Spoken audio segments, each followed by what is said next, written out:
Good afternoon. Welcome to Madison, Wisconsin. We are live at the Monona Terrace here for the 2015 edition of ABS Nationals. Brian Reynolds and Pete Ward here in the broadcast booth, bringing you all the action with the men's qualifying round this afternoon. We have 61 male competitors competing for 20 spots in semifinals tomorrow morning. Pete, welcome to another round of ABS Nationals. Thanks, brother. I am psyched to be here. I am psyched to talk rock climbing all evening. I hope that you at home have yourselves nice and comfortable. You are properly fed and watered and ready to bed down with the ABS Nationals for another evening of crowning our 2015 national champion. No big deal. It's just a national championship on the line. And now, as always, you can get in touch with us in the broadcast booth by tweeting at us, either at ClimbingNarc or at Big Pete Ward, using the hashtag ABS Nationals. Or if you're watching on YouTube, we'll be looking for your comments in the chat room there. So get involved. Let us know what you want to see more of, what you're doing, where you're watching from. We got a fun night ahead of us here. Right now we're looking at our first gentleman on problem one. My notes here say, Brian, that this is Jeremy HEMBERGER. That's right. Jeremy's a Madison local here. Climbs at Boulders here in Madison. Been climbing for 7 years now. It's fun to see Jeremy be the first competitor out. I saw him at a competition in Milwaukee a couple weeks ago, and he was excited to be the first competitor coming out here. Well, glad he got what he wanted. Yeah. Hopefully we'll see good things from Jeremy.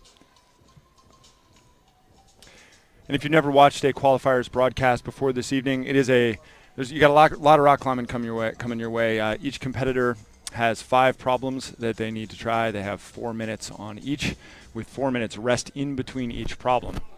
So it takes quite a while to get through everybody. You can, like I said, sit back and relax, and you're in for the evening. Some of the big names we got coming up. We got Michael O'Rourke, who's always a crowd pleaser, at 4:24. Actually, before him, our second climber, who will be out in just 1 minute and 30 seconds. We're going to make history right away here in the men's qualifiers. Is Ronnie DICKSON, who's our first paraclimber.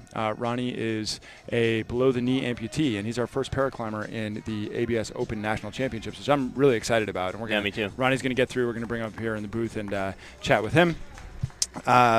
We have, going down the list, Brad Weaver, a rope climbing national champion at 5:32. Rob D'Anastasio, always a pleasure to watch, at 6:12. And we know you want to hear it. When's Daniel Woods, our 8-time national champion, at 7:32. And that really brings us to the point of the evening, Brian, which is our 8-time, or our point of the evening and the weekend, our 8-time national champions, Alex Puccio and Daniel Woods, which is an incomprehensible thing to say, going for 9 each. And really that's the story of the evening and the weekend. Is there anybody who can beat Daniel or Alex? And we definitely saw this morning in the women's field that there are some contenders that are gunning for Alex Puccio, and really looking forward to seeing which of the other men in the field here today can step up and challenge Daniel Woods. Yeah, if any. See Jeremy's time winding down. It's important to note that running clock you see on the screen there is the official time. And once that time runs out, the climbers have to come off the wall. Their try is over. So it looks like Jeremy's going to call it good here on his first problem. Yeah, we saw a lot of time management issues from very experienced climbers in the women's round, who ultimately rallied, but we saw it with Angie Payne, for example, who will be in semifinals. It ended up not costing her, but it's not a lot of time, 4 minutes. If you've never, again, if this is your first time seeing an Open Nationals climbing competition, these climbers have never seen these problems before. There's a great interplay in competitive climbing between the climber and the route setter, the individual that puts the route on the wall. As you see Ronnie right now checking out this boulder problem, it's not just 4 minutes to climb it, it's 4 minutes to figure it out too. And these are tremendously difficult boulder problems. There's to do in that time anyway. Yes, this is the first time they've seen these problems, or in this wall actually, even this brand new wall for this year, so there's no preview of any kind. So this is, you come out, you turn around and you're like, oh, look at all these problems, but you have to focus on one that's right in front of you. Metaphor for life, Ryan. That's right. And there it is, we are making history. That's Ronnie DICKSON, paraclimber extraordinaire, on problem number 1. And we talked about it earlier. That's Robin Raboutou, one of the great American champions in competition climbing in her own right. Today, just straight volunteering as a judge to help grow the sport, which is really why we're here, to support USA Climbing and their mission to grow the sport of climbing. A lot of work has been done behind the scenes, obviously by these athletes training hard to put on their best. But there are many, many people working hard throughout this organization and across the country to grow the sport of climbing. So big ups to Robin for stepping up and volunteering. Ronnie really grappling with that mantle on problem 1. That looks incredibly difficult. These route setters have really tested the technical ability of these climbers right out of the gate. Exceptionally balancy and powerful first problem here, and a little bit different, I think, than the women's. The women's had what to me was a little bit more of an indecipherable sequence, where there's a little more of a bouncy parkour element where you really had to step between volumes. This one actually using the same volume that was on the women's qualifier, but in a more powerful format where flexibility really comes into play, and Ronnie's struggling with getting his foot up on that feature, but looking for other solutions. Always be creative. Just under 2 minutes left for Ronnie Dickson here in his first qualifier. Men's Open National Championship qualifying round just getting started. Reminder that you can get all the results for the women's qualifying round and the men's once it's over at absnationals.org. That'll be your information source this weekend. Go to lt11.tv for all the broadcast information and feeds throughout the weekend. We'll be here for the next several hours watching these men compete. There we go, Ronnie. Oh, he's got about a minute left to figure it out. And then again, this takes a minute to pick up with the action with this format as the competitors cycle into the problems, and eventually we will have 5 climbers climbing at a time. Instead of 1 climber to pay attention to, there's going to be more action than we can really take in all at once. So we'll be seeing a lot of wide shots of the venue today. A lot of action that we're going to try and describe to you off camera. We will do the best that we can, and like Brian said, please do tweet at us with the hashtag ABS Nationals. We're excited and pumped to answer all your questions. Yeah, it's nice. Excited and pumped. It's nice to ease into the round here, Pete. It'd be a little challenging if we just started with 5 climbers at one time. It's nice to just kind of ease our way into this. Yeah, I like that. Ronnie's got 16 seconds here. Come on, Ronnie. 10 seconds. Really good work by the production crew behind the scenes here at Louder Than 11. Jordan Shipman, John Glassberg, and their team bringing us all the information we need visually with this ABS National Championships. 11 the time clock. Follow Louder Than 11 there on Twitter, Instagram, and Facebook for all of your exciting climbing needs. Yeah, they're coming for those likes. We got Benjamin Hanna stepping up to men's number 1 there. Likes to climb at Ed's House of Pain, which I don't know if that sounds fun or not. Been climbing for 13 years, and he's only 16 years old. See how he does at the start of this men's number 1.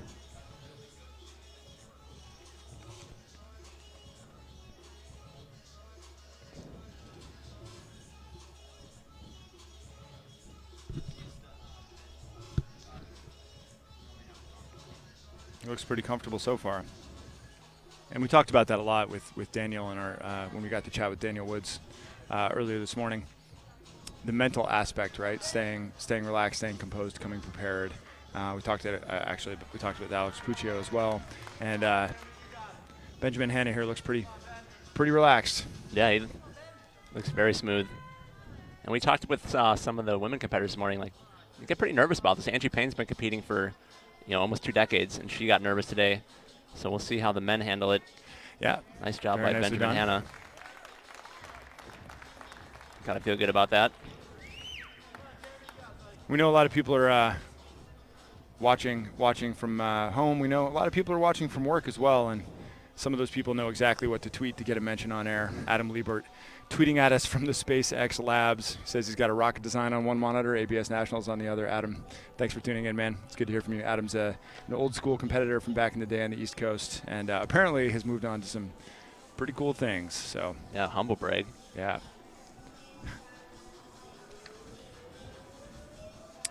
Well played. You want a Twitter mention? Just appeal to my inner geek. Build rockets.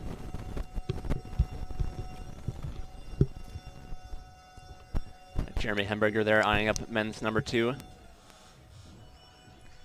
Jeremy's really into entomology. I see a lot of pictures of that. The bio says entomology and grad school, which struck me as redundant. So he's like into school twice, which is cool. I'm down with learning. Yeah. Well, fair enough. I think so. That's my takeaway.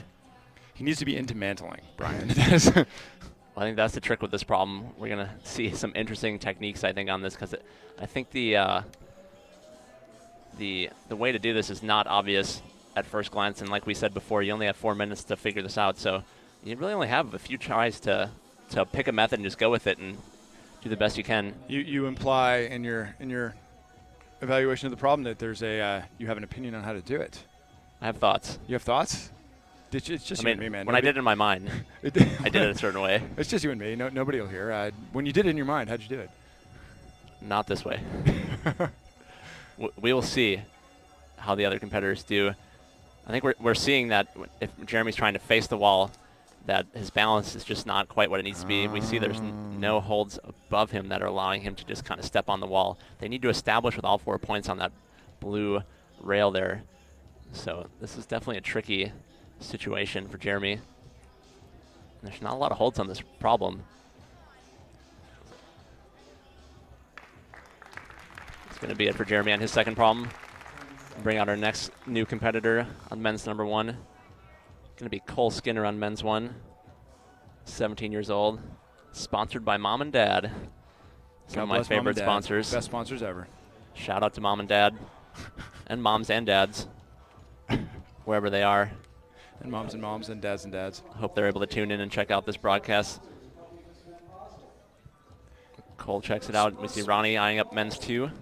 Speaking of people tuning in and checking it out, we got a shout out to Escalade Climbing in Kennesaw, Georgia. We get a lot of gyms doing viewing parties with the live stream, and that happens every year. It's always interesting to hear where people are tuning in from.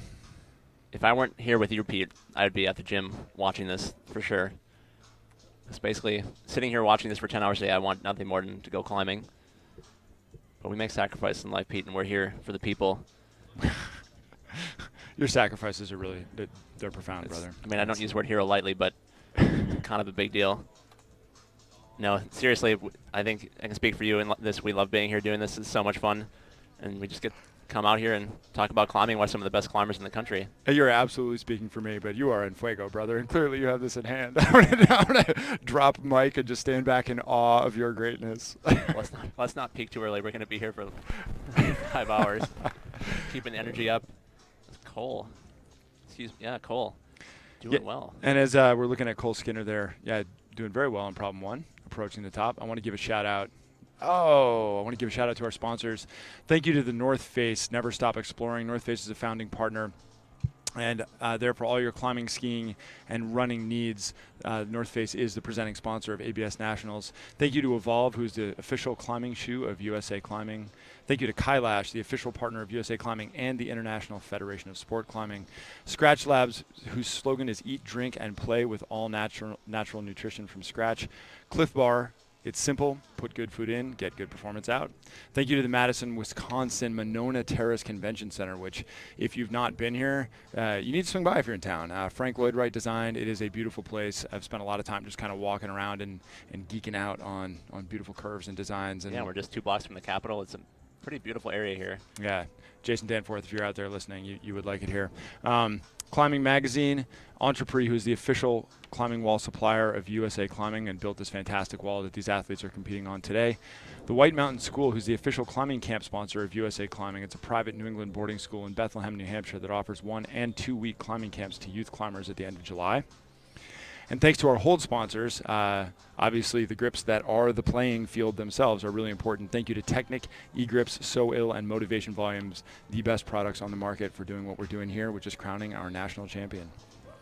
Speaking of holds, we got Cole Skinner topping out men's number 1. Nice work by him. And Pete, we have to say big shout out to Sean McCall, watching, tweeting about the event right now. Oh, Shawn, yeah, man, we miss you. Shawn won this event back in 2011 in exciting fashion. That's right. And it's just a great climber to watch and has been having really good success on the World Cup circuit. I know I speak for Brian here when I say we are big fans. So, Shawn, come back, man. We miss you. Yeah, we secretly try to claim Shawn on Team USA. Secretly? There's no secret about it. Openly, okay. Openly, secretly. Try to claim Shawn as our own. Great Canadian climber. Represents North America very well on the international circuit. We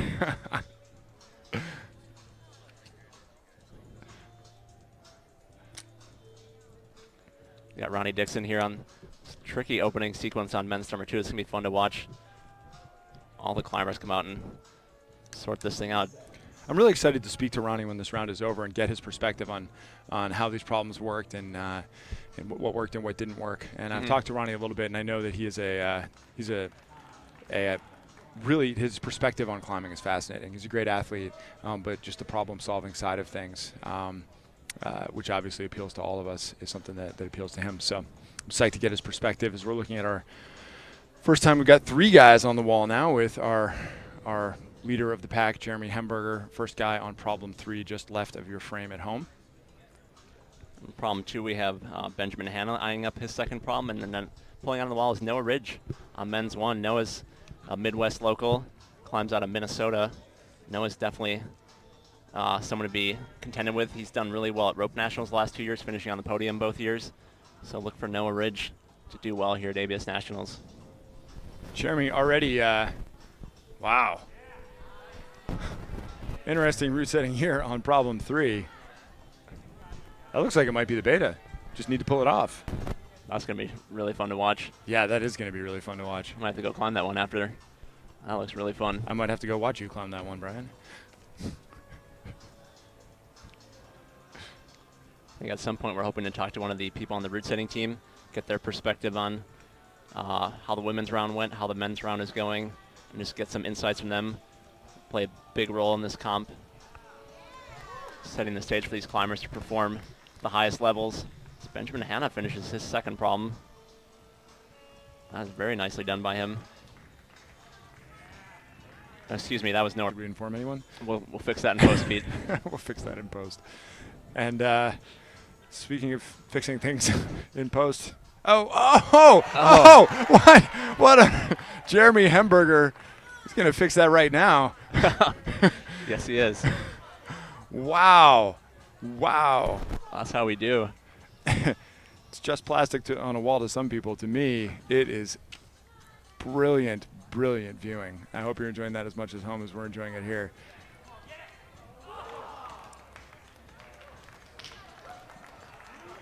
Benjamin HANNA sort of banana treeing up this feature on problem 2. Is that beta? Do we call that beta? What do we call that? Great angle from louder than 11, top down sufferfest. That looks amazing. That is. Benjamin, we're right there with you. You're all alone except for several thousand of your closest friends who are watching at home. So come on, brother. Oh, after all that.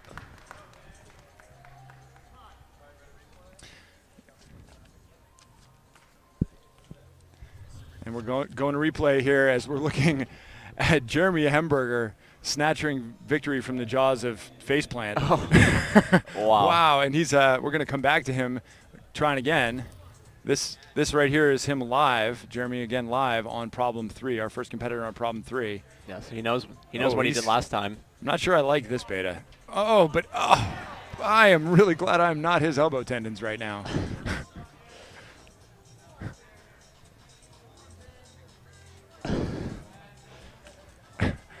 It takes a lot from a boulder problem to have the production crew openly cheering behind the scenes, but we've got Jordan Shipman in our ear of louder than 11, wondering how many kilonewtons it takes to tear an arm out of a socket. Apparently more.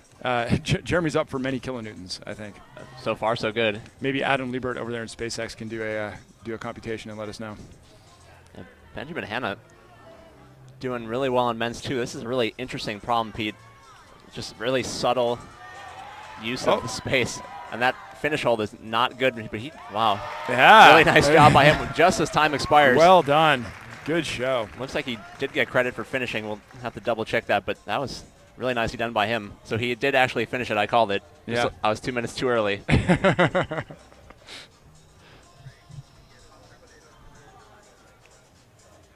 Getting our next competitor out on the wall here. Joey Jansen is going to be out for the men on problem number 1. Joey's from Portland. Nice climb at Smith Rock. He's been climbing for 23 years, Pete. 23 years? That's a really long time. That is a really long time. I haven't been climbing for 23 years. 29 years old.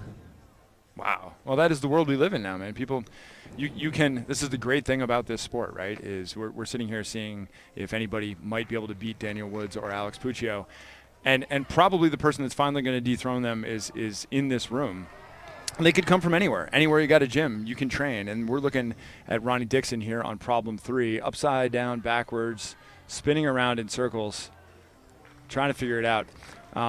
Once again, if you're just tuning in, Ronnie's our first paraclimbing athlete ever in the ABS Open National Championships, and we're excited to have him. We're going to bring him in the booth and chat with him when he's done with his round. Yeah, Ronnie's always great to talk to. Yeah, but again, talking about Mr. Joey Jansen over here on problem 1, climbing for 23 out of his 29 years here on planet Earth. That next person who's going to beat Daniel Woods or Alex Puccio is probably in this room. We probably don't know their name yet, and they could have come from anywhere. And that's what has happened to climbing, and I think it's brilliant. Got Cole Skinner making it work on men's Nice number 2. Done. Getting credit and circling back to Benjamin Hanna. He also did get credit for finishing men's 2, so that'll be good for his scorecard. Maybe we should take a second, Pete, to cover some scoring here after we check out Ronnie Dickson on men's 3. Ronnie Dickson making it happen. Nice work by Ronnie. Come on, Ronnie. Trying to get it done. Oh, balance upside down and backwards. Now trying to release. He's completely upside down right now. Oh. Not quite able to reel I'm it in not there. sure which. You got to be so upside down and backwards. How to figure out which hand you need in that jug. There's some higher computational math. Yeah, everything gets confusing when you're upside down like that, I know. Just under 90 seconds left in this round.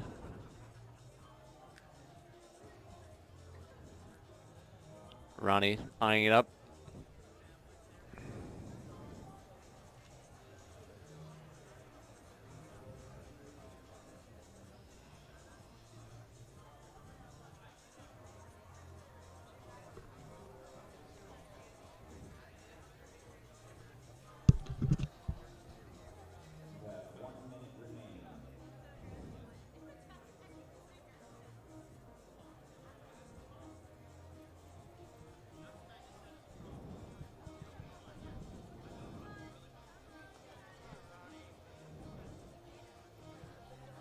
Ronnie Dickson swinging around men's number 3.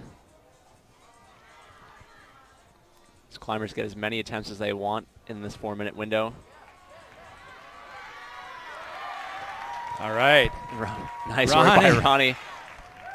All right, and as we're looking at Ronnie here on problem 3, we're joined by our head route setter here, Jeremy Harden, whose team has been hard at work all week, setting the playing field for this ABS National Championships. And Jeremy, you got to be excited about what you're seeing here.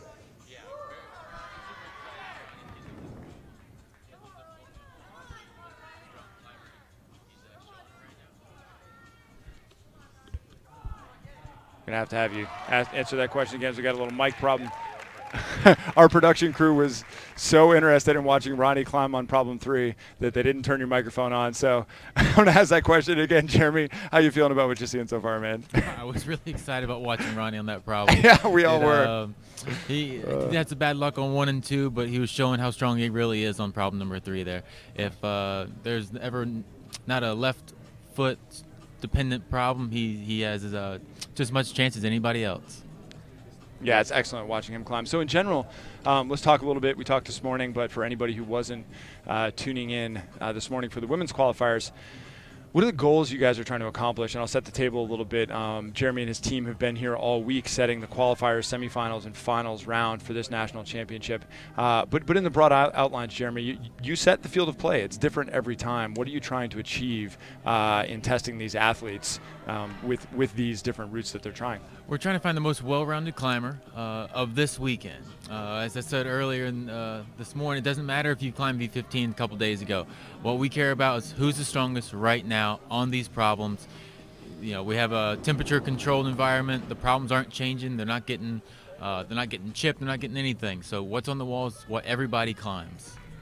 Yeah, and I see a lot of different styles here. As we just saw Michael O'Rourke, known for his strength, topping out the slab problem on problem number 1. Obviously, you know, when you're setting for a field like this, we have two dominant champions, and Daniel Woods and Alex Puccio. And particularly in this case, there might be a bit of a gap between them and the next climber. Who are you? Do you have a specific climber in mind when you're setting for these things? Are you setting for the field? Like, how do you deal with that? How do you make sure that we separate the field correctly? But I mean, there's a risk that Daniel and Alex might just run away with this thing. There's always that risk. We never try to think too much solely on one particular competitor. We try to set the field. I mean, so especially for this qualification round, guys who come out who've never done a nationals before, I don't want to say that, you know, generally on the weaker side, but they're going to have just as much fun as these professional athletes are going to have. We're going to try to get them up a couple problems, but our job is to separate everybody, and that goes from the weakest person to the strongest person. We have 5 problems to do that. All right, Jeremy, well, I do appreciate your perspective there. Please stick around for a minute. We're going to throw it down to Craig on the sidelines for a minute. Craig, I hear you got something interesting for us down there. Go, buddy.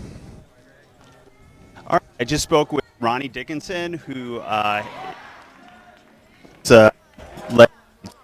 and we were asking him about how his prosthesis actually stays on, telling us that goes on his leg, and then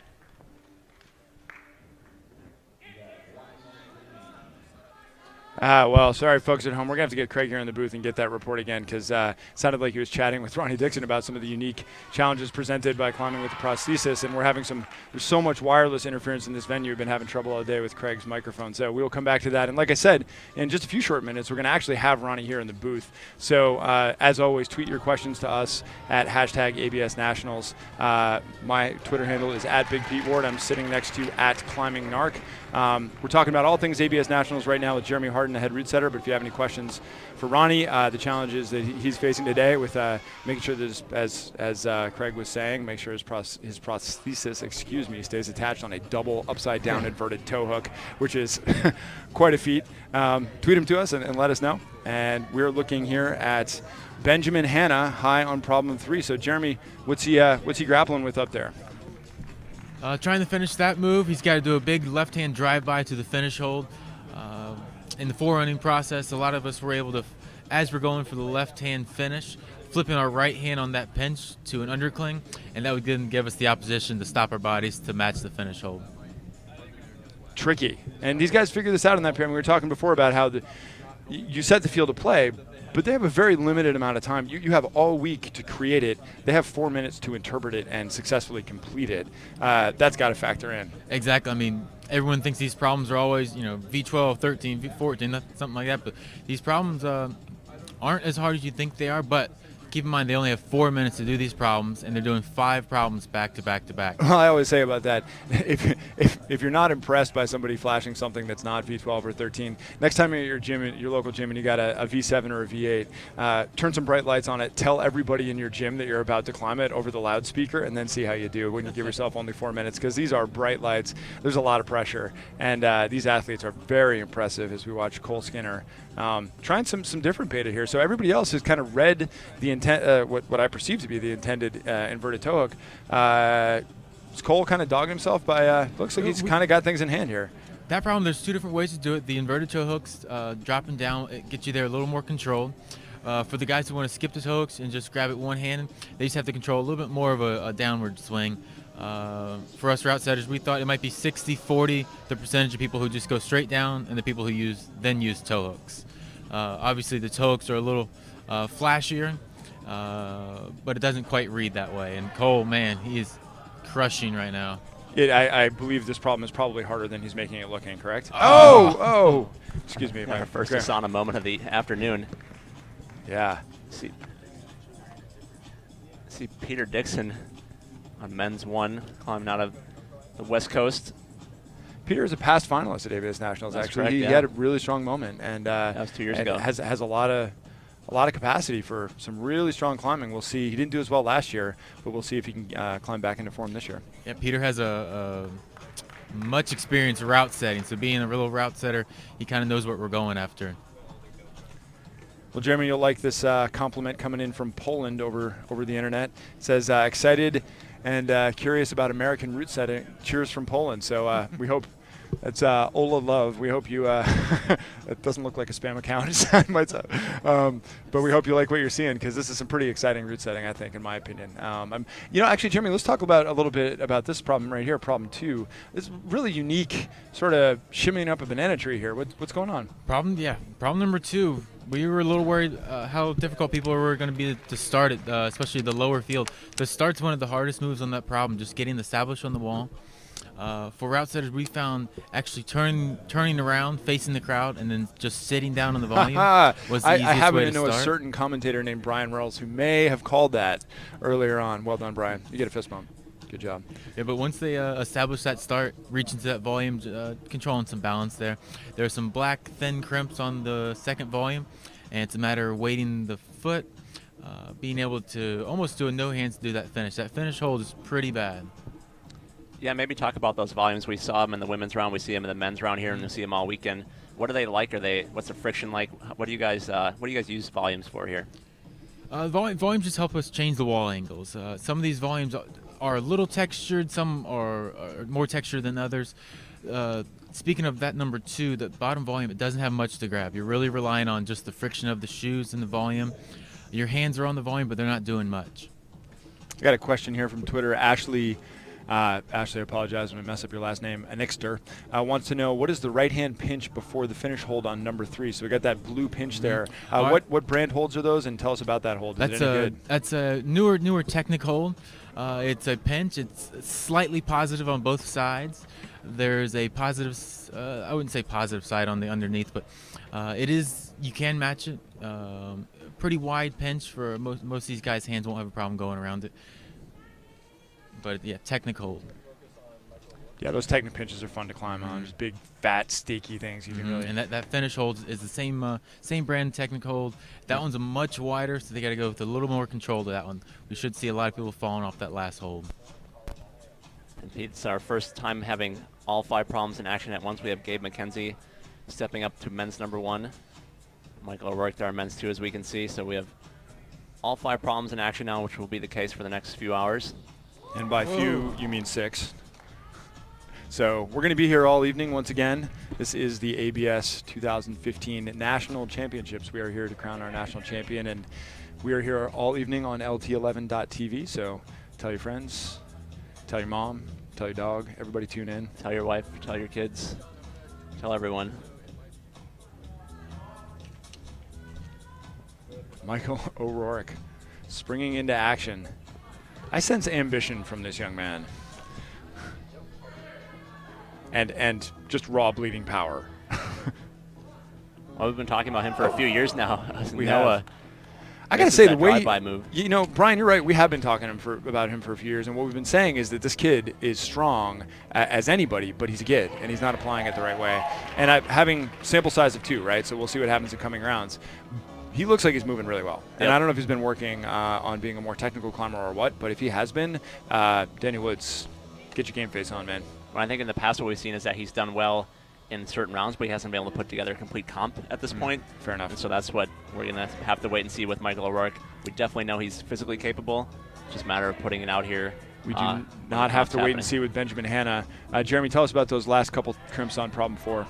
The last couple of crimps in the problem 4 are probably some of the hardest moves in the whole qualifying round. And Ben Hanna to see, and the finish. Moving off those volumes, there's a small right-hand mini pinch to the first, to Technic, pretty thin crimp. Going up to the final finish hold, like I said, some of the hardest moves of the qualifying round. And that's 3 tops out of 4 problems for Benjamin Hanna so far, so Really nice by him. Nobody has finished men's number 3 to this point. He has finished all the other problems. Someone to keep an eye on as this qualifier round goes along. Yeah, we got a minute left in this period. And so that's a minute for Noah to get this done. And that's only 1 minute until Ronnie Dickson gets on his last problem of the night. And if you're just tuning in, Ronnie is our first paraclimber. Ronnie has a above-the-knee amputation. And so he's climbing with a prosthesis, and he's our first paraclimber in ABS Nationals, which is just an awesome, awesome thing to be here for. So we'll be getting Ronnie into the booth when he's done with this round and getting his thoughts on how it went. Yeah, Noah Ridge setting up for the last move of men's 3. Big move. Nice. Oh, yeah. Noah Ridge it's going well for Noah Ridge. First guy to top out men's 3. Do not sleep on Noah Ridge. What are your thoughts there, Jeremy? You impressed? Yeah, Noah's a well-known competitor, especially in the routes. Not too surprised with that finish. It took him 2 goes, which is not bad at all. Second person to finish that climb now. I believe he's number 1 to finish that climb. And so, looking into a round like this, what's the best case scenario for you and your team as a team of setters? What do you hope to achieve? We're trying to get our best. Main thing we're trying to go for is just a nice separation of climbers. So where if the top climber sends all 5 problems and the lowest climber maybe doesn't get quite 1 problem, that's pretty good for us. We're trying to make sure that everyone has fun on these problems, from pro athletes to these guys just starting out. Maybe this is their first big competition. I think that's one of the payoffs really as a competitor, right? You come here and, climbing is your art, climbing is your passion, and so you appreciate setting done well. And, I mean, we can look at these problems. These are excellent boulder problems, right? Whether they serve the purpose and accomplish your goal, you have to sit here with the butterflies and see if that works. And I know you've done this before. It's not your first rodeo, but still, anything can happen. But these guys, I think, really appreciate climbing on problems that are this good. Are they too hard? They're too easy? We'll find out. But they're obviously entertaining, obviously fun to climb on, and worth traveling across the country for. Great, we appreciate that. Our team works really hard all week long, and if we can give everybody a fair competition on some really great routes, that's what we're looking for. Absolutely. Jeremy, I do appreciate you joining us, man. We'll grab you back in the booth here tomorrow. You guys are doing an awesome job. Good luck today.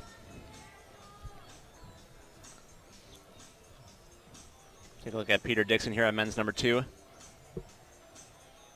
Peter looking strong so far. Trying to negotiate. The finish hole is actually upside down. The flat part is where his thumb is right there. Really forces the climbers to stand up into it. And next to Peter, we see Joel ZERR out of Reno, Nevada. Joel ZERR's got a pretty... Oh, Peter. He's touched that finishing hold, but he hasn't matched it. And he's got to stick with it. You saw Joel drop into your frame there after sending problem 1. Peter Dickson working it for the camera there. There's actually a huge screen about 20 yards to his right that he probably can see himself on right now.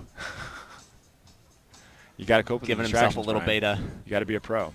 There we go. Nice Way to job by stick with it, Peter Peter Dickson. That was amazing shot from Modern 11. This qualifier round rolls on at 2015 ABS Nationals. A little bit less than 2 minutes left for these climbers on their current problems. Got Cole Skinner negotiating men's number 4 right now. Trying to break his way into that head wall after climbing on the steepest part of this entrepreneur wall.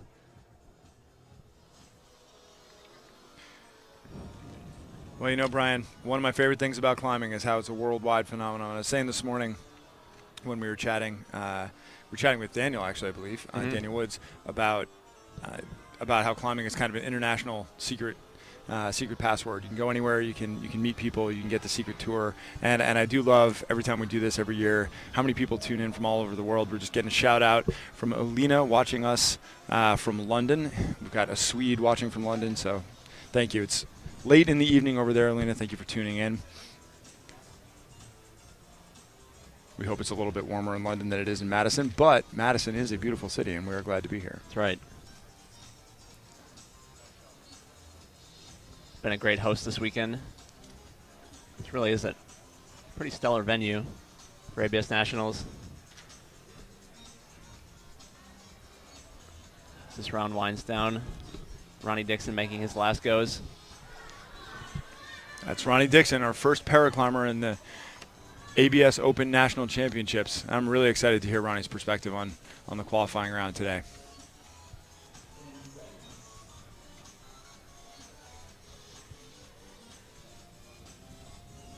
Ronnie giving it one last go, making the most of literally every last second that he is allotted, and that's his time. Yep.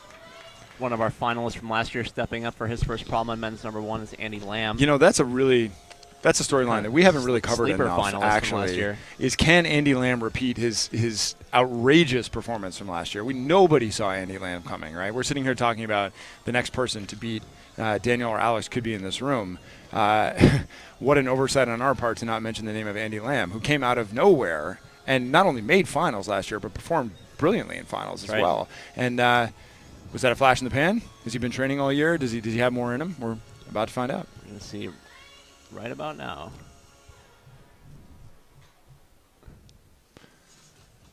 And I suppose I should go without saying, out of frame to left, Michael, and now you got it in the center of your screen. That's Michael O'Rourke, who he's on an overhang, so he's kind of cool with whatever right now. Oh, except if you just totally don't read the sequence, then it doesn't work. But he has 3 minutes. I feel confident in the outcome here.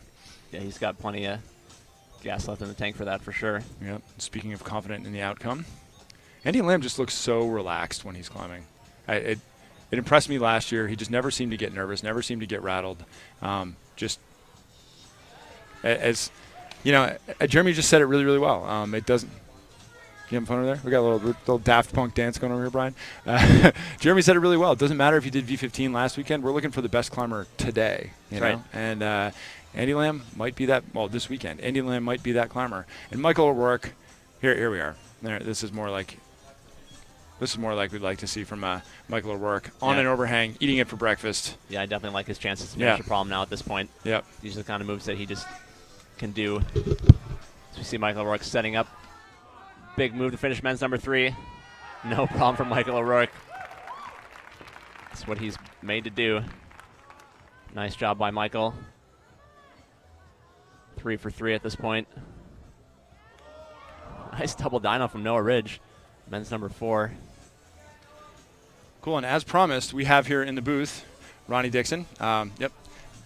Hey, how you guys doing? Hey, Ronnie. How was your first round? Ronnie, let me just set the stage. If you're just tuning in, Ronnie was our first paraclimber ever to compete in the ABS Open National Championships. Ronnie has an above-the-knee amputation and was competing with a prosthesis, which was a first, and was awesome to watch you figure out how to solve these problems. So how'd it go out there, man? Yeah, you know, it was a lot of fun. I knew going into it was going to be a really big challenge for me. A lot of these problems are very technical, and I tend to overcompensate with my upper body. You know, but it's kind of just keeping an open mind and seeing what you can do and focusing on the positives that you can take out of it. You know, there's a few problems I struggled on the starts, but overall I'm, you know, happy that I went out there and did my thing. Yeah, well, we're watching Noah Ridge right here on problem 4. So talk us through from the competitor's perspective a little bit what you think is going on for Noah right now. He's made some good progress, but maybe not reading the sequence exactly right here on problem 4. Absolutely. You know, it looks like it kind of juts over to that left corner a little bit before it transitions back to the crimps in the middle. Yeah. We'll see how he does here. You know, certainly it's always pretty exciting to see people work through their different sequences. That's what I've always loved about climbing. Yeah, absolutely, and we're seeing that. That's actually coming from your perspective. That's we've seen that over and over again here, particularly in problem 3, right? You have the option that you chose and that other people chose, spinning around double toe hooks. Michael O'Rourke just campused it because he's Michael O'Rourke. He has that kind of power. When you looked at that, it was interesting to watch. He just didn't seem thrown off at all. You're like, double toe hook, here we go. Yeah, you know, I'd say my first go around, I didn't see it at all, and the sequence was definitely much harder that way. You know, I decided to step back, take a fresh look at it, and I saw that the top of the volume looked pretty huge, and thought that might be a good way to keep my center of gravity lower, closer towards the other holds, without getting too high on top of that volume. Excellent. Well, we're going to take a quick break to commercial, and we'll be back here at the ABS National Championships. I'm Pete Ward. This is Brian Reynolds to my left, and Ronnie DICKSON to my right. Back in a minute.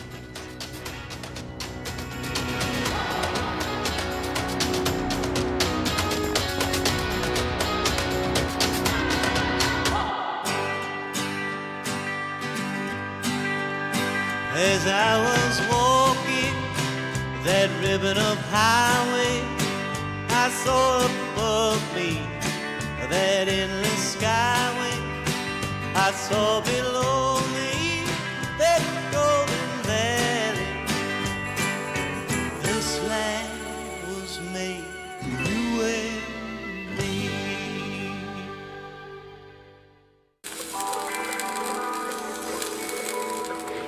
For EP, climbing walls and handholds is our business, but that's really not why we're here. We're here to enrich people's lives and introduce climbing to the world.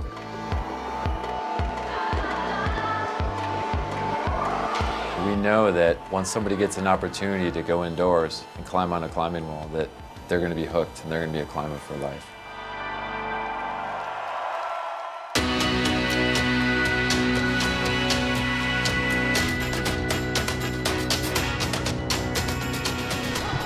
Welcome back to the 2015 Open ABS National Championships from the Monona Terrace in Madison, Wisconsin. Brian Reynolds and Pete Ward joined in the booth still by Ronnie Dickson. And Pete, I know you had a couple more questions for Ronnie. Absolutely. Ronnie was our first paraclimber ever to compete in the ABS Open National Championships. And Ronnie's been doing a lot of work with USA Climbing on behalf of paraclimbers. Ronnie, I understand there's a burgeoning program for competitions. Tell us a little bit about what you've been up to. Yeah, sure. You know, so we started our USA Paraclimbing program back in 2012 after Craig DiMartino and myself went and represented at the 2012 World Paraclimbing Championships. And it's been, you know, constant steady growth ever since. You know, our first few programs, our first program we had 6 participants, our second program we had 15, and then last year at our first ever Paraclimbing National Championships, we had 39 participants. And this year we're going back to Atlanta, Georgia, July 17th over at Stone Summit, the Kennesaw venue, and we're expecting to have 75 athletes there. There've been adaptive climbing programs that have popped up all over the nation, and we're just excited to have an avenue that these athletes can participate in. That's great. And we saw... And we're looking right now, actually, that's, we just thought it was off, but that's Corey Ramos on problem 1, who fast after you breaking new ground, being our first paraclimber. Corey's our second. Tell us a little bit about Corey Ramos. I don't know if anybody Yeah, Corey's knows a really him. strong guy, you know, hails out of Atlanta, and you know, he's definitely at the forefront of paraclimbing right now. You know, he's climbed a couple V7 and V8s, and he's kind of charting into that, you know, territory that we're pushing paraclimbing forward, you know, not only in an indoor sense, but also with the limits that we're able to push outside as well. Yeah, I mean, already, here he is on problem 1, highly technical, difficult, and in ways that are really hard to describe if you haven't bouldered V8, which is really something for I mean, first of all, if you haven't done it, you got to try. It's a lot of fun. Yeah. But you know, really reinventing the sport in a lot of ways. It's really exciting to see. Yeah, it's been really cool, and he's been one of those guys who's been pushing me a lot personally, because he's just so strong. He's a little bit younger than me, so he's definitely been keeping me on my toes. Yeah, you got to keep up with those young guns, man. It's true for everybody. And hopefully we're going to get a lock at Ronnie sorry, you're Ronnie Dickson. Peter Dickson. You're Ronnie. I can't. You just got different spelling. I can't. I don't even know where I am right now. Yeah, Peter Dickson signing off there. Peter, our former finalist from 2 years ago. Remember, please do follow us along on Twitter if you got questions for Ronnie, if you got any questions about paraclimbing in general, questions about route setting, questions, you know, really of any kind. We got 6 hours to talk about rock climbing here, so there are very few limitations. If we don't like your question, I guess we won't read it, but hashtag ABS Nationals on Twitter. You can tweet at ClimbingNarc. That's Brian to my left. I'm at Big Pete Ward. And we are joined here in the booth by Ronnie Dickson. We're looking at Michael O'Rourke.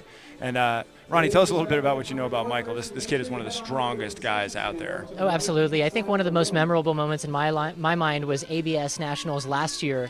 There was a movement between 2 squeezing holds that he made, all while letting out this massive yell. I can't even believe that he stuck it. A little bit like that. I can't really believe that he stuck that either, except that he always does. So one of these days I'll stop being surprised. Yeah. He's able to pull some movements that absolutely leave my jaw dropped. Yeah, he you know, what we were saying about Michael coming in here is he's always had the power. The question is, can he also, have the subtlety, the technique? He looks really good this year. If he comes prepared, he might actually be a threat to Daniel, particularly if Daniel is not taking it 100% seriously.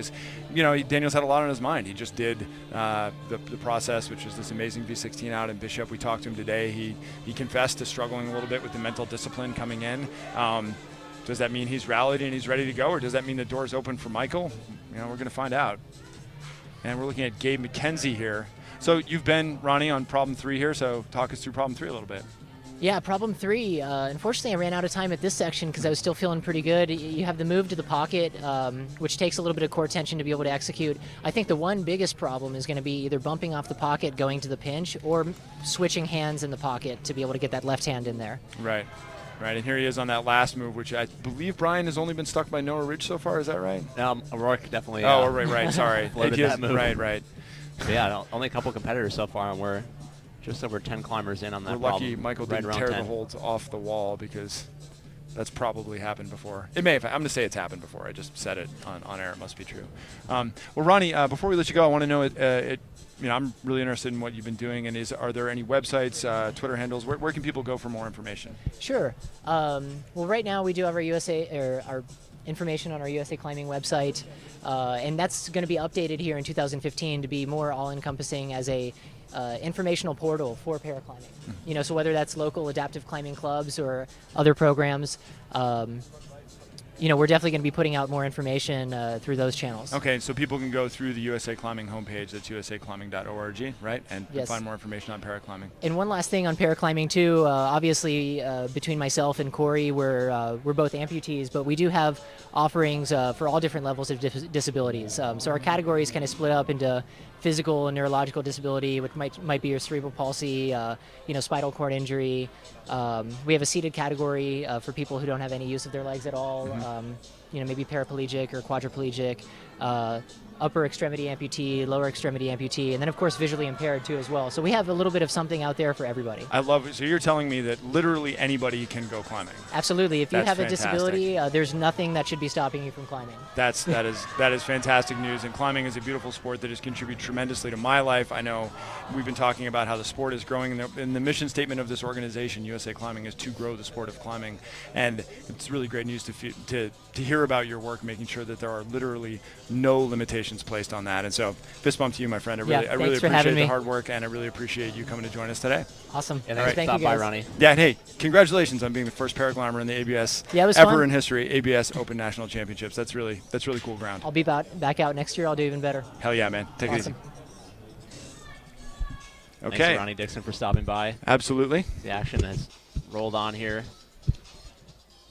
We had Sean RABOUTOU out on men's number 1. We see Peter Dixon there on men's 4.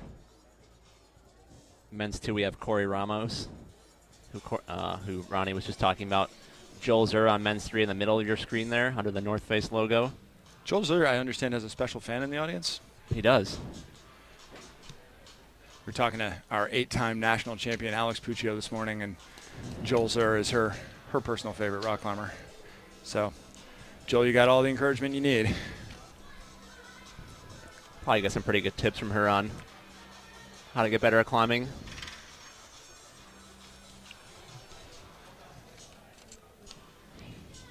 Here's Sean RABOUTOU. His mom is actually judging this problem at the moment. Quite the climbing family they have there. Yeah, I wonder if she is. They often have somebody that'll sub in situations like that. So That could be. I see Robin down there, but I see somebody sitting next to her as well. Might be a mood point here. Sean The crushing send always removes all doubt. can always take it out of the judge's hands Yep. by sending. Never let it go to the judges, as they say. Making sure he gets both hands in that finishing box. That's very important. And to as get he does, full credit. once again, we got a great point from Tunde. Again, one of the really great route setters out there, in my opinion, who's watching at home. And as always, shout out to you, Tunde. And Tunde points out that these problems are getting done. People are getting up them. The number of tries is going to count. It's going to matter. You got to be on your A game. If you can flash, you're going to need to flash if you want to place well going into semifinals. See if Joel can figure this out. That would have been insane if he had pulled it off that way. Yeah, Joel may be stronger than he needs to be for this. Sometimes the strong guys just end up overthinking things. And it seems like if he had just gone again like other people are doing with that right hand, he would have already looks like he's figured it out now. We'll see. Does he still? Yeah, figured it out, but spent a lot of time and energy up there. And when you only got 1 minute and 50 seconds left to recover and try again, I wonder if he tactical error that might cost him there. Yeah, you can see him getting fatigued, kind of tensing up a little bit. Unable to keep his breathing as consistent as you want to when you're trying to do hard moves like that. We're looking at Corey Ramos here on problem 2. Corey's And climbing really well. Yeah, really well, and he's our second paraclimber ever at the ABS National Championships. And I just so enjoyed talking to Ronnie and hearing his perspective on all different levels of disability climbing and neurological impairment and physical. Go to usaclimbing.org and look at what's there for paraclimbing. I'm really excited to hear the level of involvement that USA Climbing has in making sure that we grow the sport of climbing by bringing it to literally everyone. And speaking of everyone, Peter DICKSON climbing really well today. Yeah. I think that's 3 tops for Peter. It's looking good so far. We will be getting you unofficial scores throughout the round as we get them. You can always go to absnationals.org after the round is over to see the official scores, see who makes it onto semifinals. And I think this might be a good time, Pete, to just go over with folks what's at stake here, how these climbers progress through qualifiers to semifinals to finals, how this whole competition works. Sure. Well, what we're looking at here in the qualifier round, as we watch Joel ZERR, apparently shirtless was not the beta, unfortunately for Adonis over there. Usually works. Yeah, usually, generally. I mean, it works for me, but. Yeah, well, that goes without saying. We have 5 problems here in the qualifier, and so basically you want to, as would seem intuitive, do better than everyone else. And so you are ranked per problem. Each problem is each problem is sort of its own mini competition, excuse me, and then that is aggregated, and that is your final score. So obviously you want to beat everyone else, and so this year there's a little bit less of an emphasis on specific points, and it motivates climbers, I think, a little more to get on the wall and keep trying, which of course is exciting for all of us. We're going to, after this qualifying round, take the top 20 men and the top 20 women into semifinals tomorrow, which is when things really get crazy tomorrow morning, and then whittle that field down to a further 6 who will be climbing in the finals of our national championships tomorrow evening at 7:30 Central Standard Time, and that is the big show. Yeah, you this don't want to place miss is that. going to be packed. The energy is going to be high. Everything is on the line because only 2 are going to win. As you were saying this morning, there's going to be a lot more people losing this competition than winning it. Yes. And that's going to be a really, really exciting show as we're looking. Already these problems are brilliant. These climbers are climbing really well, and I'm just super pumped. So tune in tomorrow at 7:30 Central Standard Time at lt11.tv, and we will be bringing you our 2015 national champions. And Yeah, I have a feeling Mr. O'Rourke here on problem 5 is going to be joining us tomorrow evening. Yeah, the men's field looks strong right now. Yeah. And off camera, we got Andy Lamb, who, Whoa. yeah, has done some really tricky. Wow, he's just finished problem 3 with beta that I don't know if we'll get a replay on that, but he managed to, instead of doing a crossover dyno to the final pinch, he managed to match the second to last pinch and go up with his right hand. Andy Lamb. That was really nice. Came to get down, man. Maybe not a flash in the pan from last year. No, definitely not. And I think that's just the beauty of climbing right there, is open to however these climbers can make it work for themselves. We're seeing that a lot in these problems, a lot of different ways to do these climbs.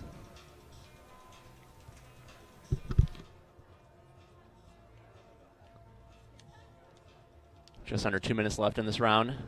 So you got William Pear there on men's number 2. Climbs out of Stone Fort down there in Atlanta, Georgia. And he's got a big contingent of fans here in the audience, traveling with Team Brad Weaver.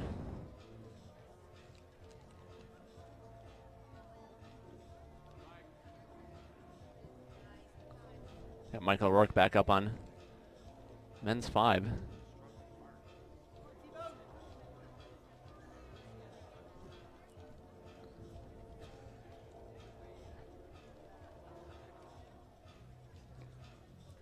Important to remember that these climbers just had a little bit of warm-up before this, and then they have to come out and climb 5 really difficult problems.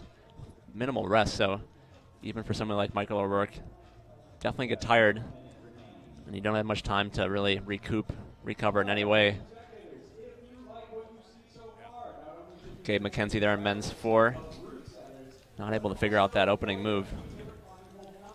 This will probably be Michael's last attempt here on problem 5. You know, and if Tonday's right, and this really does end up coming down to attempts, it's going to be important that he gets this done. Yeah, that's right, Pete. He doesn't know what he needs to do to get into semifinals. Yeah. It's something that just gets determined as the round goes along, so he just wants to do his best. By hook or by crook. Oh, Not going to happen on men's I mean, five. this is where he struggles, right? Feet slipping. You know, I mean, that's the thing he's going to have to fix. He's got the strength, he's got the power, he's got the aggression, he's ambitious, he likes the spotlight. He's got a lot of the right tools, but he's going to have to be technically good enough to beat an 8-time national champion. Yep. And that is a tall order, my friend. I don't think it's the kind of thing that's going to keep him out of semifinals, but that's definitely something he's going to have to clean up if he wants to challenge for that national championship like you were talking about. Yeah, Daniel's not going to give it to him. Over on problem number 1, we have a local hero, Andrew Nimmer, a young man I've known for quite a few years now. Used to coach him quite a few years ago, and then I quit coaching him and he got really good, so I don't know what to make of that. But Andrew finished in the top 15 at SCS Nationals last year in the adult category. Has done really well in the youth circuit throughout the years. Finished in the top 10 at youth ABS Nationals last year. So definitely a young man to look out for here. Well, we've been saying that whoever it is that finally does beat Daniel Woods is probably here, and it'll be really interesting to find out if that is going to happen this year or how many more he has left in the tank. If you're trying to keep track at home, Daniel Woods is climbing at 7:32 local time. That's Central Standard Time. So set an alarm. Make sure you're ready. Tell your friends. Tune in.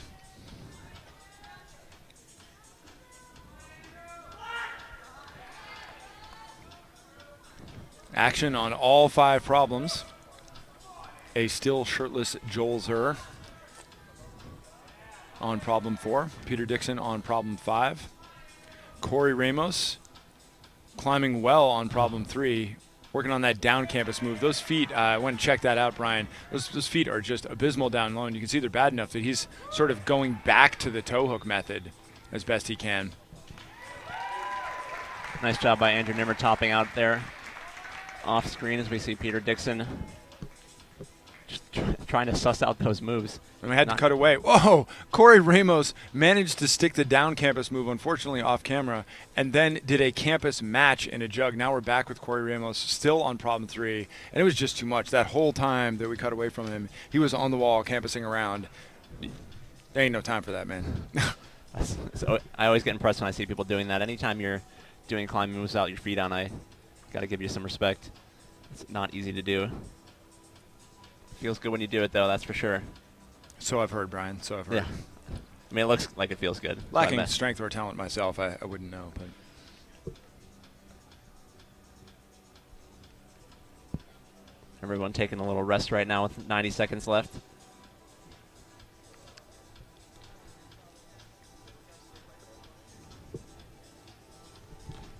So far, the last 3 problems have been pretty challenging for most of these climbers. The first 2 have been a little bit more approachable. See how that shakes out.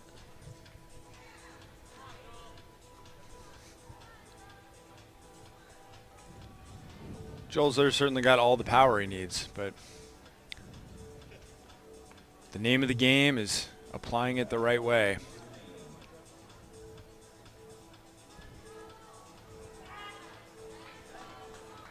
Joel ZERR definitely brought his try hard today. He did, but I got to say he looks a little bit physically spent, right? He's giving it all, but you can see him starting to shake, and I think he wasted a little bit too much energy feeling confident and messing around at the end of problem 3 when he should have gone with a little more conviction, right? He was trying to do this crossover beta that just didn't seem like it was going anywhere. And Peter DICKSON, speaking of giving it all on problem 5, looks like he came to get down. I mean, Michael O'Rourke didn't get this done. If Peter's going to climb like this, he could be a finalist for a second time. Peter DICKSON. He knows this is his last chance to make a mark. He's got 18 seconds left. Oh! Hits the eject button. The screams of effort turned to screams of frustration. That's still a good effort.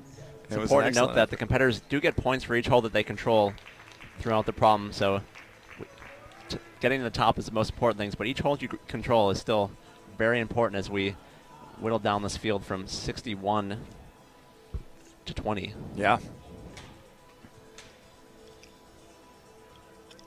See, join the conversation on Twitter using the hashtag ABS Nationals. You can tweet at myself, at ClimbingNarc, or at Pete, at Big Pete Ward. Let us know what you want to see more of, who you're cheering for, any questions you might have.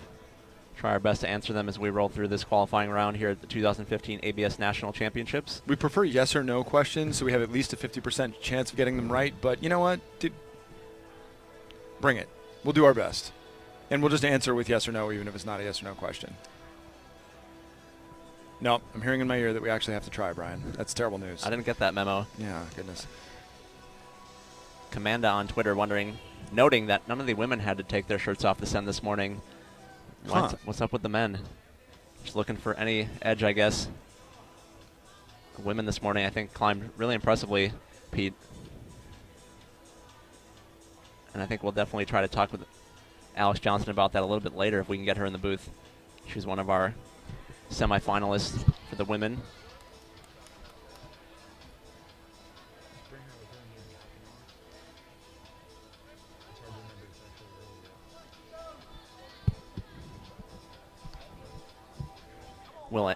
Will pair there on men's 3.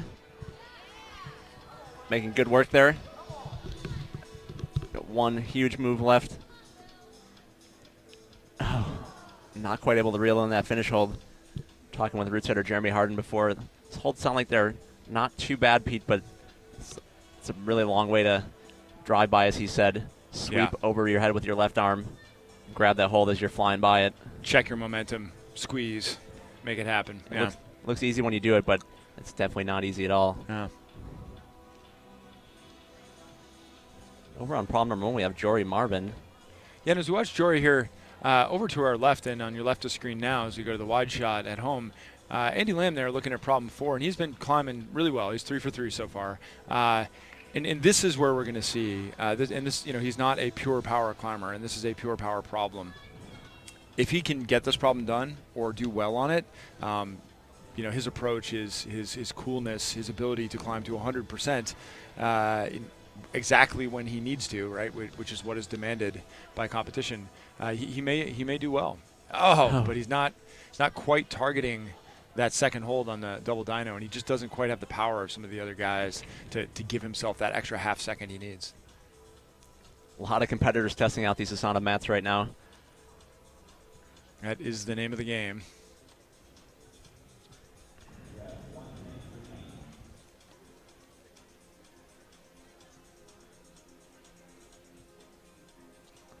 Nice cable cam shot from the boys at Airworks Cinema there.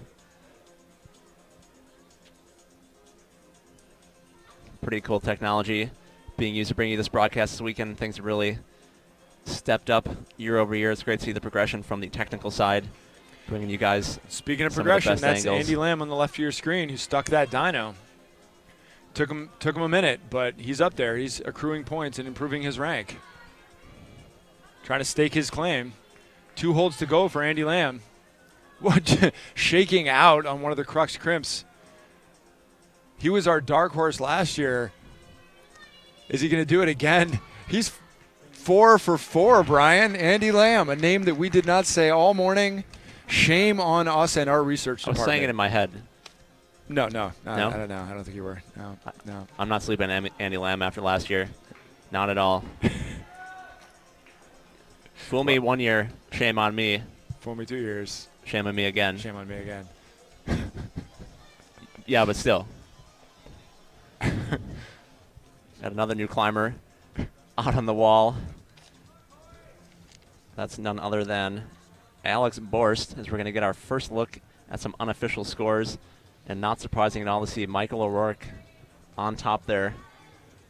You can see the competitors are ranked first by the number of tops they have, but then by their ranking points in the second column. Their lower is better on the right. But the most important thing is to finish as many boulder problems as you can. Right, and now starts the waiting game, right, where if you are one of these early climbers, you have to sit there and sort of bite your fingernails and wonder if your score is going to hold up, and you're looking for that cutoff at number 20. And all you got to do is get in. The scores are not rolled over, right? It's a whole new day with a blank slate tomorrow, and you can get in first, you can get in 20th, and you got equal access to those top 6 spots going in for finals. That's right.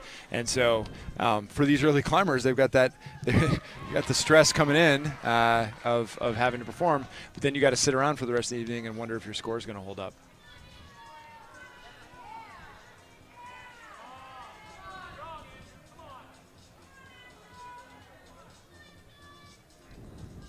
Two guys trying to make sure that they're off on the right foot here. You see, nice look at Andrew Nimmer here. Yep, and Alex Borst on problem 1. Like Alex Stretching for that finishing hold. We're going to get double tops. Oh, Kenny Matt, ooh, almost lost his balance. Just off camera, you saw Alex, who had sent, and then on the dismount, fell into your frame there, off problem 1. Struggle is real for Andrew Nimmer on problem 2. Nice work, Andrew. Struggle is real, but so is success, Brian. So is victory. Victory is real, Brian. Nice work by Andrew. Secretly, but not secretly, rooting for him. So we got Joel ZERR on his last problem. Joel's also an ER nurse when he's not climbing. ER nurse, and was formerly a setter at this level. He has been one of the guys creating the field of play. So he's got a really interesting perspective on what it takes to win one of these events, because he has set the problems on which these events have been won and lost before. And in the middle there, that's Corey Ramos again, an adaptive climber that Ronnie Dickinson was talking about before. And I see on Twitter that Corey's a coach at the Escalade gym. Sounds like the kids down there are watching him climb. Loving the show he's putting on. Shout out to Escalade.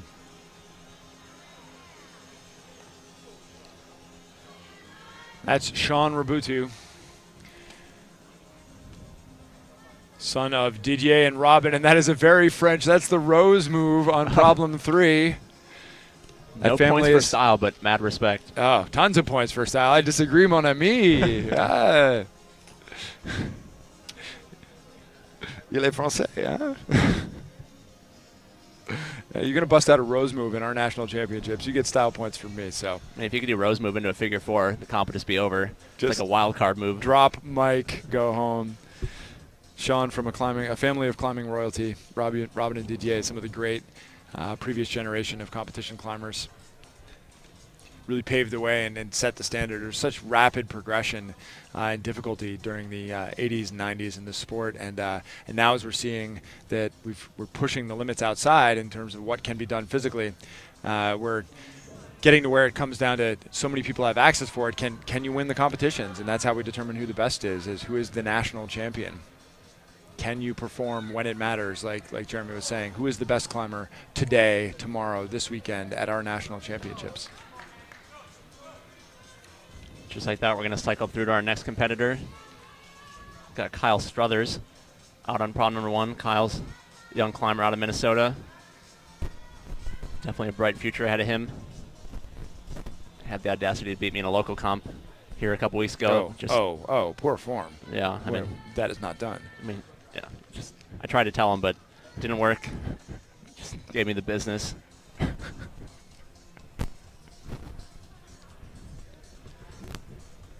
Got Allison Stowers on Twitter tweeting at hashtag ABS Nationals, sweaty palms and random shouting at my computer. I must be watching ABS Nationals.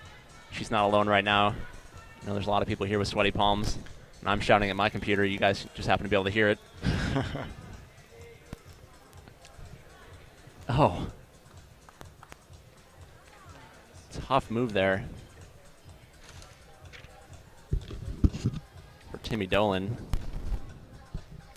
on men's number 3. I see Will Pair there on men's 4.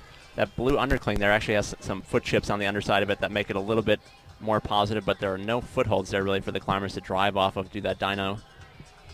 Pretty challenging. We see Andy Lamb on your far left side of your screen as he comes into the picture here. Trying to make it to the top of men's number 5. Looks like he's going to do it. Nice job by Andy Lamb. I believe he's the first climber to finish all 5 problems. That's going to make him 5 for 5. That is exciting. Yeah, that's great work. Yes. That will put him into the early unofficial lead with about 45 climbers to go still. It'll be a long qualifying round as Kyle Struthers finishes his first problem. Nice job by Kyle.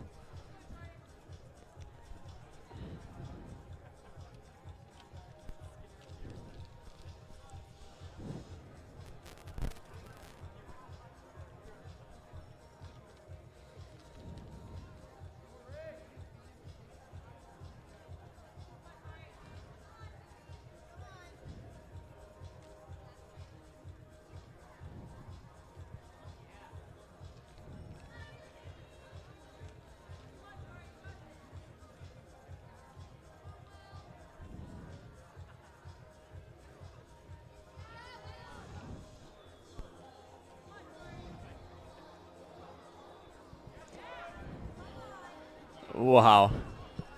Do not try that at home.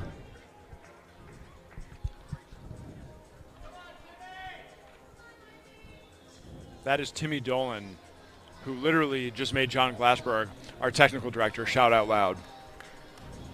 First time I've heard that all day. Outrageous strength sticking that sloper on problem 3. Let's see if we can get a replay of that. John, can we see that amazingness one more time? Yeah, don't make us beg. But we will. We're not too proud. Here we go. Feet slip and snatches it. That's so sick. And the only thing missing was a pool of sharks below him. Nice What on move. earth was that? Love to see that at ABS Nationals. All right, back to live action here. That's William Pear on problem 4. Problem 4 seems to be that if you can stick that double dyno, you have a chance of doing this thing. Jeremy was saying that that head wall has some of the hardest to hold crimps in the competition, but these gentlemen seem to be using technique, adrenaline. Something is making it work. Yeah, ironically, when the holes get worse, these climbers somehow get better. You know, you get them off the more technical stuff and on the overhanging campusy stuff, and I agree, Brian. They look a little happier. Technique is no substitute for power, Pete. Wise man once said that.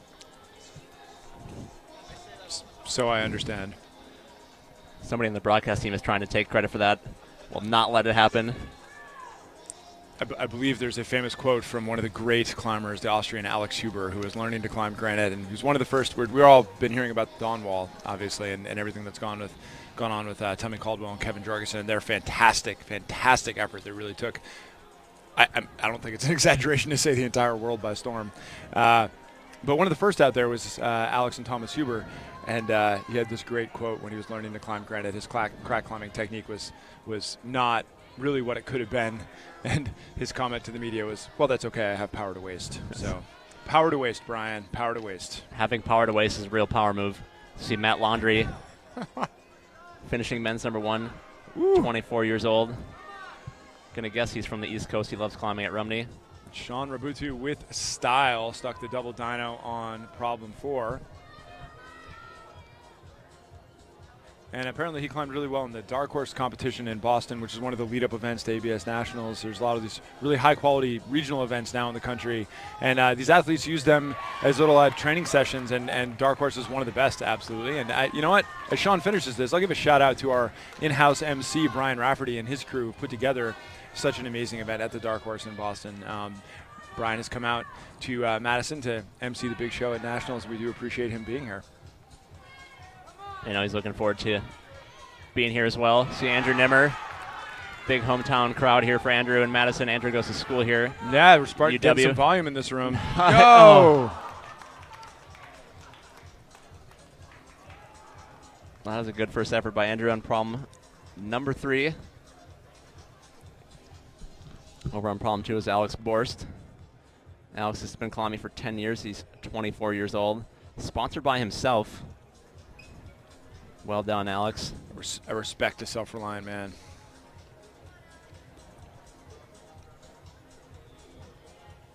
See if he can negotiate this tricky volume section here.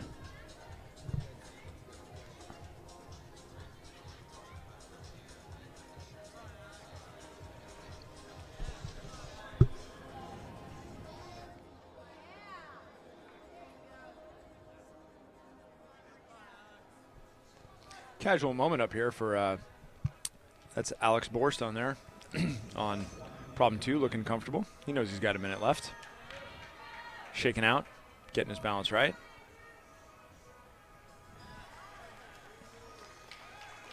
And that's a send.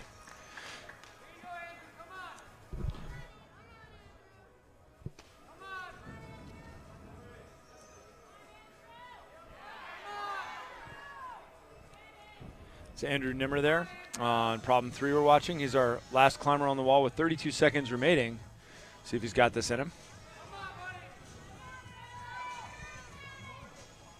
And as you say, Brian, he's got a lot of fans on the wall. Oh, sorry, fans in the crowd. Big cheering section for Andrew.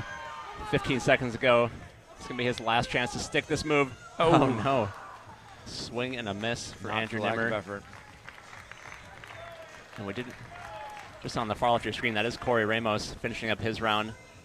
Really nice performance by him today. Yeah, it was super exciting. You know, after Ronnie Dixon broke new ground at starting at 4:04 as our first adaptive climber ever at the Open National Championships, right after him comes Corey Ramos, our second adaptive climber ever at the ABS Open National Championships. And just really exciting to talk to those guys and see them getting after it and hear about the work that they're doing with paraclimbing. So once again, if you weren't tuned in earlier, do please visit usaclimbing.org, learn more about Ronnie and the paraclimbing effort that's going on right now. As we look once more at with abandon, Dolan. Sean Raboutou on problem 4. I think that's Timmy Dolan. Yeah, Sean and Timmy are confusing us by their both climbing out of Team ABC. I'm easily confused, Brian. We are staring into 6,000 million candle watt light bulbs right now.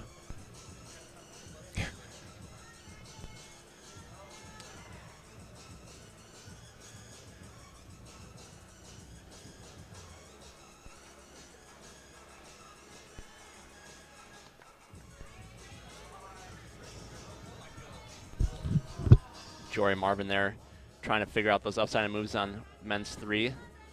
And on the far right, that's Brendan Mitchell out of Team Texas. They're 17 years old. Very decorated youth competitor. Climbing in Open Nationals here. Finishes his first problem. Switching back to Will Pear on the far left side of the wall. Checking out that volume. Not finding much to hold on to.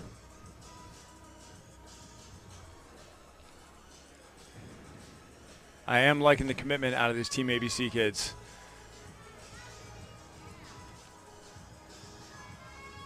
And as we cut back over to problem 2, it's Kyle Struthers you're looking at there. Doing work. Love this problem. Yeah, it's a really brilliant problem. And love this camera angle.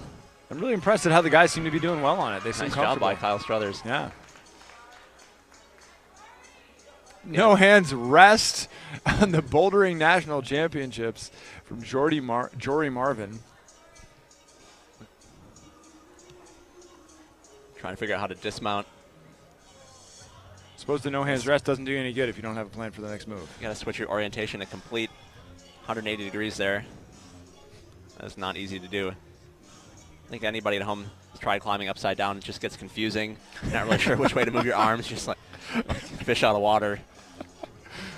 Still climbing, but just don't do a lot of it. You know, these guys know what's coming, though, I think, to some degree. And I think, you know, the best to prepare. We talked to Alex about working on her weaknesses, Alex Puccio, excuse me, about working on her weaknesses with slab climbing and turning them into strengths. And all these athletes know, right? They know they're going to have to do a problem that's got a little piece of parkour in it because we're testing balance and technique. They know they're going to have to campus around and be, you know, the literal best strong climbers in the world, or strongest climbers in the world. And they know they're probably going to have to climb upside down at some point. This double toe hook facing away from the audience is something that rears its head every now and then. And, you know, it's a question of coming prepared. He's going to try it, maybe a different method this time. Just try and go straight at it. See how that feels. Still waiting on our calculation from the Looks internet like on it how many feels okay. kilonewtons it would take to. Ooh. Used everything he had just to hold on.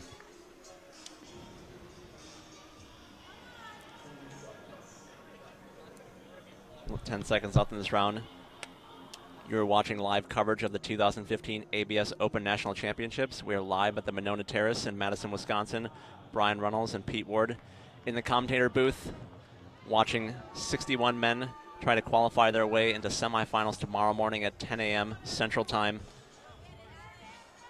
I would say that we are watching and enjoying ourselves thoroughly. I would add further qualifiers on that statement.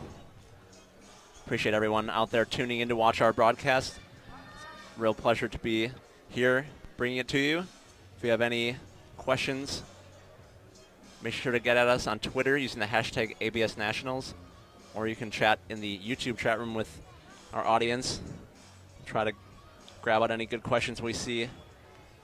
Make sure you guys are Getting the most out of your ABS Nationals viewing experience. So looking at Austin Guyman here in problem 1. Austin was a finalist, I believe, also 2 years ago, right? Or no, maybe it was 3 years ago. It could be, yeah. I think it's 3 years ago, but Yeah. he's been there before. So there are guys here who are capable of putting the pressure on Daniel, and Austin's one of them. Yeah, definitely somebody to watch for as the rounds move along here. Austin's our 22nd competitor to come out so far. 22 out of 61. Comfortable on problem 1. Piece of cake for Austin Guyman. See Sean here on his last problem. He's had a nice round so far. Bring you updated scores as we have them. Give you a sense for how this field's shaking out, but there's still a lot of climbers to come, so it'll be hard to make any definitive statements until a little bit later in the round. I think definitively we can say if you finish all the problems, probably going to make the semifinals. I think definitively Andy Lamb is showing us that he has come to prove that he is not a one-time flash in the pan, that he is not a one-trick pony, that he's a climber that we need to be paying attention to. And I'm very excited to see if he can keep it going in semifinals. He's an easy guy to root for because he does the craft the right way. And he's not the strongest climber here, but he may be, in terms of percentage of ability, he may be percentage of ability applied to the problems. He may be the best. I mean, what he's doing is super, super impressive to watch. Watching just an animal of a rock climber like Michael O'Rourke climbing ahead of him and struggling on problem 5, and then seeing Andy Lamb get it done in this very casual manner. Just super impressive to watch. And as we're looking here, at Matt Lundry, who's another one of these guys that may not have heard too much about, but really nice recovery by hanging him. in, a little mugging for the GoPro. Get your money's worth while you're up there. Yeah. Get your face on camera, Matt. Wave to the folks at home. And just to follow up on that Andy Lamb conversation, he is in first place right now with 5 tops. So he's looking really good for tomorrow. Sean working that bolt hole. I do not recommend that ever. The production crew in the back has really gotten into things here on Friday night. John Glassberg is a former competitor himself, really at an elite level, and has stepped into the booth with his partner Jordan Shipman to produce these live broadcasts, and he's doing a great job. And he still can't help himself when something really cool happens. He stops switching cameras and starts shouting. we are fans here. Alex Borst not quite able to put together on men's 3 there. Andrew Nimmer struggling. But speaking of putting it together, that is Shawn. Sean Raboutou. We've switched away from him, but he is still high on problem 5. There he is. There he is. Just in On that time. go. Getting it done. Nice job by Hanging Sean. in.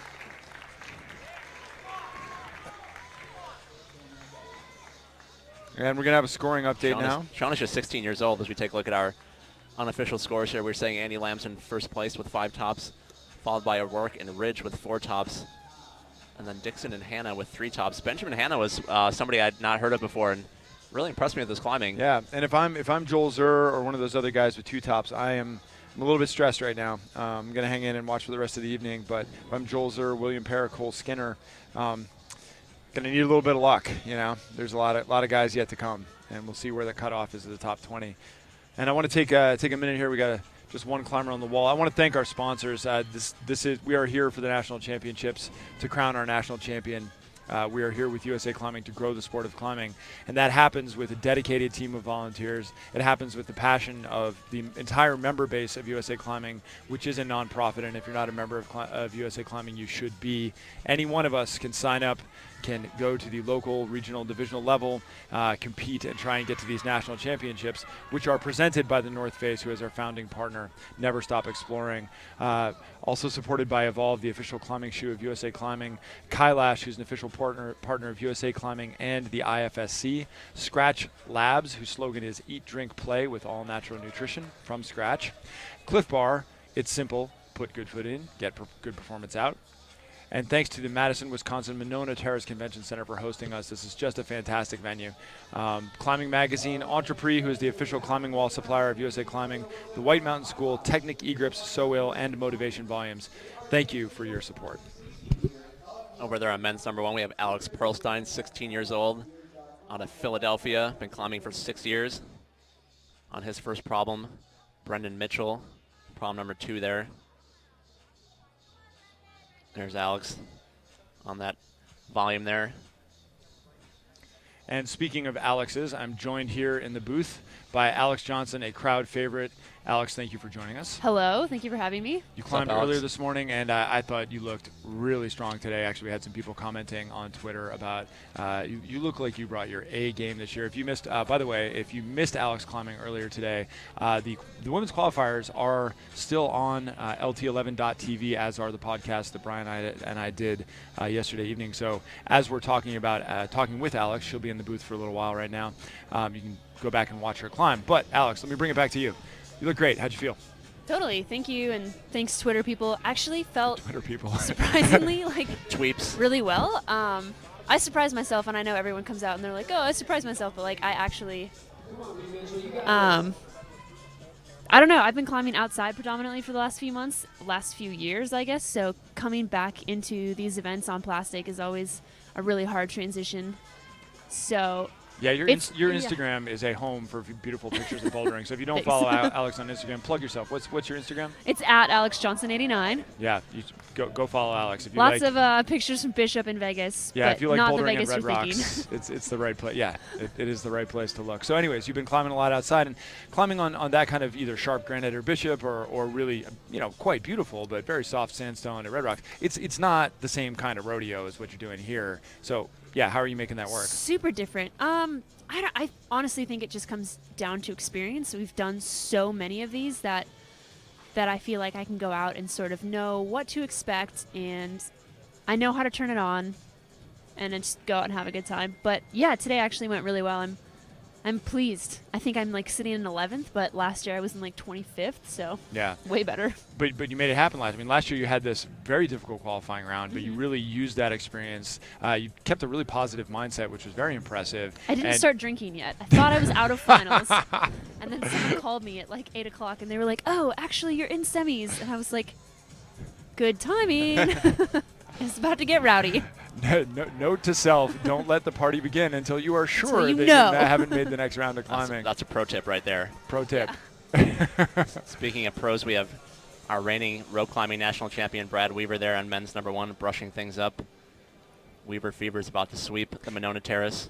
There's been a bit of Weaver Fever. There's been a bit of hashtag Weaver Fever. Weaver Fever. If I'm honest. And is that Austin Guyman on up on men's #2? Yeah, really doing a. Is he painting or something? Yeah, he's taken like a Making a work of art. Fontainebleau-esque level of detailed approach to preparing that mantle on problem 2. He, for me, is a favorite. It's like definitely in finals, but I think he's going to podium.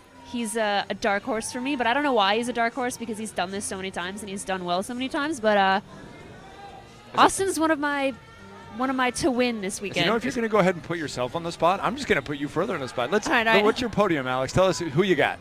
Ooh, okay. Woods coming hot off the process. Number 9 for Daniel Woods. Austin. That is a dark horse. Man. I don't know. I'll have to think for my third. Well, we've got maybe Rob D. We've got a favorite like here in the booth, and we weren't thinking of him before, and we weren't thinking of him last year, and he showed us today that we should have been thinking of him last year. We should have been thinking of him today. O'Rourke. Andy Lamb Oh, is sitting Andy with Lamb. 5 tops, the only one. He's number 1 right now. He was in finals last year, And wasn't he? He placed third. He was a podium finisher last year, and he is easy to overlook. He's so unassuming. He's a quiet guy. Super and quiet. he just executes perfectly to 100% of his ability. So I'll finish your podium. Throw him into finals too. That's our. But O'Rourke also looked really solid. Yeah, well, that guy's beastly. He is so strong, but he's got to put it together, right? It's not just a game of strength. Right. It's true. Alex, I want to talk to you about the event being in Wisconsin. You're from Wisconsin. You've been competing for a really long time. For years, the comps have been everywhere but the Midwest. And you said it before you came, it's a little bit of pressure on you to compete well here. And just talk about the excitement for having such a major event here in your home state.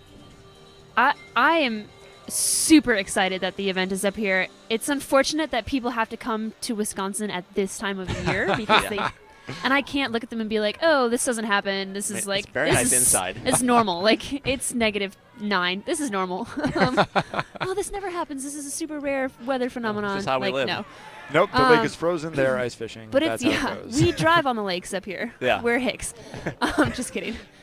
So I think it's really cool. This venue is really awesome. I know that the city was really behind having this event here, and I think that the crowd is going to be really excited. This is a huge college town. Hopefully we can get like a bunch of college kids to come, and I mean, they sell beer here. They can come and like hang out and watch the show, you know? Yeah, my understanding is that they've actually stopped selling tickets online, and that you got to come to the door. I think advanced sales are actually really good, and I think the energy is going to be popping in here tomorrow night. So I'm really excited for that, and I hope. I mean, we got to whittle that field down. You have your work cut out for you. We're going to go to commercial in about 40 seconds, but in that time, Alex, I mean, talk about how you're going to prepare for semis tomorrow. I mean, you have to. You're in. You got to be in the top 25% to move forward. I mean, if you want to have a chance to fight Alex Puccio for that national championship. What do you do to prepare between now and then? So since we stopped climbing, I think I was done at about noon, 12:30. Just drinking a lot of water, like taking ibuprofen. I've been getting my forearms rubbed out, and just taking it really easy. Tons of water, like relaxing. Tonight we'll probably go sit in the hot tub, and you just try to keep your body relaxed and heal it as fast as possible in the short amount of time that we have. I mean. Literally 24 hours, and then you have to go another round. So speaking of short period of time, we're going to go to commercial now. We'll be back here at the 2015 ABS National Championships with Alex Johnson. Tweet your questions at us. We'll be right back.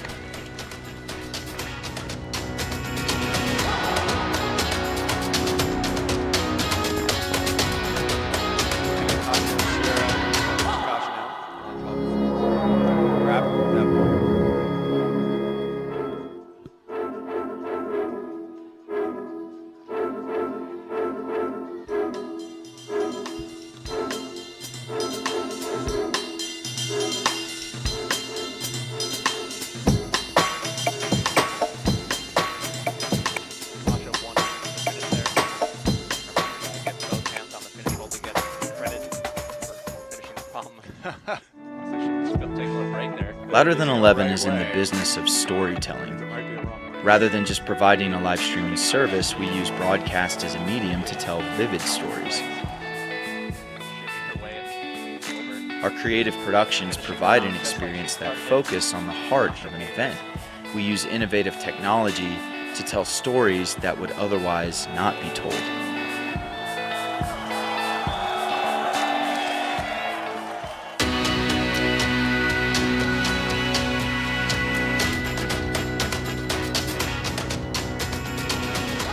Back to the 2015 ABS National Championships presented by the North Face. We are live at the Monona Terrace in Madison, Wisconsin with our male qualifying round. Almost halfway through at this point. We're still in the booth here with Alex Johnson. As we got action here on 4 problems. Alex, we were talking a minute ago about your what you've been up to. You've been climbing in Vegas. You've been climbing in Bishop. Tell us a little bit about what that lifestyle is like and the lifestyle of the glorious, glamorous lifestyle of the pro climber. Super glamorous. So for the last couple weeks, I've been living in my glamorous trailer. Tell us about your glamorous trailer. Up in Bishop. I went up there, and Goal Zero actually hooked it up with solar panels and solar power, so I'm like completely solar powered. So I get to like watch movies and straighten my hair, and I like cook rice in the rice cooker and stuff like in the trailer, this tiny little tin can. So it's really cool to have that when I'm like up in the mountains, and sort of just kind of going back to the same project that I've been going back to forever and ever. The Swarm. The Swarm. This is a boulder problem, for those of you who don't know, in Bishop, California, on a really, really gorgeous chunk of stone with this really beautiful piece of rock. Really nice kind of geometric look to it. It's got this sloping diagonal feature. And why don't you tell us a little bit about the problem, Alex? The problem's super sharp. It's on this huge rock, super pretty rock. One of the most beautiful boulder problems I've ever seen, like really stunning. About 8 moves on really sharp little crimps, sort of big dynamic moves, and just a really, for some reason, it hooked me, and a boulder problem like that has never hooked me before. Like, I've never been so invested in a climb, and it's been cool that like the North Face and all the rest of my sponsors have been so behind it, and that really is cool to have that kind of support. Yeah.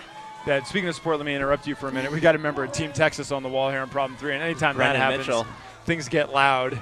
Who was that, Brian? That was Brendan Mitchell. Brendan Mitchell. And just to his left, I think that's Kyle Struthers. I think the local crowd is responding. Kyle's actually from St. Paul, so just about a 4-hour drive. So I think he's got a little. Technically, we're all like hometown here. Anything within 5 hours is local. Yeah. Chicago's local. Anyways, Alex, you were saying the lifestyle of the pro climber afforded to you. Yeah. You've been at Bishop. You've been working on the Swarm. It's been awesome. It's like I never thought that I would be, you know, able to do what I'm doing, like in this position. Like I am rock climbing. All I do is go rock climbing. I mean, that's not all I do, but like my job is to go rock climbing, and it's so awesome to have that as a career, have that lifestyle. Like I super grateful, like the North Face and Evolve and Nycro's super helpful to make me like, you know, I get to do this for a living, and it's something that I love. It's amazing. Like you always hear people that are like, do what you love what you do, but like so many people aren't doing that. Like they're stuck in jobs that they're not really happy in, and I get to wake up every day and do what I want to do. It's amazing. Life is good, and I really appreciate you paying that forward as well. You've been doing a lot of work with USA Climbing, Mm-hmm. right? Yep. And so tell us a little bit about what you've been doing with them. I saw an Instagram takeover last week, for example. Yeah. I don't know why, like where that idea came from. I've done it for other sponsors before, and I see that like other, I guess, accounts on Instagram have their people take over. So I thought it would be really cool leading up to the event to have some of the athletes do an Instagram takeover for USA Climbing, and it generated like a lot of followers for USA Climbing. They got over 1,000 new followers, and it was a great way for USA Climbing fans to sort of invest in the stories of the athletes. Like we had Paul Robinson, Alex Puccio, myself, and Megan Martin. So it was basically like you can pick whoever you wanted, invest in their story, follow along with how they're training, and hopefully see. And as you're talking, how they do on the one of your dark horse picks there, Austin Guyman just did top 3, so he's making you look He's good. a favorite. Yeah. So let me ask a question I should know the answer to. Mm-hmm. Are you're the athlete representative on the USA Climbing Board of Directors? Is No, that right? No, I'm not. Nope. You I think are. that's Angie. Angie. Okay. I think so. No, or Josh Levin. We'll have to figure this out now. It's that one, Angie and they're both. All you on, know is it's not you. They're both on a board, but I don't know what board. I'm just on the rookie team board. Well, Brian, we're Which going to do is process way more elimination. powerful. We'll just ask everybody who comes really? in if they're the athlete representative, and that's how we'll figure it out. We're learning a lot here about the pecking order of USA Climbing committees right now. The list of things I I hold don't the power. know, you can just about fit in that lake over there. Which one? Yeah, one of the one of the big ones. There's a lot of water around here. Yeah. Just under snow and ice. Absolutely nothing going on the wall right now. Super invigorating Somebody stuff. go up there and make somebody rock climb something so we can talk about it. Everyone's sent. Doesn't that mean everyone's sent? No, I think I see at least one person Or still everyone's super pumped. on the mats there. It's That's one of those two things. Alex Borst on the far left side, biding his time on men's problem number 5. I'm going to remind everybody, tweet your questions using the hashtag ABS Nationals. If you got a question for Alex Johnson, anyone else, hit us up. I'm seeing Weaver Fever.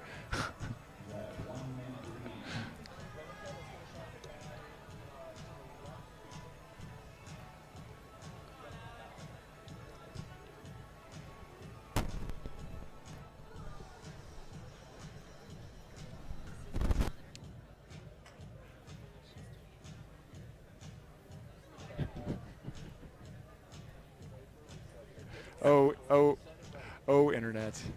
Everyone catching their breath here. Internet we still have a making long jokes way that to go, you guys. We're not even halfway through this men's running order. No, we just got started. Yes. Pretty the much. internet is making Yeah. jokes already we can't repeat on air. Where are we going to be in another 3 hours, Brian? Well, What's it's been gonna an happen? exciting first Maybe half of the Daniel men's Woods will round. have gone. That's true. I hear he might be climbing. He is climbing. Since you asked, I have a running order right in front of me, Brian, and I can tell you he's climbing at 7:32. So if you are looking to see our 8-time national champion, that's when you need to tune in, 7:32 Central Standard Time. Alex, I'm going You should already be tuned in, obviously. Well, yeah, right. But just stay tuned in. Yes. Continue to tune in. I'll spray about it. Tune in more. Alex, I'm going to put you on the spot again. Okay. So on your side, we got Alex Puccio, Mhm. dominant champion, 8-time national champion. You've been there. You've got it done. I've been there a long time ago, yeah. Can anybody? It's been a while. Alex is climbing really well. What's it going to take for somebody to beat Alex at this competition? You know, Putting you on the spot. you are. And It's you know cool. what? It's just you and me and Brian. Nobody's watching. It's not, no one. yeah, No one's listening. No one's out there. I have a tendency to be really honest. I think that a lot of people listening know that, but Puccio's beatable. She's definitely beatable. She's strong as a horse and a fierce competitor, but she's not unbeatable. She makes mistakes just like the rest of us, and it's going to take someone having a good day. Like I know Megan Mascarenas has beaten her in the last few months. Like it'll take someone having a good day and her having an off day, and it's definitely possible. And I think that it's going to come down to Megan and Puccio. Let me go further. Yeah, I know you're a competitor. I know you love to compete. I love seeing you get after it and get passionate about it, get psyched when you send, get frustrated when you don't. I believe, if I'm gonna put words in your mouth for you, I believe you step up to the wall to win every time. I definitely turn it on. I'm a performer, and I like to rise to the occasion. I like the crowd. I like being put up on a stage and seeing what I can do to make people ooh and ah, and I like entertaining. I want to do something that they're going to be impressed by. And so every time I step up to the wall, it's not I want to win, it's I want to blow them away. Well, I can think of Sometimes something. that doesn't always happen. I can think of something that would blow them away, Alex. Winning? And, Yeah. and if you were to be our 2015 ABS National Champion, I would be impressed. I would definitely be impressed. Brian would Bring be the impressed title too. home Dude, I to would be Wisconsin. impressed. Bring the championship belt back Bring it back. to the Dairy State. Yeah, that would be, yeah, I'd be impressed if that happened. Hopefully just making finals. And, once you get into finals, it's really anyone's game. So That's true. That's true. anything is possible. Brian's been- Follow your dreams, blah, blah, blah. Brian's been saying over and over again, there's a lot of ways to lose this event. There's only one to win it, and you're right. It can be anybody's game once you get into finals. Absolutely. That's sports action all over the place on the left side of our wall from our cable cam. Got Brendan Mitchell making moves on men's 4, wrestling with those volumes, 3-dimensional climbing. Moving on to those tiny little crimps. Those are not good holds. I will say, from my experience this morning, our qualifiers problems were probably the most fun qualifying round I've ever competed on. And the guys' problems look just as fun. They look really awesome. Number 4 looks cool. I Number agree. 3 looks really cool. 2 is really interesting. They look really, I think the route setters did a really awesome job. I agree, and thanks for bringing that up because it's something that's been really entertaining to watch all day long, and full credit to them. Yeah, You've our had- problems were so fun. Even the ones I couldn't do, which is, I usually don't like those. That's But I even like the ones I couldn't do. That's usually my line too. Problems I can do, I love. Problems I can't do, I don't like so much. All right, so we have a question for Alex from Twitter here, from Renaji Naranjo. Thanks for tweeting in, man. For Alex, what's your favorite ceremonial post-comp meal? So let's imagine, let me set the stage here. You have stepped down off the top of the podium. You are the 2015 ABS National Champion. You're hungry. You worked up an appetite. So hungry. You gotta be hungry. You're making me hungry already. What you gonna go eat? I would go to Buffalo Wild Wings and get some honey barbecue boneless wings. Boom. And a Blue Moon. Nice. Well played. And watch a UFC fight. Ronda Rousey. Yeah. I don't know you're into that kind of thing. Team Rowdy. So let's veer off topic for a minute here. So one of the things that really appeals to me about MMA is that I make an analogy with climbing in that it's a high intensity sport. It takes place mostly where you don't think it does. It takes place in your hips, and there are consequences if you fail. I see analogies all over the place. What do you like about it? And why are you a Ronda Rousey fan in particular, besides the fact that she is pioneering MMA for women? A lot of people don't like Ronda Rousey because they think that she has an attitude, but I love her attitude. I don't know. I like her game face, her mean face, her seriousness. Like I follow her on Instagram and she posts all these like goofy, silly, whatever things until it's time to train and time to perform, and then it's game on. Well, speaking of game on, one of your other favorites here, Austin Guyman, trying to make you look good with 2 minutes and 50 seconds remaining. You called him as a podium finisher. Yep. Here he is now. Talk us through what's going on here.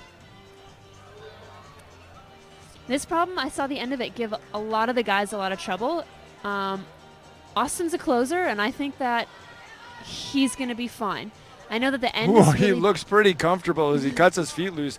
Jeremy Harden told us those crimps There we are go. awful. They're terrible. Not for And Austin, they're not.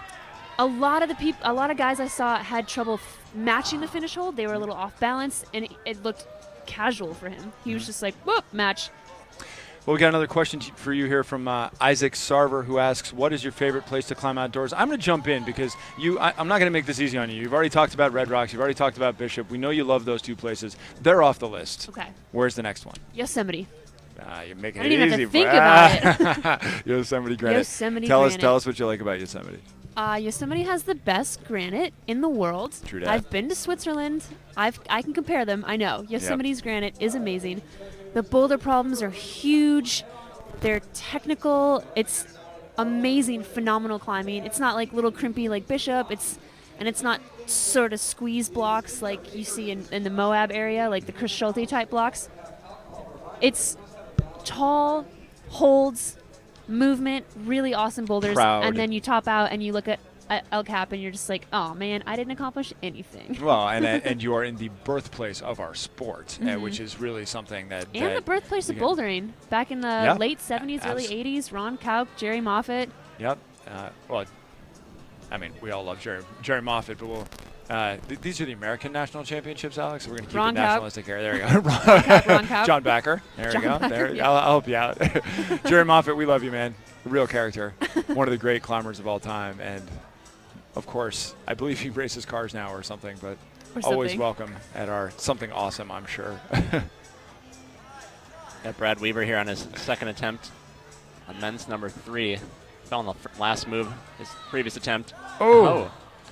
Weaver fever, not enough to stick that final hold. No, he's frustrated. That finish move tends to be really hard for a lot of guys. The only person I've seen dominate it so far has been O'Rourke, and he took it to he made it took look really it to lunch easy. pretty much. Yeah, O'Rourke and Pinches go together. Go together quite well. And he's got pinch strength to spare. He does. About to transition to our next set of climbers here. Coming up in the middle of our screen there is Max Hammer, who, according to our notes, is only 15 years old. He's already got the shorts game figured out at a young age. I like his style. See how he does on this third problem. Ooh, okay. I've got another dark horse. And he just came out to do men's number 1. Who is that? Tell us who's on men's Nathaniel number. Coleman. He's just gonna say Salt Lake. He's coached by Kyle O'Mara, I believe, and just won the comp last weekend, the dynamic comp. Did he? Yeah, the one at the trade show a few weeks ago. Yeah. Yep. Which brought a pretty strong field out. It's the trade show competition. There's going to be a lot of strong climbers He's there. one of my finalist dark horses. Definitely somebody to watch here as he steps onto the wall. Your podium is growing here, Alex. My podium is about 6 deep right now. It's important to have contingency. The great thing about our job is we can just keep talking. You can say anything All you right, want. finals. I got finals. Woods, O'Rourke, Guyman, Andy Lamb, Nathaniel Coleman, and that's 5. I need one more. Okay, let's talk about this. We got Kai Leitner, who's one of the young guns who really has been tearing it up on routes. We'll see how he does with bouldering. Ian Dory has podiumed before at high-level events. Ooh, Ian could be another one of my. And Josh Larson is one of these guys who doesn't do it list. every time, but every now and then he just turns it on in a way that you don't see coming. Which is to say nothing of a lot of these guys that like we've been talking about, that the next great American climber is probably here, and we probably don't know his name yet. Sean Bailey, another one who did really well in Salt Lake last couple weeks ago, and in the Portland Boulder Rally in October. Yeah. He did really well up there he made too. finals up there in Portland. We'll throw him in finals. Sure, that's 6, right? At least 6. Okay. Maybe they'll be as high going in. Yeah, now you're playing the meta game. All 6 of them are going to be tied. That will be very difficult to have happen, but you never know.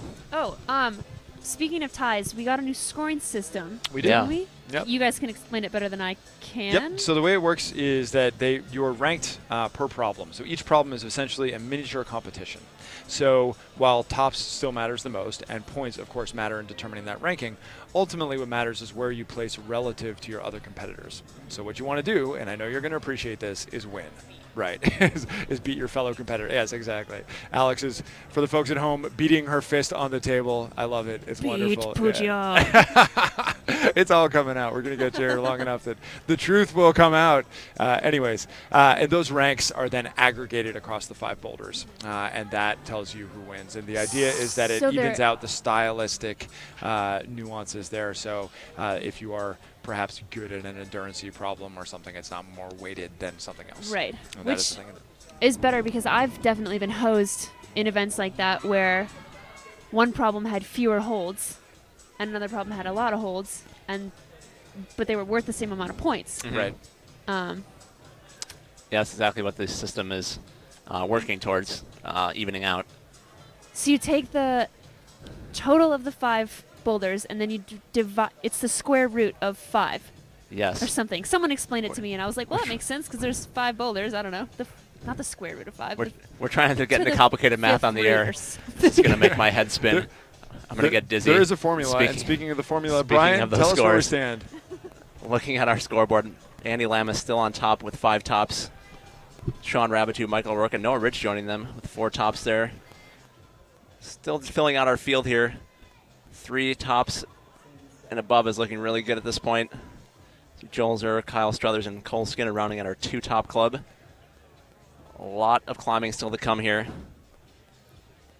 Those unofficial scores at our 2015 ABS National Championships male qualifier rounds. Brian Reynolds and Pete Ward here in the booth with Alex Johnson. Whoop, whoop. Hello. Keeping the energy levels high as we work our way through this qualifying round. Getting our next batch of competitors out. And we had our first 4-brush moment of the evening there, Brian. Yeah. 4 brushes working on the problems. Nothing like procrastinating when you have 4 minutes to climb. No kidding. And over on men's number 1, none other than the old Jake Fields. So Alex, give us a little insight there. So you have, and if you're at home and you're watching and this is your first time, or you're new to watching competition climbing, this format's really kind of unique in sport. The athlete has never seen the problem before. You're sitting in a chair before you climb with your back to the wall. When it is your time period, you have 4 minutes to stand up, evaluate the problem, figure out how to climb it, and then execute. Talk us through that a little bit, Alex. That's a lot to do in 4 minutes. I think it's a really awesome format. I think that having events like this really tests to see who the best climber and ultimately the best flasher is, because being able to flash something to let do me something. explain some jargon. Sorry. To flash is to do it on your first try. It has nothing to do with anything Never else. having seen or touched the rest of the boulder problem on before. Your first try. So carry on, jargon explained. I think being able to come out and do something on your first try you've never seen or touched before is super impressive. You don't know what any of the holds are like. We can kind of guess if you've touched them in your home gym and stuff, but you've never done any of these moves before, and even after you've tried them once, your body has already retained that muscle memory. So it's, I think, amazing to be able to do something on your first try and to only have 4 minutes to turn around and do. Like, these problems aren't, V5, V6. Like, the guys' problems are like V8, V9, and finals maybe as hard as like V10 and 11. They're super hard problems to come out and do on your first try in a row. Multiple, like V10, V11 in a row. Yeah, and even if we stick at the bottom end of that at V8 or V9, people are sometimes surprised. And I said this earlier, I'll say it again.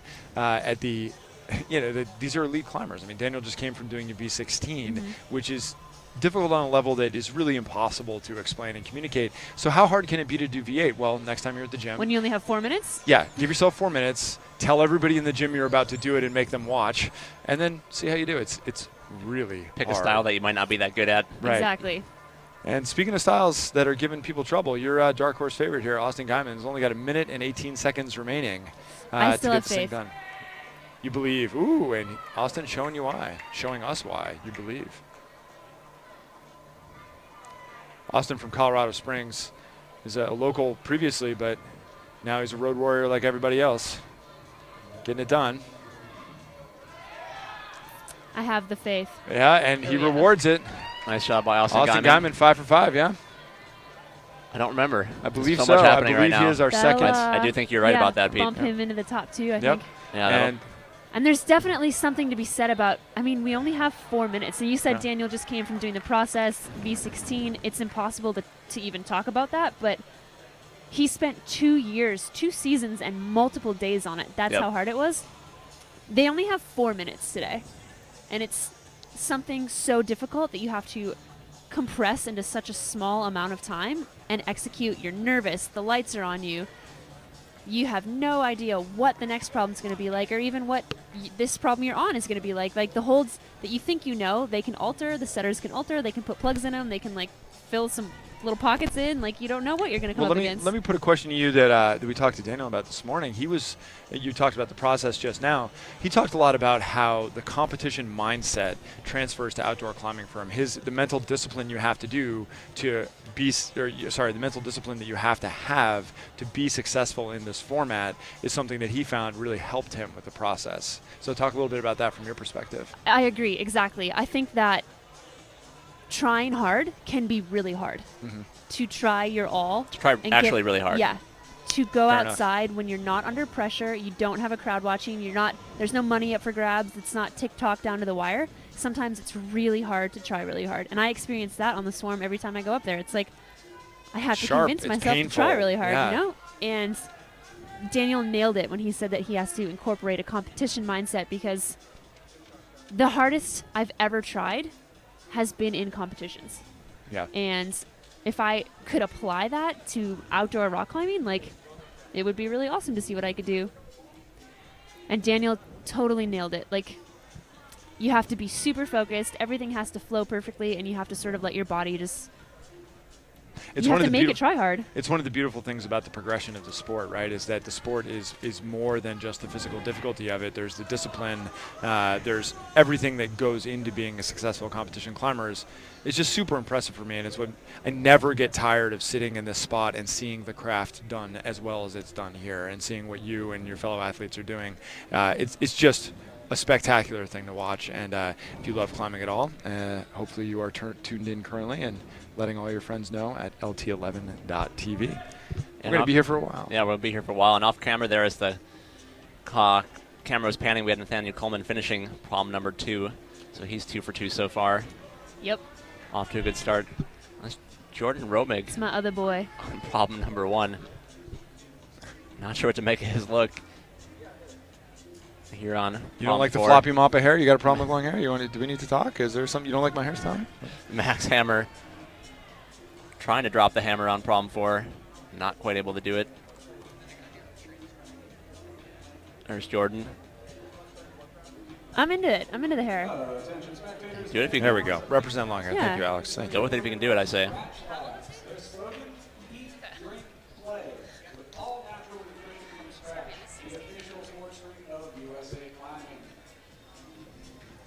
Jordan's 19 years old. Home Craig of Mount Woodson. I believe that's out in Southern Cal. California. I think he goes to school down there. Southern California, I will step in and say, is one of the underappreciated climbing destinations in this country. I will say, if I was going to name one of my favorite bouldering areas that people have probably not heard of, I really love Black Mountain. Black Mountain is fantastic, fantastic climbing. And in general, Southern California's got a lot of really cool stuff, a lot of really good history. Shout out Southern Cal. I've heard good things. Got one more question for you here. Again, from Isaac Sarver. You have competed in the past on the World Cup circuit. You got any more of that left in you? I have. If I end up making the team this year, I will do Vail. I don't have any plans to go back to Europe and compete in the circuit. I did that for 2 years and got super burnt out on indoor climbing. And like I said, probably 2 years I've been predominantly climbing outside, and it's definitely where I want to be. It's where I wake up and I want to go rock climbing. Like, we have a gym in Vegas now. We have like a really nice gym called the Refuge, and I could drive 25 minutes and go to the gym, or I could drive 20 minutes and go to the boulders. And I always pick the boulders. I wake up, and even if it's just going to the craft boulders to like fool around and climb stuff I've already climbed, like, I'd rather just be outside in the desert. My dog can go. I'm definitely more focused on the outdoor endeavors these days than going back to the World Cup circuit. Well, we're lucky to have you here at the ABS 2015 ABS National Championships. We have another question on Twitter that I'll field. Connor Connor Reike. Connor, apologies if I messed up your last name there. How do they determine what is a V16 compared to a V15? Is Daniel Woods the only authority to decide what comes next? And in general, this is one of the problems with the vagaries of climbing grading. Is it is a subjective thing. 100 pounds for me is 100 pounds for me, and Brian and Alex and everyone else. Climbing grades are affected by all kinds of stuff: body shape, climbing style, conditions, et cetera, and really it's a consensus of the top climbers. And so what happens at the cutting edge, and Alex, you of course have more experience with this than I do, is that climbers propose new grades when they think maybe we've gotten to a new level. And it's something that historically just takes time. And it's one of the things I really appreciate about competition, in fact, is that competition is actually, we were talking about grades a minute ago, but these problems are in fact not graded. Nobody bothers to put a grade on these problems. And I love that about it. They're not graded. Nobody really cares. All that matters is, can you do that? And the purity of competition is one of my favorite things about climbing. I feel as though sometimes we get too fixated on how big is the number, when in fact, when you go outside, what you were talking about with the swarm, and you've talked about it extensively over the last half hour we've had you in the booth, and thank you for all the time, by the way. Of course. But you're talking about the geometry of the boulder, the beauty of the line, the setting, Bishop, and how much you like being outside, how much you love going out with your dog. For me, hang out with your friends, et cetera, et cetera. These are the things that I love about climbing. These are the things, advancing my own ability to climb, pushing past my fear, my inability to try 100%, like you were saying. The number attached is less important, and I love with competition the honesty of the whole thing. We know why we're here. We're here to be the best. Let's win. That's great. And so I'm riffing a little bit on your question there, Connor, but it is a subjective thing that takes time. And we're seeing a rare send here of problem 3. Brian, you know who that is? I think it's Dalton Bunker, who we have not spoken about just yet. Wow. Comes out of nowhere. Sends Yeah, another dark horse. men's number 3. But Alex, please feel free to chime in on what your feelings are and how the top end of the grading system works. Generally, I would say almost 100% of the time, the grade is determined by the first ascensionist. So it's whoever completes it first, and then the next few people that go on and do it after, they all sort of talk about it, and it's a consensus, and it's, well, is it harder than this problem? Is it harder than that problem? It's the same style, but so it's usually the person who climbs it first proposes the grade, and then whoever does it afterwards, they sort of decide together. So hopefully that answers the question. I think you did great.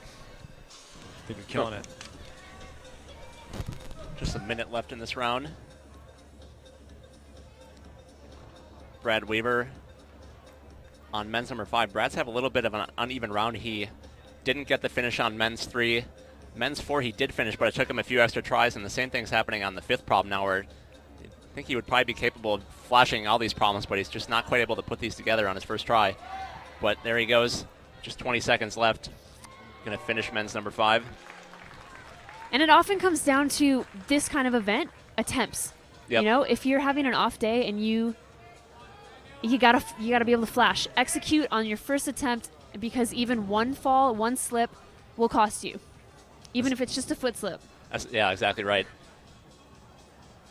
We're switching to another round here at 2015 ABS Open National Championships, presented by the North Face. Brian Reynolds and Alex Johnson holding down the booth at the moment. Yeah. We got Nick Milburn brushing up men's number 1 over there on the far right side of your screen. Just to his left is Jordan Romig. See how Nick does in his first problem. And some of these climbers, Alex, have been in ISO now for a couple hours. What is that like for people at home? They don't know. The climbers can't watch the other climbers compete, so they have to go into a sequestered area before the competition starts. Yep. And they're going to be there for 3 or 4 hours, some of them. We're shuffled into a back room.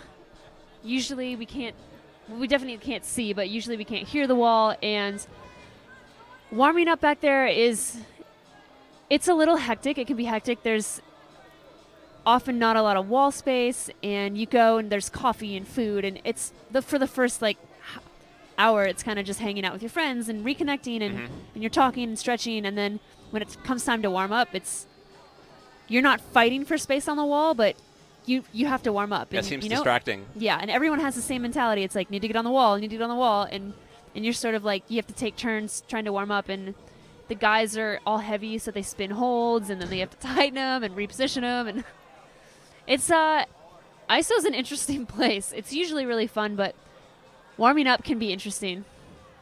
Yeah, so this venue here at the Monona Terrace is a little bit different.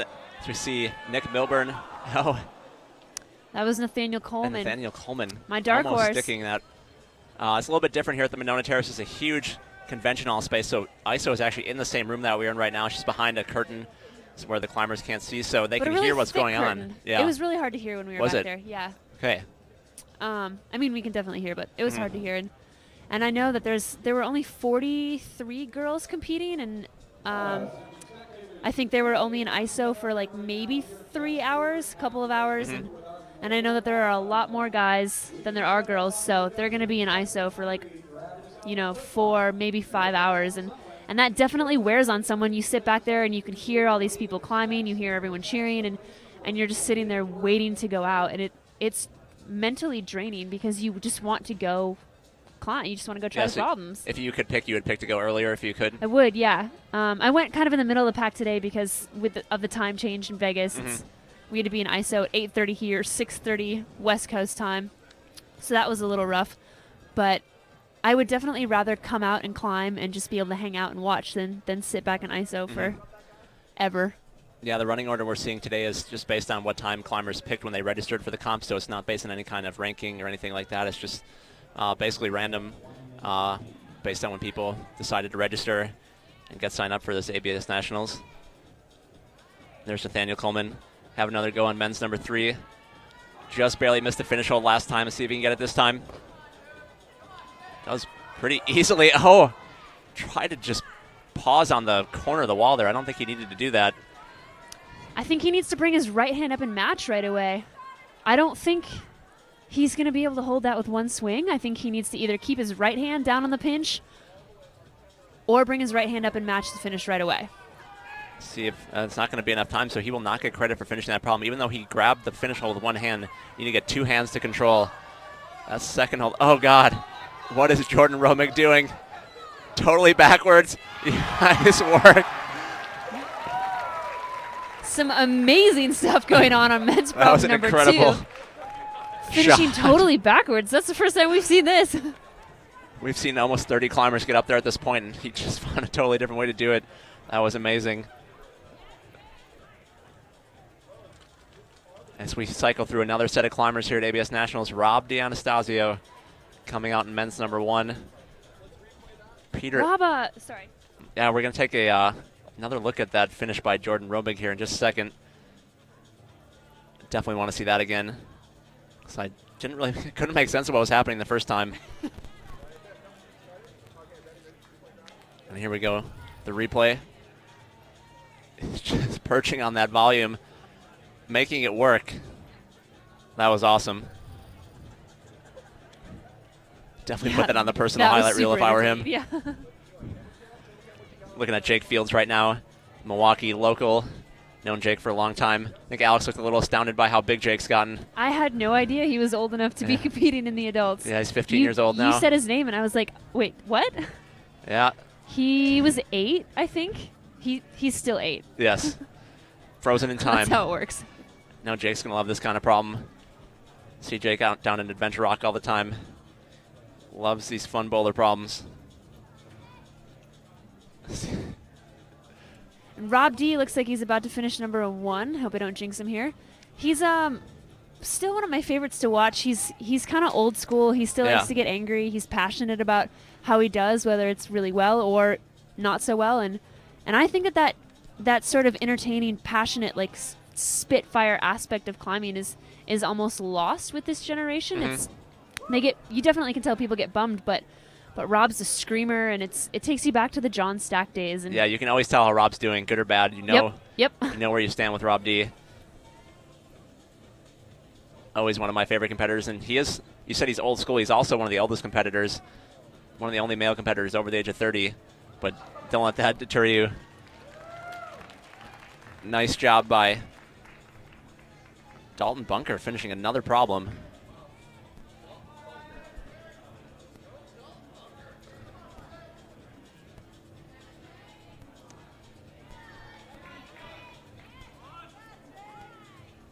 Just under 90 seconds coming up here. Peter Erard there on men's 2. Peter lives in Denver, I believe. See him out climbing there quite a bit. Ryan Scurfield on the far left side of your screen on men's 5. Not quite able to suss out those moves.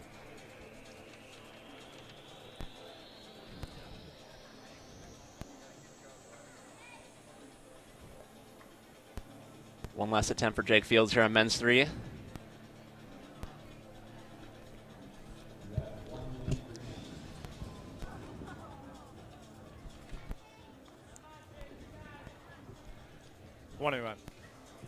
Want to thank Alex Johnson for joining us here in the booth. Alex, if we will probably trouble you for some more of your time tomorrow. You are always charming, articulate, and a great representative of the sport. Thanks. Thank you. Yep. And good luck tomorrow in the semifinals. It's really good to see you. Thank you. Let's Hopefully you know that goes well. Let's finish where we started. You look badass this weekend. No, so not good finish. luck. I'm in 11th. I don't want to finish in 11th. Well, you're just going to improve from there. Yeah. You can't win the comp during qualifiers. Think of Nope. 11th as first twice. Smooth. I don't know. Thanks. All right, thanks, guys. Smooth is the kindest thing you could have said. See ya. Thanks, Have a Alex. good one. Bye. Good luck tomorrow. Thanks to Alex Johnson for giving us her time this afternoon. Always great to have her insight. Here as we roll on through men's qualifying at the 2015 ABS Open National Championships presented by the North Face. Make sure you're connecting with us on Twitter with the hashtag ABS Nationals or on YouTube in our chat room that has lots of great discussion going on right now. A lot of people in there talking about their favorite climbers, sorting things out here as this qualifying round goes along. We're just a little more than an hour away from our 8-time national champion, Daniel Woods, taking the stage. I want to remind everybody what the stakes are here. We are here for the 2015 American Bouldering Series National Championships presented by the North Face. We're in Madison, Wisconsin at the qualifying round. We're going to take the top 20 climbers from this round of 5 boulder problems into semifinals tomorrow. From semifinals, we will take the top 6 into finals.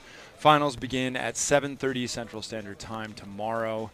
Please do make sure you're tuned in at lt11.tv. And Pete, one of the more unknown climbers that we've seen doing well this afternoon is Dalton Bunker. I'd never heard of him. I just got a note from Stephen Jeffries saying that Dalton's his guy from Salt Lake City. So as we see Nicholas Milburn reeling that thing in. So we'll definitely have to keep an eye on Dalton as the comp goes on here, see if he makes it into semifinals. If Stephen Jeffries says a guy is strong, I believe in Stephen. Thanks for looking out, Stephen.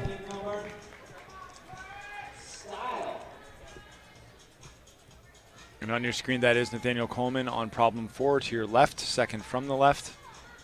See if he can finish up this problem after reaching the finish hold on the third problem twice, but not quite establishing both hands. Not getting credit, but he definitely gets full credit on men's 4 there. As we transition to Nathaniel Spencer, I believe that is. That's right. See Nathaniel a lot out in Boulder. Training, getting ready for ABS Nationals. I know he's been focused on this event. Wants to do well.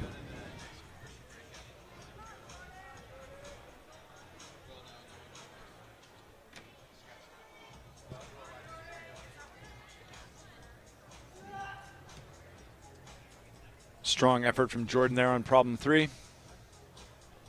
Man bun wasn't the right beta, but I appreciate it. As a member of the man bun tribe. He's just working all the angles. Yeah. It's like a wardrobe change at an award show. You just got to give your best look each time out. Yep. No, it's working for him. I like it. Look good, feel good, climb good. Coming to scores here, Brian. So give us a little update on where we stand. Yeah, looking at these unofficial men's qualifier scores, we have a new person in front with Austin Guyman, just ahead of Andy Lamb based on their points. Behind them, Brad Weaver joins the 4 top club there with Raboutou, O'Rourke, and Ridge, followed by Laundrie, Dixon, and Hanna with 3 tops. So excellent scores for all them. Andrew Nimmer rounds out the top 10 right now, so we're about halfway through. And that 2 top crowd, those are the guys who are on the razor's edge, really. They're going to be spending the rest of the night wondering if they get in. And it looks like it's going to be determined I mean, that ranking system is really what it comes down to, right? You got to beat the other guys. Every little bit counts. Every try counts. There really is no margin for error, as Tande called out earlier. Number of tries looks like it's going to be a big difference determining who at that 2 top level. Well, it seems like Andy and Austin have sort of stamped their ticket. They can go home, go to bed, get a good night's sleep. But if you're in that 2 top crowd, we'll see. You're going to be wishing you'd gotten that 3rd top for sure. Got Brian Huang here out on men's 5, climbing for Team ABC out of Boulder. Not going to happen for Brian on men's 5 there. Or Nathaniel on problem number 1. We're going to get our next climbers out here. We're already on the 2nd page of the running order, Pete. That means we're getting deep into it here. Flipping back and forth, Brian. Testing my manual dexterity here at the ABS National Championships. One thing that is worth noting, if you're looking at the running order, Paul Robinson was scheduled to compete right before Nathaniel Spencer, but he was a late scratch for the event, so we will not be seeing Paul here at ABS Nationals this year. Paul, sad to see you're not here, man. We're looking forward to seeing you climb. He is one of only 2 people that has beaten Daniel Woods at this event in the last several years, so missed opportunity there. Yep. But the comp rolls along here. Rob D. Missed opportunity for Paul creates opportunity for somebody else, and that's Rob D'Anastasio. Using the skin on his knees to create opportunity. Oh, outrageous effort. If we see that again, we're going to see the angry Rob D face, I can tell you that. The angry Rob D face is something else. That guy's got a little Hulk side to him. Speaking of something else, what is going on Peter. problem 3? Erard, Peter has been posting some pretty crazy videos lately of him doing 1-finger, 1-arm pull-ups. Could come in handy on this problem. Not so much on the slab boulders. We will see what happens. Rob D's saddling up on problem number 2 for another attempt. There we go, Rob D. Rob is a veteran competitor. I've seen him training a lot out there in Boulder, Colorado recently. He is ready. He finished on the podium the Dark Horse Comp last weekend, right behind Michael O'Rourke. So we know they're both in pretty good shape. Let's see if Rob can figure out this move. Bonus points if he can face out like Jordan did.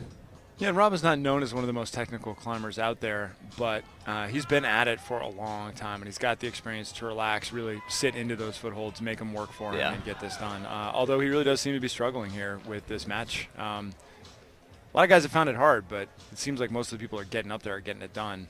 Rob does not look confident in that left foot. He keeps kicking at it, trying to hope it's going to get better. It is what it is. You just got to commit, stand hard, and believe. Nice, Rob D. He finally does.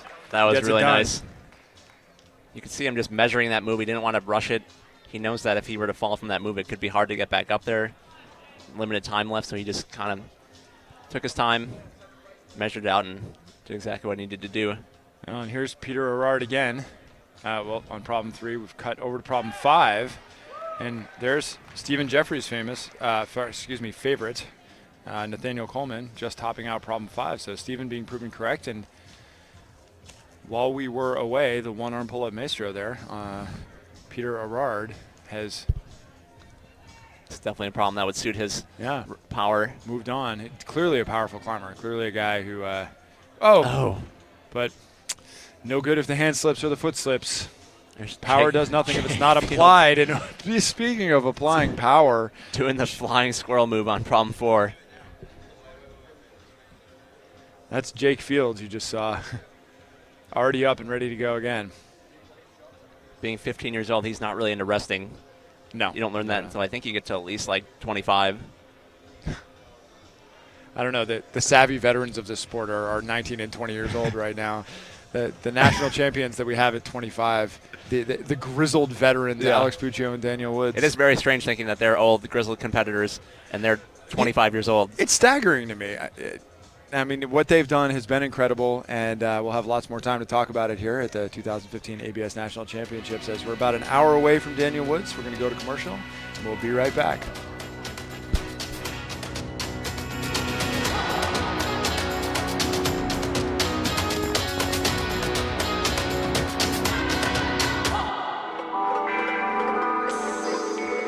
EP poured the first handhold in 1985. Here we are 30 years later. Chances are if you climbed inside, you've climbed on an EP hold.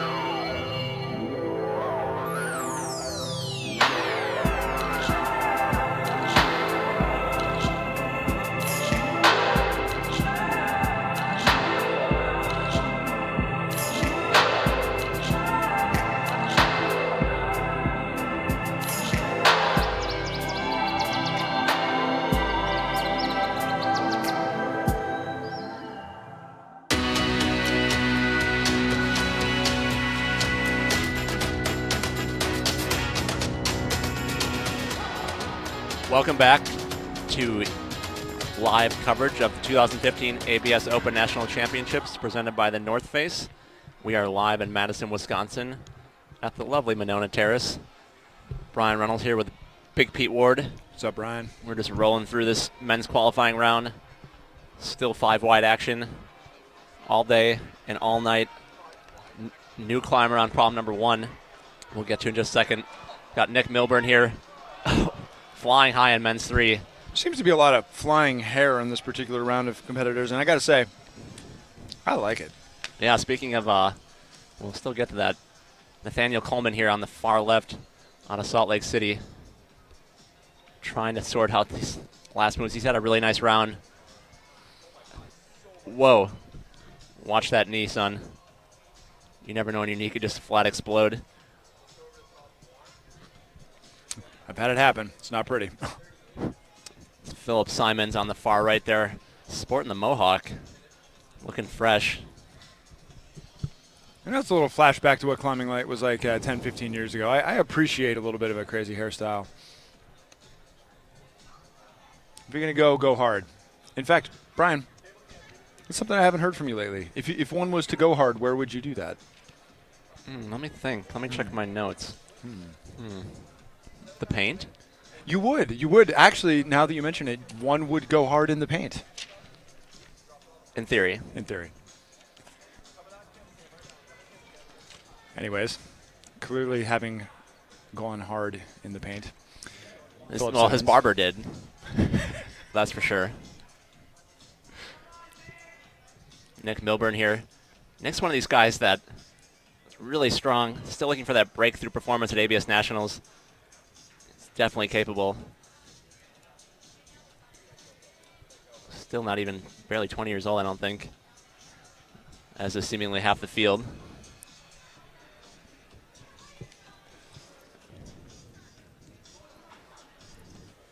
Daniel trying to figure out that men's number 5, but it's not happening here. I think he's going to be done. 22 seconds left and counting. Jordan Romig. Chalking up one move in. We got a question here on Twitter. Why no Paul Robinson? Kind of a bummer. He's beat Daniel Woods in the past. He's really one of the only ones. And you know, Twitter, I can't answer your question. I don't know where Paul is. So Paul, if you're out there using the hashtag ABS Nationals, where you at? You're on my running order. It's not on mine. I crossed him off. Oh, I see. Hopefully we'll see Paul next year. I got to say, though, Alex Johnson called it. Excuse me.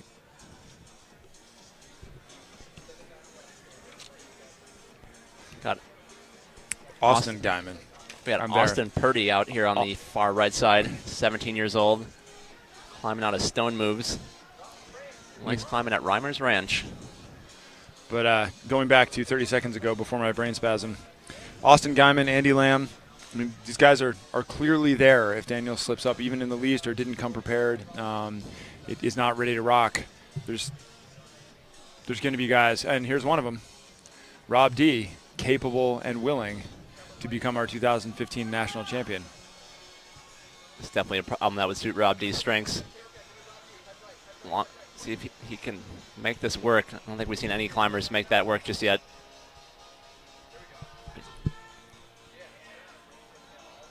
See if he can recover and stick this last move. Huge jump move by Rob D. Nice job. Look at that power from Rob D. He's got it. He's got it, and he can put it where it needs to be. Held his swing and then pulled himself in all with that left arm. That is not easy to do. But I think you see a little bit of that comp experience from Rob D. He can really sense what that move was like and just went for it. Just pulled it in. Nice job by Rob. That was Austin Purdy topping out number 1.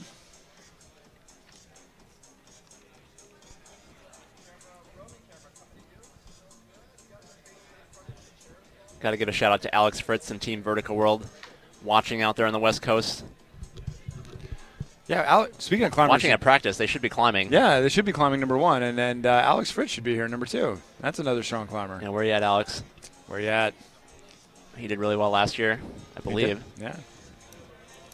One of the talented climbers. You know, we can forgive him. Just give him back to the kids. He's from the PNW. He's from Seattle.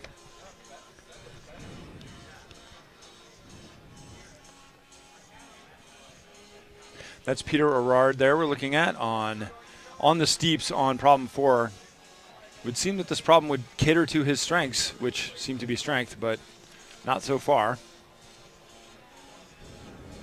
It's not how strong you are, it's how you can apply it to the wall.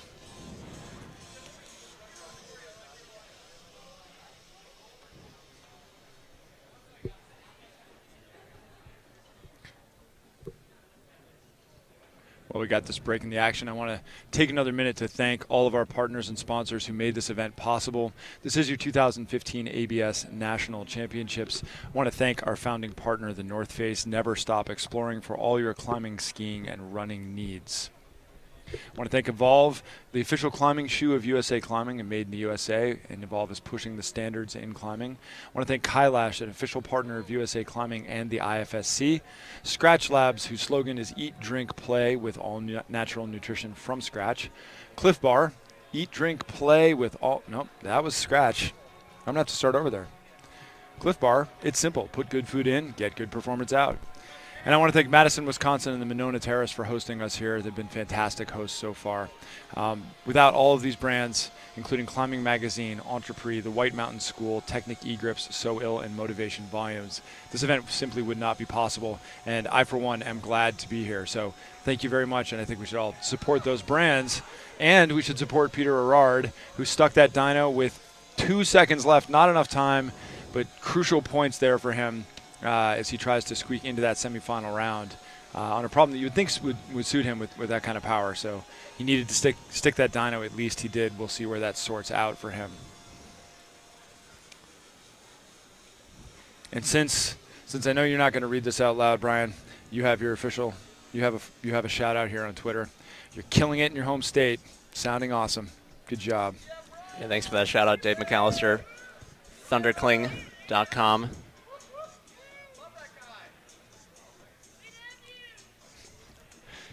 Now Brian getting shout-outs from the production crew. And hair down now. Another new hairstyle here for Nicholas Milburn. Shirt off, hair down. We'll see if this is the beta. I mean, it'll be the first shirt off, hair down ascent of the problem. This is known as the Samson Gambit, Brian. Little known. Sometimes effective. We'll see how it works right now. Very effective so far. That is not an easy move, folks. There's really nothing. There's no real feet to drive off of there, and these guys are having to jump out that roof.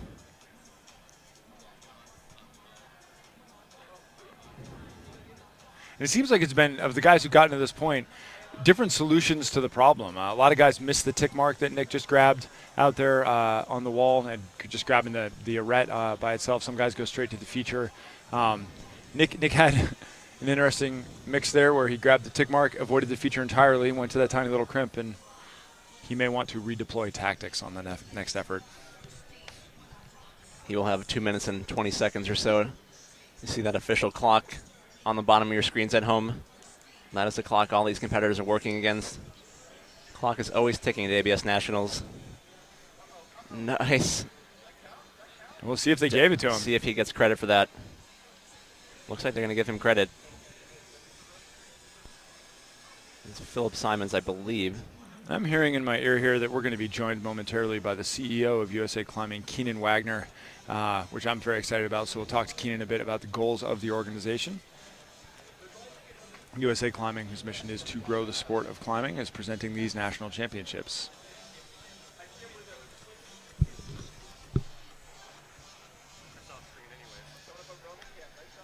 We got 90 seconds left in this round. A lot of competitors shaking their arms, trying to keep loose, keep fresh. It's not easy to stay fresh moving through this qualifying round. A lot of difficult climbing and not a lot of time to rest. All right, Brian. I'm here with Keenan Wagner, the CEO of USA Climbing. Keenan, thank you for taking the time to join us, man. Thank you, guys. I appreciate the work y'all are doing for us. Well, this is a one heck of an event we got going here in Madison, Wisconsin, and it's been really entertaining so far. We've had lots of people watching, lots of great questions online, and it's been pretty amazing to be a part of. I agree. I mean, I think we're all just kind of lucky to be with climbing in these moments when growth is steady. It's much better than being involved in an organization in a sport that's a little stagnant. I'm excited about climbing. Yeah, we all are. So this is our big event for the year, right? This is our bouldering national championships. We're going to crown the best male and female boulderers in our sport for 2015. Talk to me a little bit about your goals for this event and what you'd like to see happen.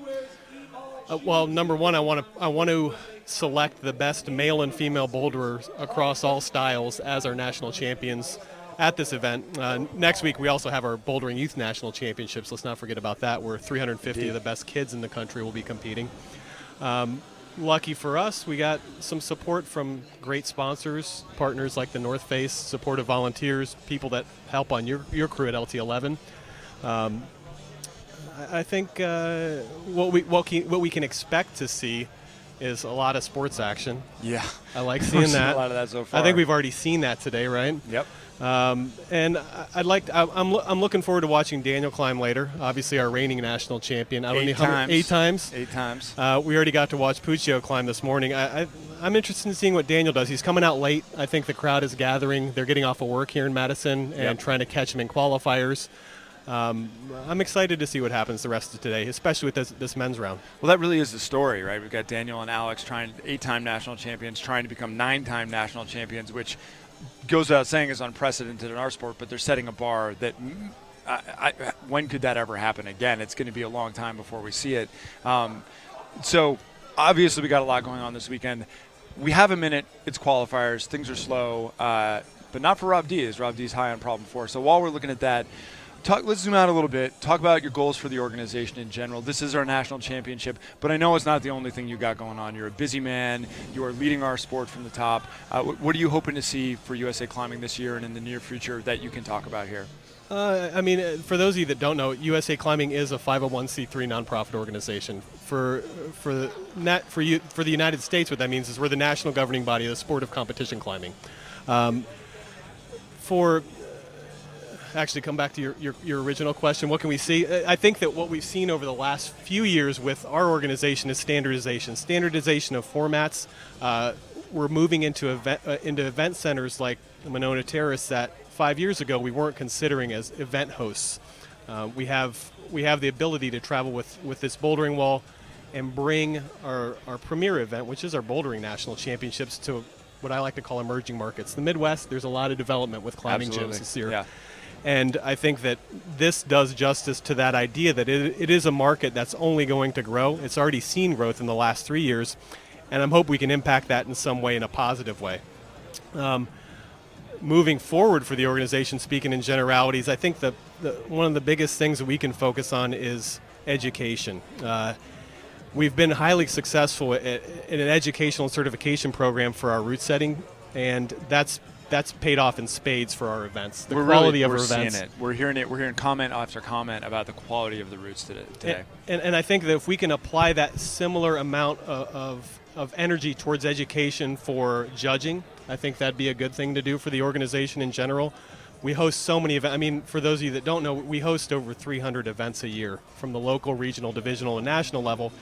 And right now, the route setting is great. I want to see that same level of success and professionalism with our judges as well.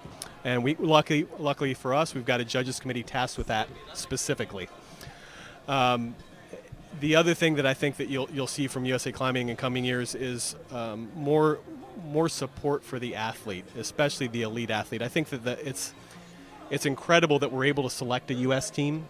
I'd like to show them a little bit more support, both making it easier for them to compete at international events, because USA Climbing, we're the national governing body. There is an international governing body, the IFSC, that does great things with the World Cups, World Championships, and I think that USA Climbing athletes are sorely underrepresented on that adult scene. I think that we show up for the Youth World Championship events, the youth events. Those athletes have the support of their parents still that are very passionate about participating in international events. The adult athletes, although they're young, they may not have that same support from their parents anymore. They may not have a job that can afford to pay for them to travel the world and compete at these events. I'd like to come up with ways to more effectively target support for those athletes. Yeah. And consider those athletes ambassadors for our organization. If we get them in our corner, speaking positively about the organization, I think that could do wonders for USA Climbing. Yeah. Well, and let me give the folks at home a little bit of background here about who you are and what you represent, because really we're at this transformative stage for our sport where I can, speaking for myself, I believe huge things are coming for climbing. And as the CEO of the national governing body, I think people out there should know that there's literally not one person in this country with more experience, more perspective on what goes on behind the scenes and in the growth of the sport than you have right here, right now. And I really firmly believe you're the guy to take us to that next level. And you look at this event and everything you just said, and you're very humble about your approach, and I appreciate that. But the fact that we are here at a venue of this quality, it's not home court advantage in Colorado. We're taking the sport out there. We are putting ourselves on display.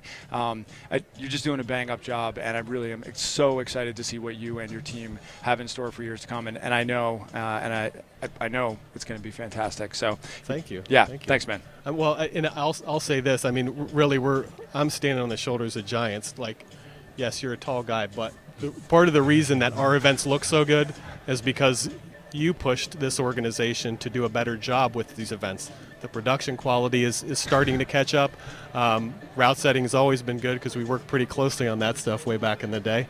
But there's folks like you, like Scott Rennick, that started the American Bouldering Series way back when. God bless Scott. Shout out to you if you're out there, Scott. Yeah, go ahead. Absolutely. And Worley and Mike that took over from Scott. Absolutely. And I think that when I look at this event, there's as much of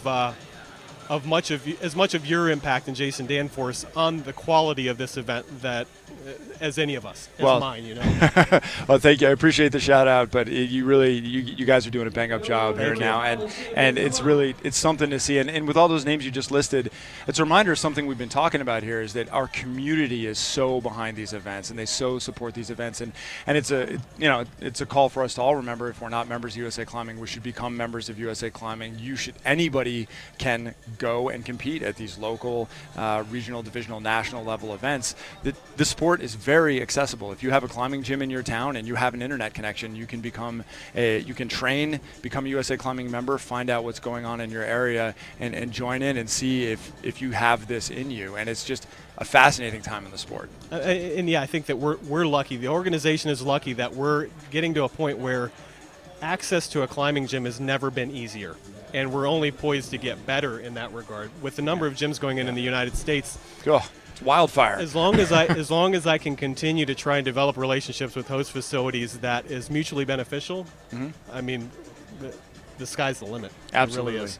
Well, I think lots of gyms are seeing the value, and everybody is entertained. I mean, you're talking about gyms, and I'm looking right here. Brooklyn Boulders, shout out to you guys, my friends in New York. I was there last Friday. Much love for the Brooklyn climbing scene. It is a wonderful place, and they're all watching our live stream online. And so whether you're hosting nationals or not, anybody can go. There's no excuse. You can be in Brooklyn. You can be in any city in this country, and climbing is there for you, and you can end up being on this stage streaming live worldwide, and that's because of the hard work of you, Keenan, and your team. And so psyched to see what we got going on for the rest of the weekend. Me too. I think we still have 2 more rounds of competition after today, and it's only going to get better. Yeah, well, and don't think for a minute we're not dragging you in again to this booth. So we'll hear more from you later, and thanks for joining us. Thank you. Thank you, guys. All right, thanks, Keenan.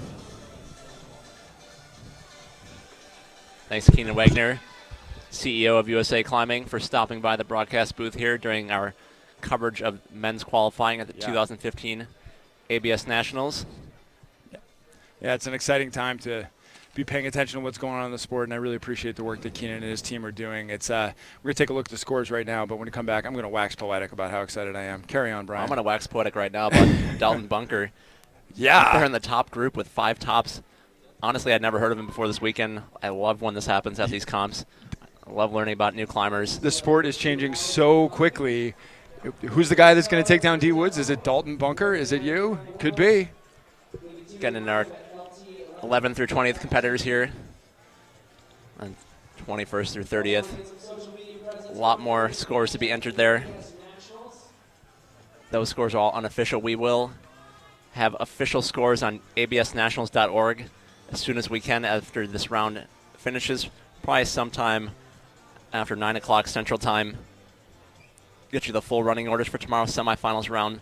Top 20 male competitors will be making it to semifinals out of our starting list of 61 climbers. A lot of climbers still to come, though. Names like Daniel Woods, Kai Leitner, Ian Dory.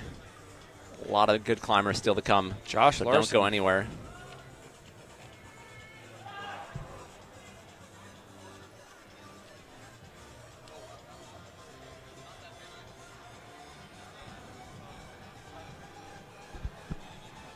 And I promised a little waxing poetic about the job that Keenan and USA Climbing are doing.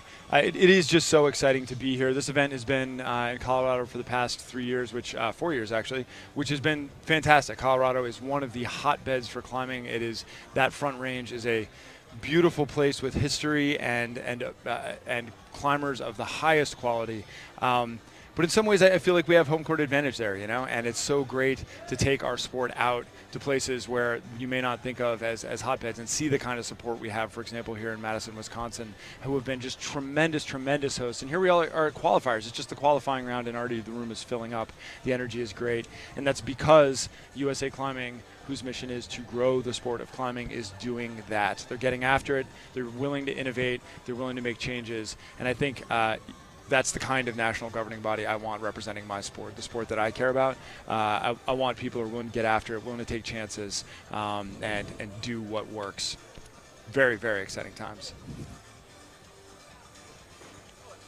Just over a minute left here. Getting our first look at Stephen Meinhold on men's number 1. Always a beast. And we were seeing our last look at Rob D on men's number 5.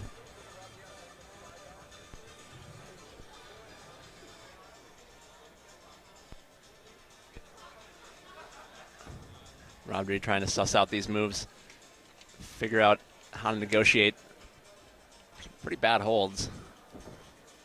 Challenging configuration for sure.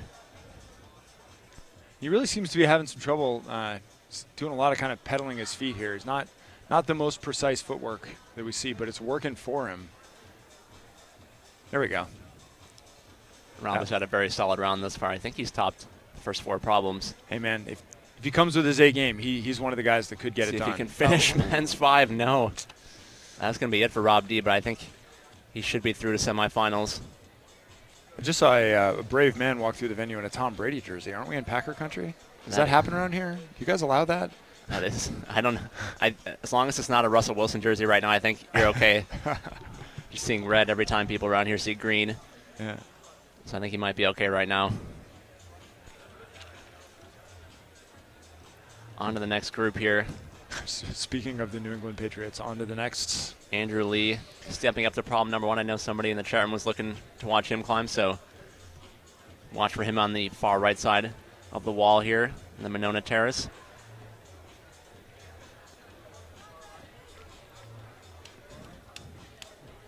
Having a look, I think our first hat of the day. It's important to look out for these things. Men are really accessorizing this year. Well, you know, we're a fashion-forward group, you know, ish.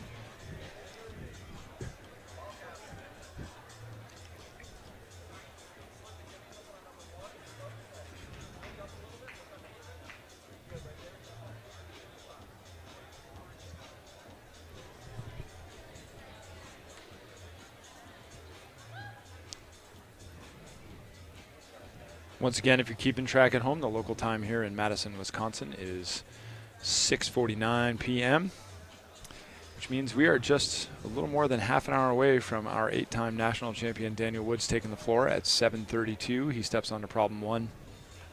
We had a chance to chat with him today, earlier today during the women's qualifiers, and a reminder, if you did not see women's qualifiers, they're available on LT11.tv, as is the podcast that Brian and I did with Sierra Blair Coyle and Alex Puccio yesterday. 2 very articulate and professional women. I was very, very impressed by their approaches and what they had to say about their thoughts about being professional climbers. All that is available on LT11.tv. But back to my point, we had a long chat with Daniel this morning during women's qualifiers about where he's at, and obviously he's still at the top of the game. I mean, he just did this V60 in the process that we keep talking about in Bishop, California. But he's pretty open about the fact that he is feeling the mental strain of being on top of the game for so long, and it's going to be really interesting to see how he's able to cope with that, if he's able to cope with that, if the door is open for any of these other guys who have already showed that they're here to party and they're not afraid. And I'm interested to see what Daniel's response to that is. Yeah, he's been climbing at an elite level for over 10 years now, and it's hard to maintain that in any sport. Climbing's no different in that respect, I think. It's hard to be the best at something for a long time. It takes a lot of dedication, which Daniel obviously has shown through the years, but it sounded like he was kind of losing his steam a little bit, so we'll see what happens when he comes out just a little bit here. Tell you who is not losing her steam is Alex Puccio. She looks like she's ready to do this for another decade. Gaining steam. Yeah, which is an incredible thing to say, that the best competition boulderer that this country has ever turned out, and Alex Puccio wants to double down and do it for, it seems like, as long. She was climbing amazingly well today, and when we interviewed her yesterday, I have never seen her clearer on her goals, more focused on the task at hand. It was something to see. So, ladies, if you want to be the 2015 national champion, you do have your work cut out for you. Right now we're looking at Radu Popescu-Stanesti riding the spine there on men's 2.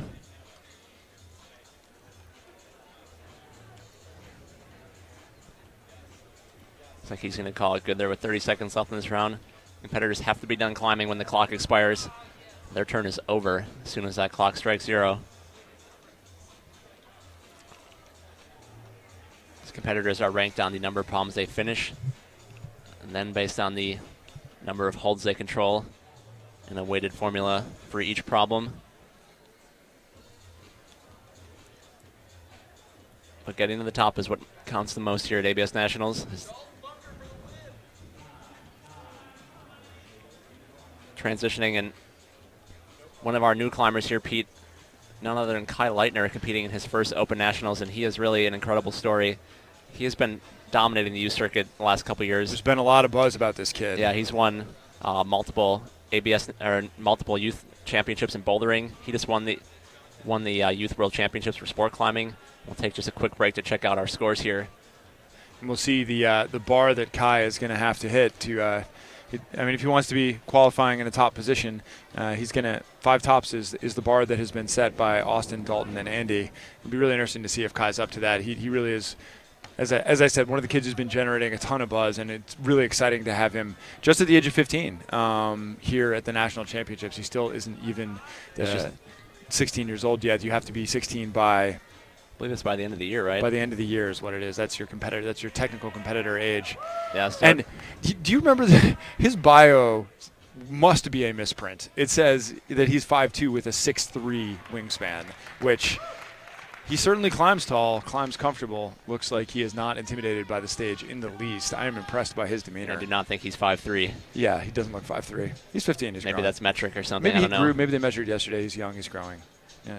Yeah, he's definitely somebody to watch. Looking at Sean Bailey here on men's number 3. Sean's another one of those top youth competitors, excelling on the youth stage and trying to excel on the adult stage here. Sean did make finals at the Portland Boulder Rally earlier this year, and he has tons of competitive experience on the youth circuit, so I don't think he's going to be too worried about getting nervous.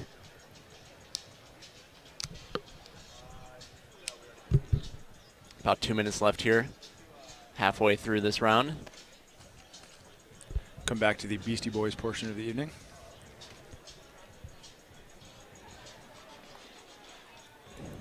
Austin Purdy there on the left, sticking that double dyno on men's number 4. Get a good look at him here. It's a fun problem to watch the climbers figure out.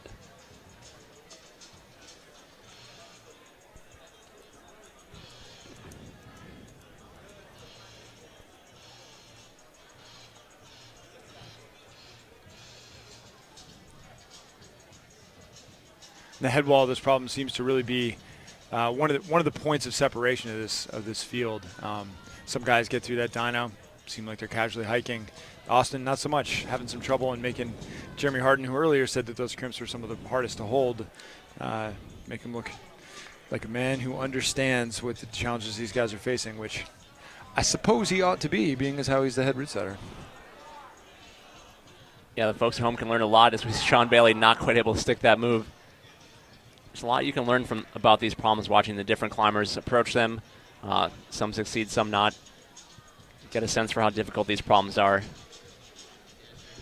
They're some of the best competitive climbers in the country. Austin already high again on problem 4, taking a slightly different approach this time. Still not getting it done. A sauna moment. 25 seconds for Sean Bailey here. He's used a lot of energy on this problem, and this is kind of an involved problem to climb over and over again. A lot of moves. Sean's got 15 seconds. He's going to have to pour it on. He just looked at the clock, so he knows that he's running out of time. 7 seconds for Sean Bailey. Can he do it? Oh! So close for Sean Bailey. Not to be. That's at least 3 attempts where he fell off the last move. You know, as a competitor, though, you're leaving it all on the field there, and you got to walk away feeling good, refocus on the next problem. You can't focus on what could have been.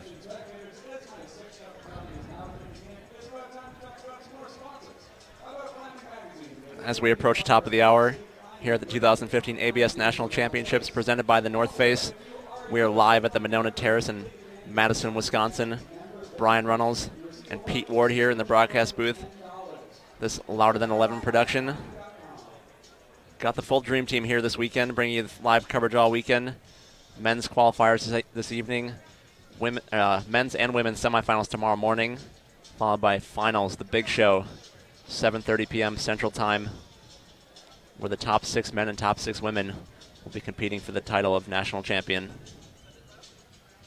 Tell your friends, tell your neighbors, tell your mom, tell your dog. You have plenty of time. Everybody tune in. The national champion for our sport will be crowned.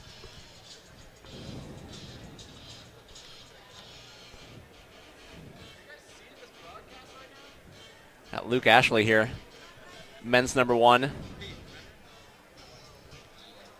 Nice work by him. Always good to top out your first problem. Feel good about that. You know, Brian, one of my favorite things, thinking about just the chat we had with Keenan, but all the good chats we've had today is with this qualifiers format, so much is going on in the sport and so many people are working hard on it. We get this chance to sit down and kind of do these long-form interviews with people and get their perspective on what's going on, what's working, what's not working. From the athletes, we talked to Sierra and her business sense yesterday, just super savvy, to Daniel and everything he's been up to at the absolute cutting edge of the sport, Jeremy Harden and what the best setters in the country are up to. These Fridays at the National Championships are really some of the most fun I have all year because there's so many talented people who are working hard to make climbing better. We get to hear from them in a way that we don't usually get to, and I really enjoy that. Yeah, I've been looking forward to this since the comp ended last year, basically. I agree. So, always been my favorite event in climbing since, really since I started climbing. Yeah. Always look forward to ABS Nationals. Always remember the first couple that I went to at the Spot in Boulder. A little different vibe when it was in the gym. A little bit. It's definitely evolved a lot since then. Yep. I think definitely for the better. You don't have to sandwich into a climbing gym where you can't see half of what's going on. Yep. And the benefit of watching at home. People from around the world can tune in and see their favorite climbers competing at the highest level here. Well, that's the reality of sport, right? Is we got to communicate. We have climbing is one of the great fundamental activities, right? Like we are apes, right? This is what we do, and the way that climbing has evolved, it's an amazing, beautiful sport. And what USA Climbing and all the different people over the years who put time and energy into building climbing competitions have accomplished is it is undeniable excellent progression. And one of the things I really appreciate is USA Climbing's, like I just said a few minutes ago, willingness to just continue to push the boundaries and innovate and do things that other people aren't doing, take different approaches, make tweaks, change venues. It's I think one thing I can predict pretty safely in the future is it's going to continue to change, right? And while we're never going to get hopefully we're never going to get anywhere far away from the heart of what climbing is, as Keenan and Jeremy and others have been saying. We want to find who the best climber is across multiple styles. But I do want to continue to see innovation, and you see that we're looking right here, as you're saying, disorienting upside down climbing. This is part of the game, you know, like figure it out, get it done. I appreciate that. It's just really, these routes are fascinating and exciting, and they're just testing us, our athletes, in so many different ways. Just continues to be an exciting time in the sport. Yeah, I agree. We are excited to be here all weekend. Wouldn't be anywhere else in the world, except maybe on a beach somewhere. But if not, this is the place. But if not there, totally here. Right. If not on a beach somewhere, then here. And if there's any way there could be a beach here. I mean, there is a beach. It's just, you just can't see it. It's under the layers of ice. It's not beach season.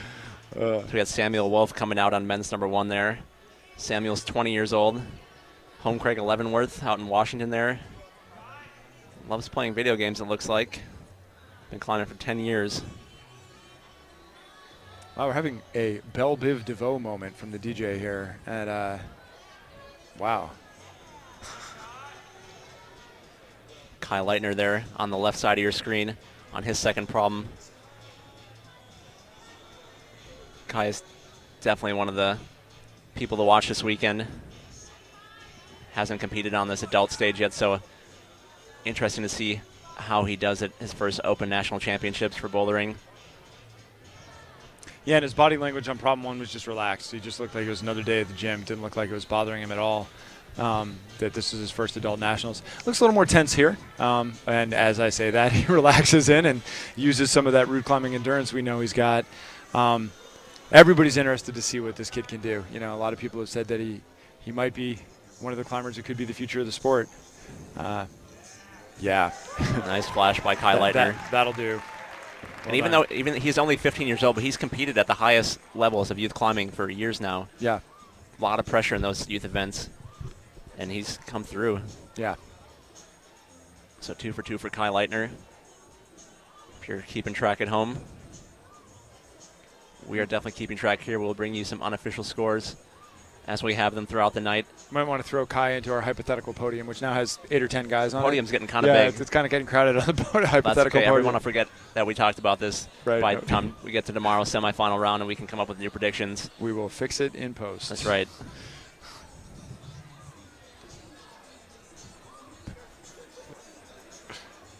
Minute 45 and counting here. Oh. No dice for Samuel Wolf just yet, but he's got plenty of time to try again. Stephen Meinhold there, 30 years old. Loves climbing at the New River Gorge and in Boone. Climbs at the Inner Peaks Climbing Center. If you've ever been to either of those places, one must. Boone, North Carolina, New River Gorge. Some of the Stephen Meinhold, redefining the workings of the shoulder joint. Human beings do amazing things, Pete. At least this one does. Been climbing for 18 years. He's climbing next to a climber that's only 15 years old. Love seeing the range of climbers at these events. And he takes the Andy Lamb approach, goes up right hand. Look at that. Crafty toe hook for the match. Gets it done.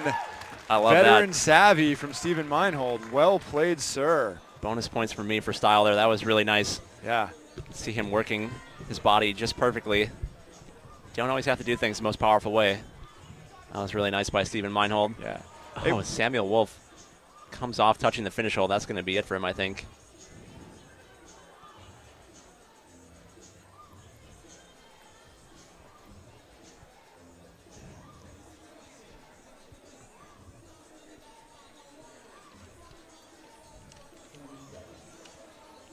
Ten seconds to go. We are now literally 30 minutes away from From the start time for our 8-time national champion, Daniel Woods. Set your alarms so you're not browsing Twitter or Facebook when that comes up. I mean, you should have full attention on the stream right now, but just in case you don't. Joseph Van Rokel out of men's number 1. Luke Ashley there, men's 2. Those Team Texas shorts he has on? I'm not quite sure. Either way, I know I like them.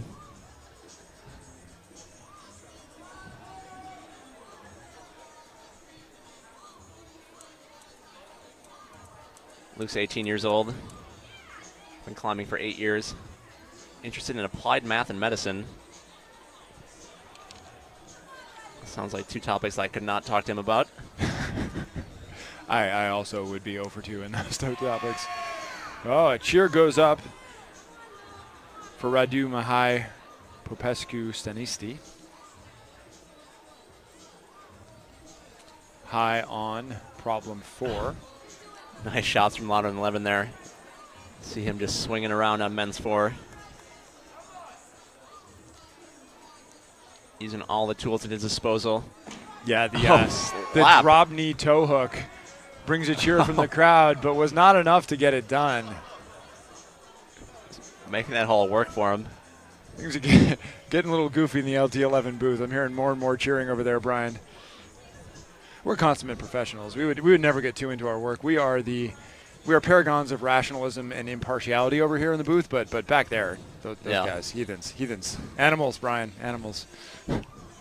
Hopefully they can learn something from us as this broadcast goes along. If anybody learns anything from us, that'll be the day.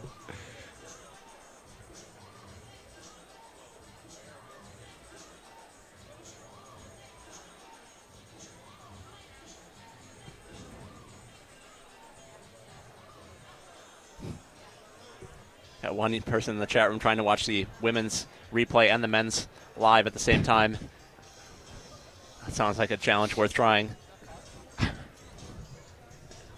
Anything is possible with the internet these days. You know, it's important to have goals, Brian. Mm-hmm. Yeah.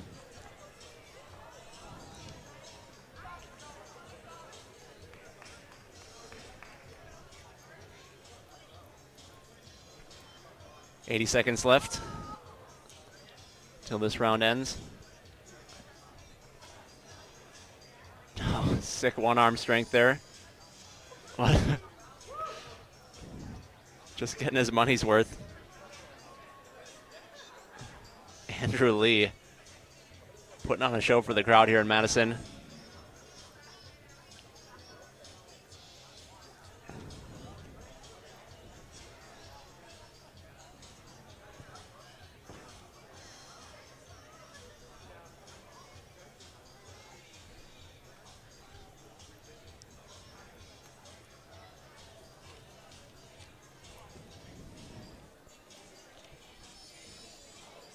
Really impressive power from Andrew Lee here.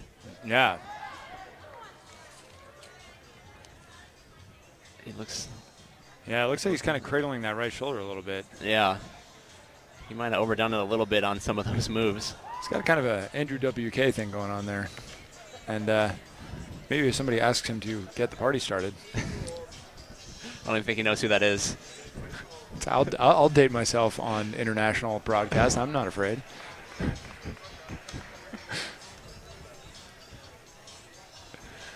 All right, I feel like the testing of Kyle Leitner has begun. I am interested to see what goes on here on problem 3. I'm going to go out on record and say I like his chances on his first attempt here, Pete.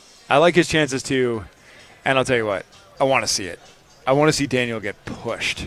If Daniel's going to be our 9-time national champion, I don't want it to be a cakewalk. I want these guys who are currently sitting at 5 problems apiece to push him to his limits. Kyle Leitner is very clearly the future of the sport in this country. If this is not his day will come eventually. I want him to make Daniel work. And look how comfortable he is. I mean, that is, as you point out, he is experienced. He didn't even think twice about this obviously complicated sequence. That's veteran savvy in a 15-year-old young man right there. Stopping to chalk up, totally comfortable. I'll tell you what, that undercling right there that he's using to guide down the chuck, that undercling is no good. That undercling is a miserable, miserable hold. Yep. And just totally cool, totally calm. think he's chalked up on the problems more than all the other competitors combined. But this is the test, right? He's clearly got the endurance. But this, the root setters put this here for a reason. Power, straight power. His arm is kind of twisted in a funny way, and but there it is. To unwind it. Turns out he's got it. Just knew exactly what he wanted to do, and he did it. Bringing it home, Kai Leitner. He's just so smooth. I don't even know what to make of this. Yeah, I'm so interested to see it happen because there's so much that he's not doing right. This is a boulder problem, not a root. Chalking up is generally not the thing, right? We watched this with Delaney Miller and others this morning. You can have fantastic endurance and be a brilliant top-level root climber, but at some point, raw aggression and power is what gets it done. And if Kai is able to climb like this through all 3 rounds, that's going to be ridiculous. Oh, and he gets Look at this. He gets aggressive there. Oh, no. Oh. And he slips at the end. He's got 2 minutes left, almost like he was too relaxed. I just don't think he expected it to be quite that difficult to reel that move in. Did you see he had the body tension to check his swing in a place where not even Michael O'Rourke was able to check his swing. He looks at it again. It was over. Yeah, let's see if he's got enough time left to do it. I mean, at that pace, he was on the wall for a minute and a half. Yeah, I'm curious to see if he will give another try or. Yeah. And here we test the strategy, right? So, I mean, as you say, he's experienced at the youth level. He's certainly competed enough times, and he's trained for a large portion of his life at this point. But does he have the savvy to quiet the voices in his head and do what he knows he can do? Because at this point, he knows that he can do it. And just up to his left is Stephen Meinhold, high on problem 4. Stephen rallying late in this round. Yeah, didn't look like he was doing so well to begin with. Putting it down on numbers 3 and 4. He can finish his problem. He'll be in good spot. Oh. So close. Inches between victory and defeat. It's a game of inches, Brian. It really is at ABS Nationals. Those inches are all around us. There's just so little margin for error on these problems, so little time to recover. As we see Kai back on the problem, and this is where we're talking about. He should have done the problem on his first attempt, but now he's got to go out there again, do all these moves over again. And let's see if it's going to pay off here. He's got 40 seconds. Yeah, this is his last try, send or no. He knows he's got to speed it up a little bit. Yeah. But he's still climbing very controlled. I mean, so far of his 4-minute period, he has spent 3 minutes of it on the wall, 3 minutes and 30 seconds of the lapse. He's only had 30 seconds of rest. He does not look tired. Right now, this is the full gas move, and he's got to have it in the tank. And he does. This is outrageous. Oh, Kai Leitner. He literally spent all of that period, except for 30 seconds, on the wall climbing and still got it done. That was really nice. I'm excited by what I see, Brian Reynolds. This is going to be a great weekend, Pete. Yeah. That kid right there might be the future of the sport. We're going to find out on problems 4 and 5 when we come back to the Monona Terrace Convention Center in the 2015 ABS National Championships.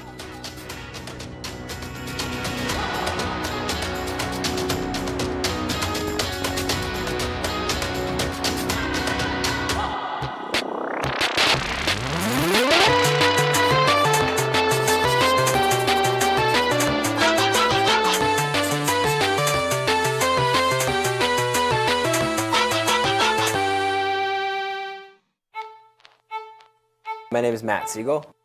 I'm a professional climber, and I've been climbing for, like 17 years now.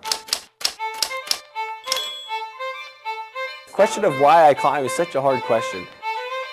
It makes so much sense to me when I'm climbing that it's kind of like I couldn't imagine life without climbing. I love rock climbing. I don't want to quit.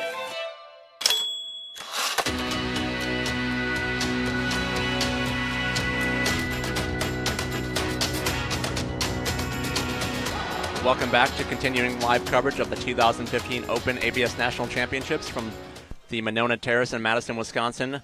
Brian Reynolds and Pete Ward here in the broadcast booth. A pumped up booth we have. Yeah, we needed that break. Yeah, we needed that break to calm ourselves. We were hosed down by a team of interns during the break because this kid Kai Leitner has come to party. He literally spent all but 30 seconds of a climbing period on an elite level boulder problem, not a route, and had the endurance to send it in a game of power. That's impressive. That bodes well for his chances. Looking at Luke Ashley there on that same problem we were just talking about. Getting his attempts in. In this men's qualifying round, climbers have 5 qualifying boulder problems to try. They have 4 minutes to climb each one, with 4 minutes of rest following each round. These young men are bringing the style of climbing with chalk bags in bouldering competitions back. Was that ever here? I don't know how I feel about that. Yeah, the jury is out. We'll see if you can stick this next move. That will determine my opinion. Oh, doesn't quite work. There you have it. Nice effort by Luke Ashley there, though. That was impressive. And he's got a minute and a half left, so we'll see if he's able to pull it together. Time goes by so quickly. Yeah, it does, and you got to have that savvy to know when to hold them and know when to fold them, Brian. Yeah, you can see a lot of the climbers looking at the clock while they're climbing. Yeah. They're trying to gauge where they are, know when they need to go a little faster. And we saw that with Kai. He knew the moves the second time, so he went actually much faster his second time, but still really in control. You could tell that he had learned the moves a little bit his first try, and that really helped him on his second try.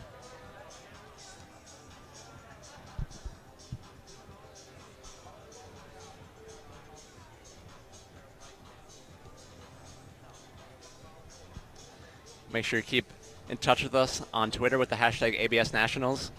Let us know who you're cheering for. If you have any questions we can try to answer. And thanks to everyone tuning in the YouTube chat as well. Appreciate everyone for watching. Your support is why we do these events. It's really true.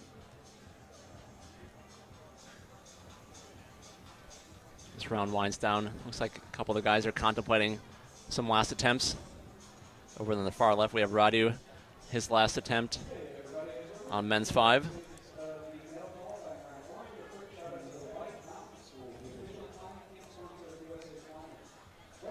Tick-tock, tick-tock, tick-tock. And it's Kai Leitner time on problem 4.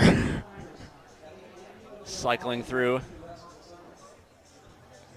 Once again, if you're just tuning in, this is part of the reason Brian are so excited is this young gentleman you see here on your screen, number 45. That's Kai Leitner, who's been tearing it up on the U circuit for years. Really unstoppable route climbing style, which doesn't always translate to bouldering. Bouldering is a different game. It's a game of power and aggression.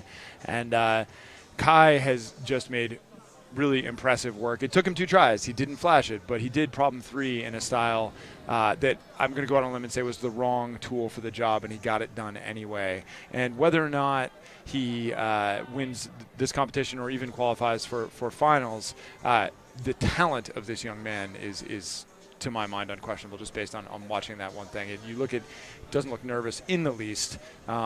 15 years old, that kind of savvy. If I was his coach, I'd tell him to chalk up a little less, but you know what? It seems to be working for him. So rock on, Kai. I just say go with what works. Go with what works. Do not listen to men with microphones. There we go. Apparently when you got a dyno, he can do that too. Nice top-down shot of Kai Leitner here from the top of this Entrepris wall. Brand new wall for 2015. This is the first time these competitors have ever seen this wall and climbed on it. He's headed out for that arete and the tick mark there. Keeping the body tension, seems totally comfortable wrapping the feature. Up onto the crimpy head wall, we'll see how that crimp strength is. He does look a little bit uncomfortable there. He doesn't look like body tension between heel hook and feature is his favorite thing in the world. Yeah, that move actually looked hard. Yeah, but he's making it work. And staying composed. I love this kid. Oh, no. Oh, no. Oh, the crowd cannot believe what they just saw. Yeah. That's 2 problems in a row for Kai Leitner falling off the last move. It's just really a great thing to see raw talent in action, right? So we have we clearly have a guy. Take a knee. Right. We take a knee, Kai Leitner. He's clearly got talent. We'll break this one out from last year. Talent for days. But he's going to have to, if he's going to, Daniel Woods will not stop and chalk up on that hold. Daniel Woods will come out. He will crush that hold. I don't feel like I don't think Daniel even climbs with the chalk bag. So no, he doesn't. Yeah. But he's not going to pause. No. Right. Once he gets there, he's going to smell blood in the water. He's going to go get it done. Yeah, he's definitely going to pounce. And in bouldering competitions, the window is so small, right? If you have extra energy left over for chalking, you need to be using that sending, and that's something. So Kai clearly is a raw talent, but it's really cool, and we've seen this over and over again. we look at the top of our leaderboard, and it's many, many new names, which is really exciting to see. And that talent out there developing and becoming the athletes that will challenge Daniel Woods, that will challenge Alex Puccio. In fact, looking at the women's running order, Megan Mascarenas, shout out to you, Megan, tied for first in qualifying. This is conceivably the weekend where we change the guard, and we will see. We'll see if Kai's up for it. 41 seconds remaining. He's going to have to really stomp on the gas and get it done here.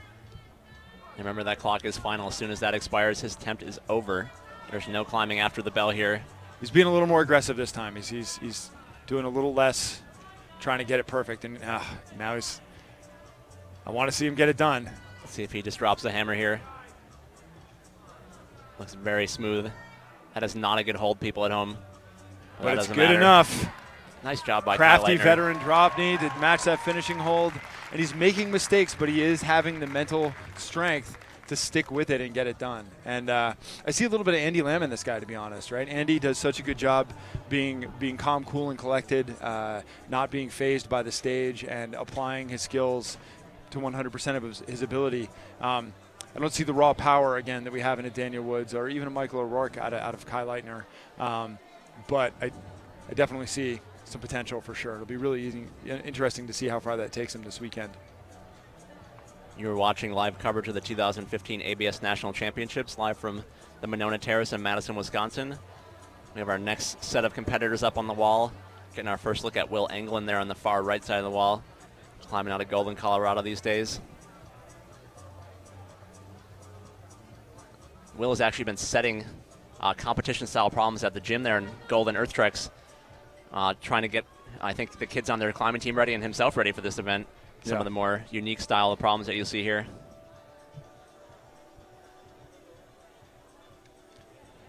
Climbing next to him, I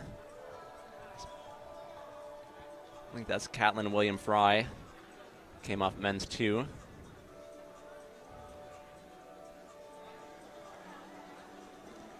Will is quietly one of the stronger climbers in Colorado. It's easy to get lost in the weeds in Colorado when you only climb V13. A lowly V13 climber in Colorado. Making nice work. Men's number 1 there. We should take this second, Pete, to acknowledge the international reach of this event. Somebody reached out on Twitter from the Hot Rock Adventure Gym in Australia, where they're watching this event right now. Shout out to Australia. Yeah, thanks for tuning in, guys. It's like next week by now. I don't even know what time it is in Australia right now. How does that dateline work? I don't know. That's what the internet's for. Maybe those folks in Australia can tell us if it's already next week who wins. That'd be great. That'd affect the Vegas line. I think so. I think that is how that works. I think so. We checked with science, and that's what science said. So.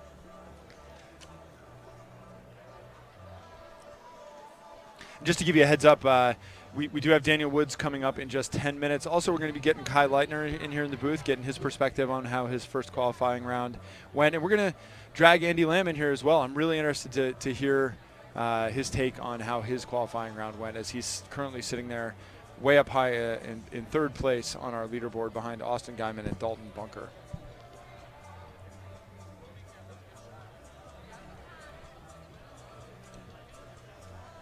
Keep those tweets coming at #ABS Nationals and your comments in the chat room. Things are really blowing up with Kai Leitner. Only going to get more exciting with Daniel Woods coming out. And some of our international competitors coming up later. We have some Canadian climbers coming up, so it's always fun to see some of the international contingent come and compete it is an open event where we do invite all climbers to come and compete in the national championships. Of course, a Canadian competitor could not become the national champion, but they can qualify for finals and win the event. And that happened last year. Jule Verm, the great German champion, who is just a spectacular climber and a very charming individual as well. Shout out to you, Jule, if you're out there. She actually won the national championships last year, but because Alex Puccio was the top-ranked American climber, she claimed her 8th national championship. And so we could conceivably have a similar situation here this weekend. 30 seconds here for Luke Ashley. Not going to happen for him on men's number 4.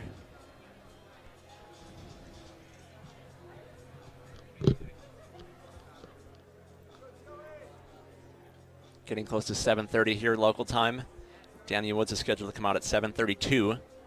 So we're within range. We're within range. striking distance. Another no hands rest there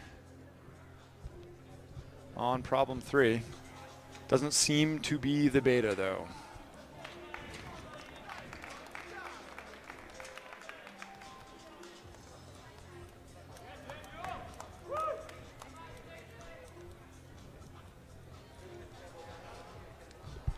Shout out to Margot Hayes in the chat room. She was one of our finalists here last year when the competition was in Colorado Springs. Shout out to you, Margot. Great climber. Love her style on the rock. You see Kai Leitner stepping up to his last problem, confirming with the judges whether or not he can grab around the corner, and I believe the answer is yes. But again, veteran savvy out of this kid, right? Like Yep. that's the kind of question that you need to have a calm mind, a still mind to look at the problem. You got 4 minutes to take it in, evaluate it, learn how to climb it, and then execute. And that's something a lot of kids would be nervous about. You know, a lot of young people would be scared of the stage. And we'll see. You know, if Kai advances, the pressure increases, and we'll see if he's up for that. But so far, so good. Very impressive showing from Kai. And the curse of the announcer strikes, and he was off problem number 5.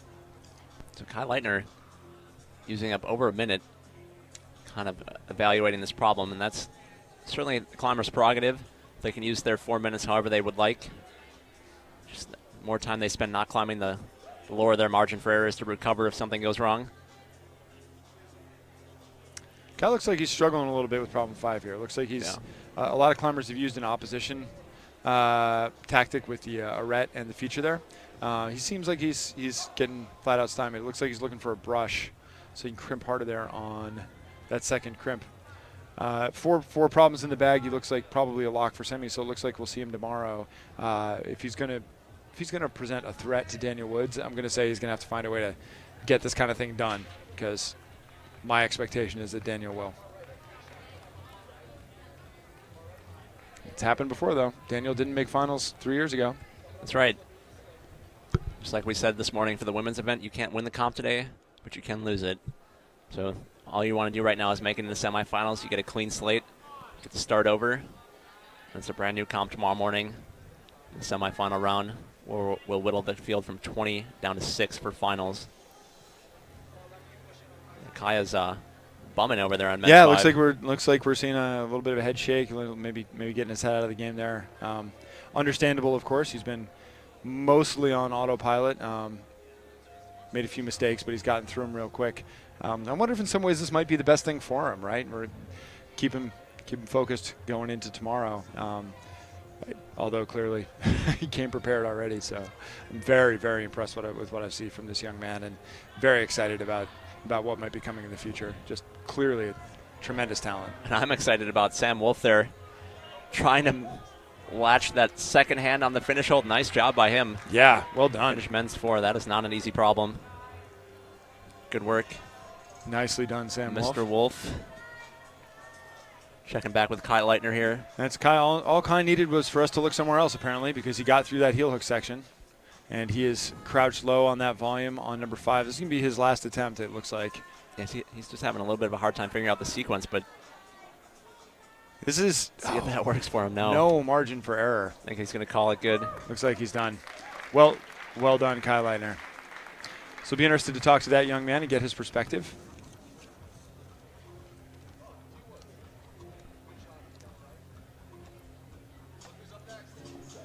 I think we have our first Daniel Woods sighting of the evening. We have the silhouette of Daniel Woods in sitting the chair. He's on the clock in 2 seconds. Our 8-time national champion. Oh, that's right. We are a little bit ahead of schedule, actually. We are. We are 4 minutes ahead of schedule. Oh, is that because Paul Robinson scratched? Yes, That's what it was. We have misled you, Internet. Everyone who set your alarm for 7:32 local time. We're just trying to trick you. That's what it was. We just wanted to watch him by ourselves. That's what it was. We've been trying to hide Daniel Woods from all of you. Here's our 8-time national champion, Daniel Woods, coming out for his first problem of the weekend. We'll see how he does here. Wouldn't expect this problem to give him difficulty at all. Well, the early rap on Daniel in his career was that he would just try to. he's unquestionably the strongest climber out there. His power is just completely unrivaled, and it is. We'll see it in the later problems, something to behold. The rap on him was that he would just try and use that tool and no other. And what we really saw from him last year was that he had technique, he had precision, he had all of the intangibles that you need to be a national champion. When he was really pushed, Vasily Vorotnikov, for example, really gave him a run for his money. Yeah, that was an unbelievable final. Unbelievable finish. You know, obviously Daniel has continued to improve. We'll see how it works out this year. So far, so good. Slight pause, but nice top by Daniel Woods, and Will Engel in there as well in problem number 2. Yeah. Well, if he has the nerves, he has them under control. I think, and Alex Puccio actually brought this up last night in our interview with her. I think some of these stronger climbers get a bad rap that they're really bad at slab climbing. We just assume, and I think maybe it's just a difference between how awesome they are at steep climbing. You know, Daniel Woods still climbs slab pretty well. Turns out. I mean, that the boulder problem he did in Bishop has a V10 slab crux at 25, 30 feet. It's pretty, like, he's not like he's a Gumby at slabs. Fair enough.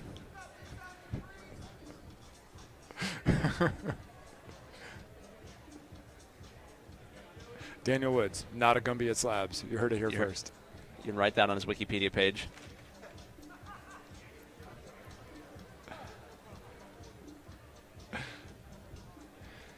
Seeing on Twitter that Sasha DeJulian's Daniel Woods alarm went off. So, Sasha, if you're just joining us, since Paul Robinson was a late scratch, we are actually 4 minutes ahead of schedule, and you have missed Daniel Woods' flash problem 1.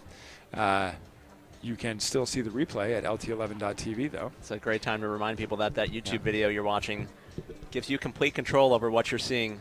You can go back and watch anything you want today, tomorrow, next year, 5 years, 10 years. Yeah, and while we're waiting for Kai Leitner to come in the booth, I'm going to talk about Sasha a little bit more. I got a chance to chat with her last weekend at the American Alpine Club's annual dinner in New York City. And if anybody's paying attention to climbing, Sasha is really leading the way in terms of putting the word professional in professional climber. She and a few others, we talked to Sierra, we talked to Alex last night, are really working at the job aspect of it and making really incredible strides in terms of what that means. And one of the things I love about it is that Sasha has been in the game since she was a kid, and she treats the sport with respect, she treats it with integrity, and she's the kind of representative that I, for one, am very excited to have out there pushing our sport forward. She's a student at Columbia University full-time, in addition to being one of the elite athletes in the world. And if that's not doing it the right way, I don't know what is, as we look at Daniel Woods, with 26 seconds until he gets up to the second problem of the evening here at the 2015 ABS National Championships.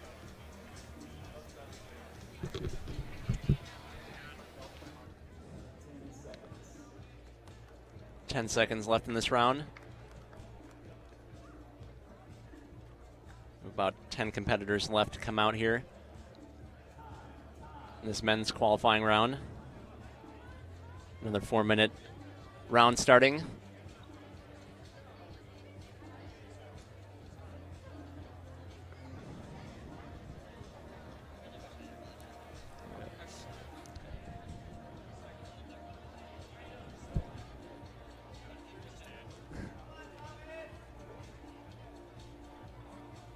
All right, so I'm joined here in the booth by Kai Leitner. Kai, you really you blew up Twitter when you were climbing. Everybody was psyched to see you at your first adult open ABS National Championships. How did it feel out there? You looked relaxed. You looked composed. Were you having fun?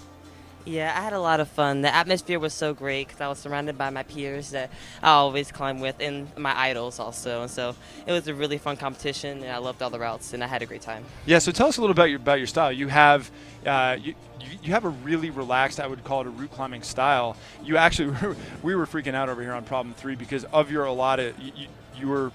You sent the problem with about 20 seconds left, and of that whole time, you were on the wall almost all of it. You have fantastic endurance. Is that more your style? Is power more your style? Would you say you have a style? Are you still learning? I definitely say my style would go towards route climbing because I prefer lead climbing over bouldering. I usually actually only train bouldering to help me with my lead climbing, and so this was just a crazy experience. And because I've trained lead climbing so much, I have developed a nice amount of endurance and Yeah, obviously. yeah. And so I definitely gravitate more towards lead climbing. Yeah. Well, you've done a really good job here, so I'll let you off the hook with one more question. This is your first Open National Championships. You are 15 years old. Are you here to have a good time, or do you have a specific goal? I'm here to have a great time. I mean, it would not hurt to make finals, but my main goal here is to have fun and learn from the experience. Yeah, man. Well, you got a lot of fans out there. We're really proud to see you out there representing the sport really well, and just real entertaining to watch. So thank you for coming and joining us, and good luck tomorrow. Thank you. Yeah, thanks. Good luck, for having Kai. me. Yep. Thanks to Kai Leitner for stopping by. Definitely be seeing him tomorrow morning in semifinals.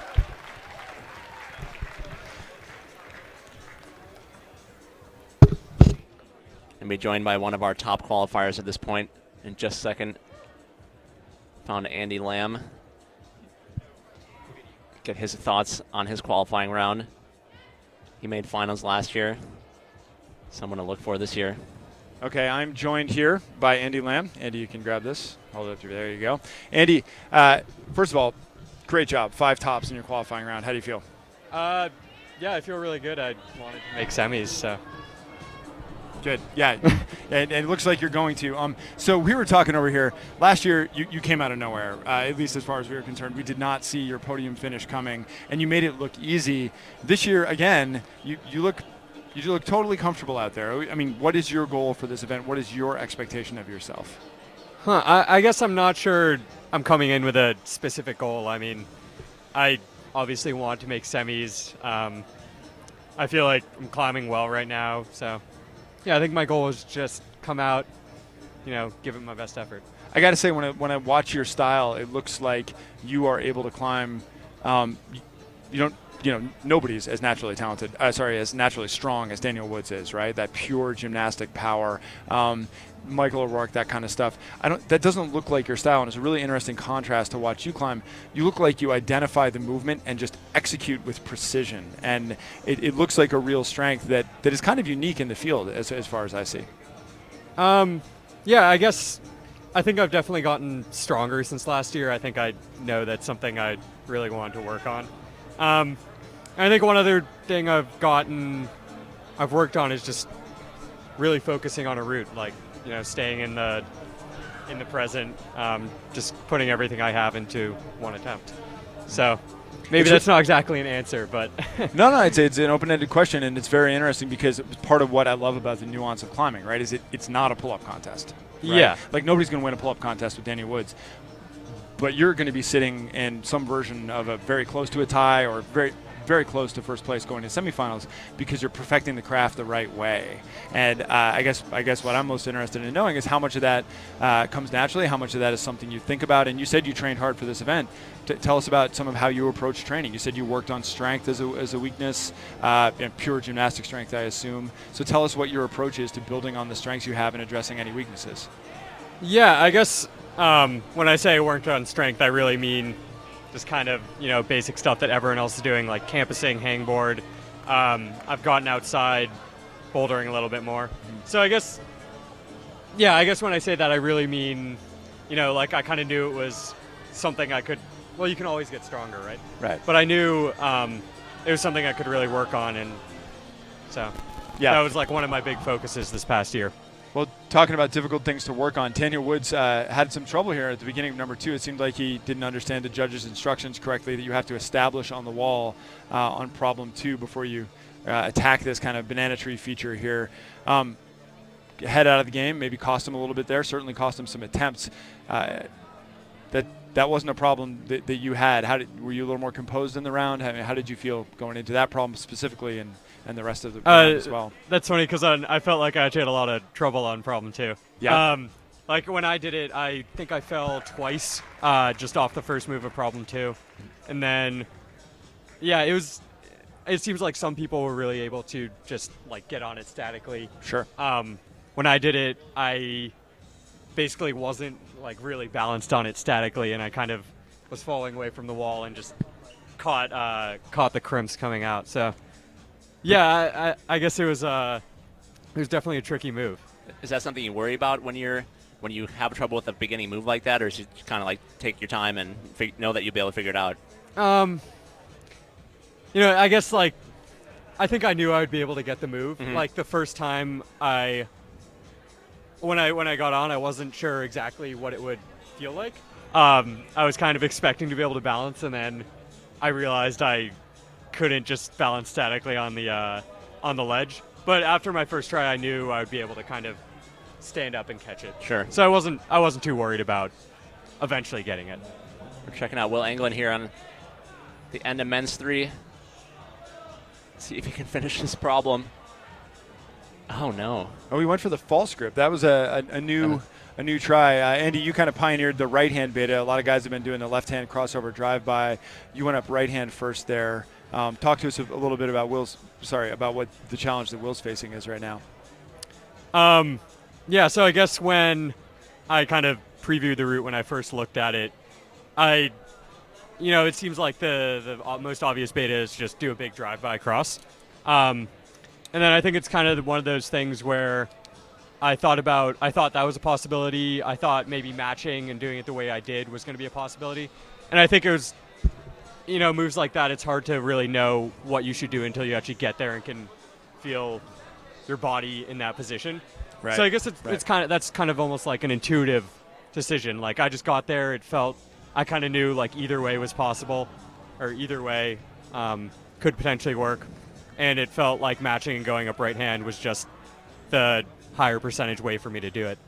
Cool. So that was kind of my decision-making process. Well, before we let you go, I got to put you on the spot. So last year you came out of nowhere, you surprised us, you got all the softball questions. This year, 5 problems done in qualifiers. You came to get down, you came to play, you said you want to make finals. Can you beat Daniel Woods? He's our 8-time national champion. Do you got it in you? I don't know. I guess I don't necessarily think about that. I think that's an interesting question. I haven't thought about it that much. I guess my answer would be, like anyone, it's all just kind of like one probability distribution, right? Like, theoretically, well, it's true, right? Like it is. Anyone could win. Maybe like the odds of anyone winning aren't great.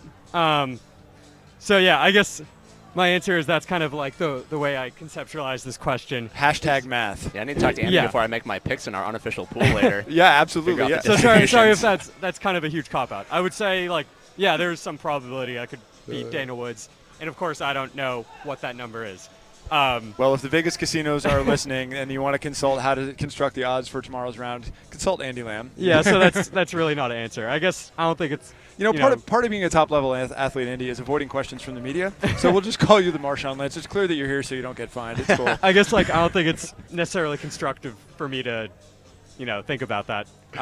You control yourself. You control your game. And, hey, man, we really appreciate you coming in here and giving us your time. You are a pleasure to watch climbing, and wish you all the luck tomorrow. You're really fun to root for, and best of luck out there, man. Well, thank you. Yeah, good luck, Andy. Thanks. Thanks to Andy Lamb for stopping by the broadcast booth here, joining myself, Brian Runnels, and Pete Ward as we bring you continuing coverage of the 2015 ABS Open National Championships live from the Monona Terrace in Madison, Wisconsin. And we still are 5 wide here, Pete. We are getting to the end here, but racing them 5 wide. And we're racing them into, it's cool to see some of the places. We're racing into the core meccas of climbing out there. People are watching right now in the Black Sheep Cafe in Bishop, California, which if you ain't been, then you ain't been on the right road trip, because you got to get your butt to Bishop. That's where you go when you're there. That's Zach Bramall here on men's number 1. And we shouldn't sleep on our competitor on men's number 4 there. It's Muhammad. He's from Iran, Pete. Really? Climbing out of Earth Treks currently. That Earth Treks gym, those Earth Treks gyms, churn out a lot of great climbers. Yeah. Wonderful facilities run by their president, Chris Warner, who's done a lot for the sport of climbing, a guy I got a lot of respect for. Muhammad here really struggling with this last move. It's funny, some guys just have no trouble with this at all. It seems like a key to that is having the presence of mind. He's clearly okay holding on to it, but having the presence of mind to cut loose, which seems counterintuitive, and put your left foot up on that volume. People have done it both ways. Seems like he's struggling with kind of getting out of his own way there. Getting it done. Nice work. Apparently all he needed was to wait a little longer. Nice top on men's 4 there. Always feels good to top out one of the later problems in these rounds, I have to say, for these climbers. Yeah. Daniel Woods did leave the door open with his misunderstanding there on problem 2. I gotta I got to assume that Daniel Woods was charged with falls for those attempted jump starts on problem 2. So the door is open. Yeah, and taking a quick look at our scores here, the biggest changes are Rob D is our top competitor with 4 tops, and Kai Leitner in that mix with 4 tops as well. So yeah, you can see his ranking score on the right there under the points column is a little bit lower because he took more attempts on a couple of those problems, so that's what would impact that score. Well, we got all excited about Kai Leitner because this is his debut here, but right above him was SHAWN, who we talked about before, climbing royalty, that family, and he is carrying on the tradition well.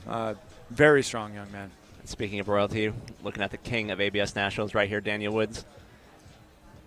Yeah. Whispering at his fingers before he gets on men's number 3. This problem in the next will tell us something about whether or not Daniel came prepared. I'm willing to write off the misstep on problem 2 as sort of a misunderstanding with the judge.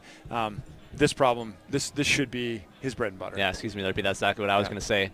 If this is a Daniel Woods problem through and through. Yeah.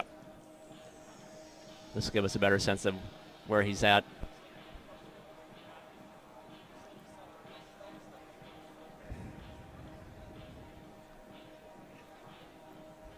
Daniel's been climbing for 19 years. He's done a V14, which is one of the hardest kinds of problems you can do. Something like 10 straight years, 11 straight years at this point. So he's been a top climber for a long time. That was not supposed to look that easy. Yeah, that is not that easy. This could not be more his style, though. It's big, powerful moves on a steep wall. Which is what he does. This is not the beta for that move. It's cool. That is the beta. It's just. And herein we find why we call this man Daniel Woods. Because he can do nice that. Work by Daniel Woods. Men's number 3. Not a problem at all for Daniel Woods. All right. Back on track here. 3 tops, 2 flashes for Daniel Woods. And flashes are just a term we like to use when a climber does something the first time they try it. Just helps us differentiate what we're seeing. We're going to see a replay of that there, Brian, because we are watching the greatest champion that this sport has ever known in Daniel Woods, 8 times going for his 9th national championship at the tender age of 25. This guy is really something to watch, and power in a way that we've really never seen it before, and you see on display here as we see him just so comfortable on the overhang. You give this man pinches, he's not falling off. He's setting a belay with every move. Yeah, I remember the problem at Nationals last year that sealed the comp for him was on pinches on a steep wall. It's just what he does. Just an outrageous display of power from him on that problem. And again here, just looking so comfortable. Although I will say, if I'm going to poke a hole in the game, right here, small hint of losing body tension there. He didn't look quite as comfortable on that last move as I thought. Yeah, I mean, why did he put his feet on? Yeah, I'm grasping at straws, Brian. I am grasping at straws. It's still Daniel Woods.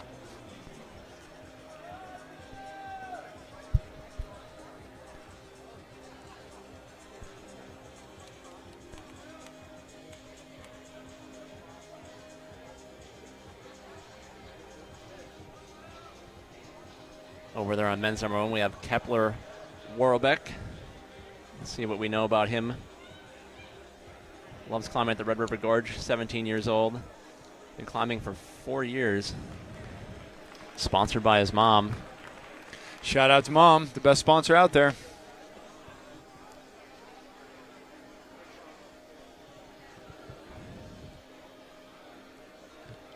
Winding down this round.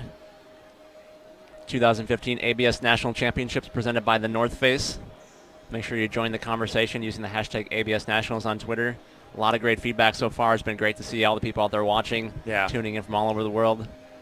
It's a blast interacting with everybody.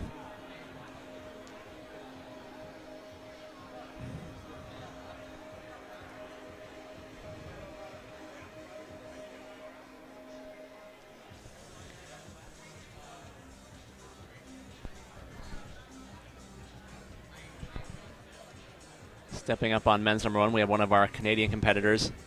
I believe that's Ao Sepeju. I haven't seen AO since one of the UBC competitions. That's right. I think we did Yep. in Burlington. I remember seeing him there. Yep. He's 33 years old, been climbing for 14 years. Loves drawing, painting, and making mixtapes. Maybe we can put him to work making some music for finals. Provided he's not climbing, that is.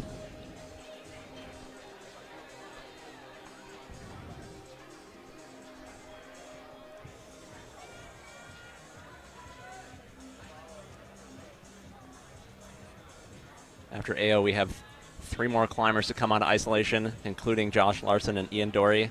2 crowd pleasers for sure. Those guys. If you've not seen Josh Larson climb, he is fun to watch. Oh, and we're just seeing a top there on problem 4. That's Thomas Pitzel. Good job, Thomas. Nice job, Thomas. And on his last problem of the evening, problem 5, that's Mohammed Jafari Mahmoudabadi from the Earth Treks gym. Grappling with that heel hook sequence. And on problem 3, Ryan Withy.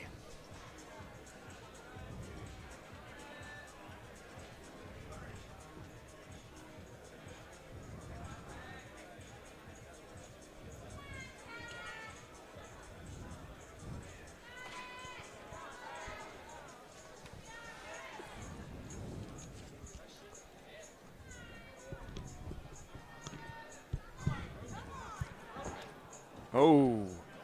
One theme that's coming through in a lot of the feedback on Twitter is people really enjoy seeing climbers that they see at their local gyms out here competing on this national stage. It's really cool to see people from your local gyms taking to that next level, for sure. Well, reminder, if you're willing to put in the time and put in the hard work, you can do it. I mean, that's where the sport is at. You can become a member of USA Climbing, go to your local competitions, your regionals, divisionals, qualify for open nationals, and be here on the stage competing with Daniel Woods.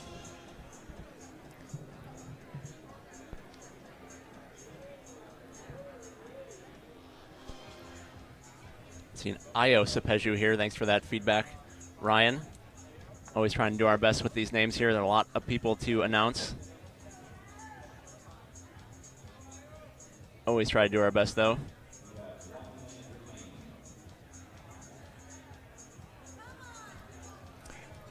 I find that it's important when you're faced with a name that you know you can't pronounce, you just got to kind of lean into it.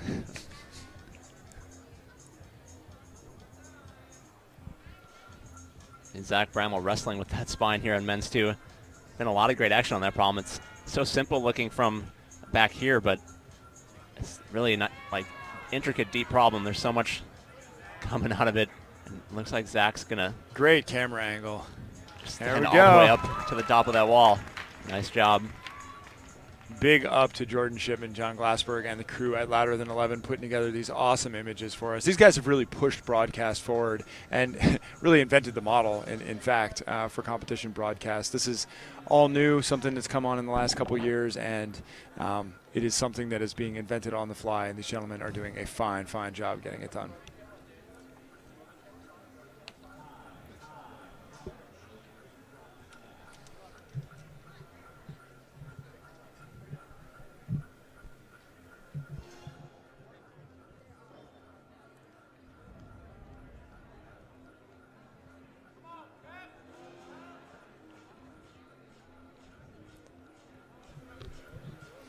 At this point for Daniel Woods, it's a matter of hanging in and doing what he knows he can do. As you were saying before, Brian, can't win the competition today, but you sure can lose it. This boulder problem is well within his abilities. There's no earthly reason he can't flash it, but he must. See what he does here.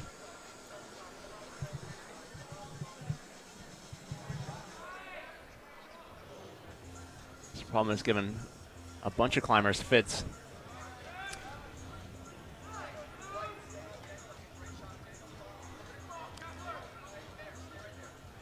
I'm going to go out on a limb and say he sticks this move.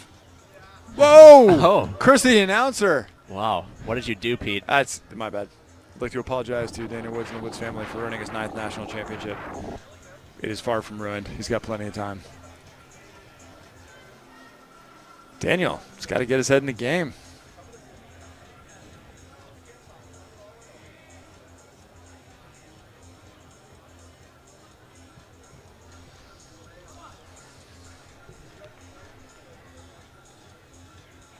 pretty much it. Having a little conversation off camera about if there's any way that Daniel Woods might not make it into semis with 3 tops. That would be a story. I think not only is not the case, I think Daniel's about to make sure that we don't even have to have that conversation anymore, because now he has crimps on an overhang, and when that happens, it's game, set, match. It's great when the media tries to create controversy. We did our best. Daniel Woods has no interest in our opinions. Just off camera there, Sebastian ZERR fell off the last move of men's 3. Sebastian's another one of our international competitors from Canada.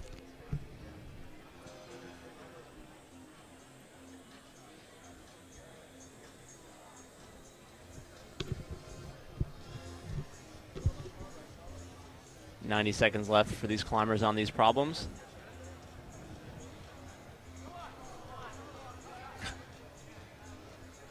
So watching Daniel Woods prepare for his next climb. Kepler Woberek had a really interesting first move experience with problem number 2 there, and he carries on the show. Shimmying with knees, perhaps not. That's still Will Anglin on men's 5 on his last problem. He's had a pretty solid round thus far. Don't know how he did on men's 4. No, he finished the first 2 problems.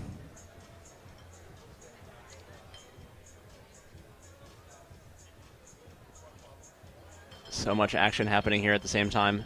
ABS Nationals. Yeah, it's hard to take it all in, and I will say the chaos has only just begun, because really semifinals is where it's at. The format tomorrow morning in semifinals, it's sort of the Jackson Pollock of climbing formats. It's pretty crazy. There are 8 climbers on the wall at a time, and we'll do our best to bring it all to you, but we always breathe a deep sigh of relief when it's over and we can move on to finals, which, reminder, tune in at 7:30 Central Standard Time to see finals, and we will crown our national champions. And where are we on the journey, Brian? Wow. Big update to our scores here. Muhammad, 4 tops quietly. We kind of slept on him a little bit. We did. We're quite familiar with his background, and I don't think I've seen him climb before, so we're going to get to see him climb more tomorrow. We will have to logjam of climbers with 4 and then 2 tops. The cut line is going to be real close for anybody with 2 tops. Andrew Nimmer on the bubble potentially. Love to see him make it to semifinals tomorrow.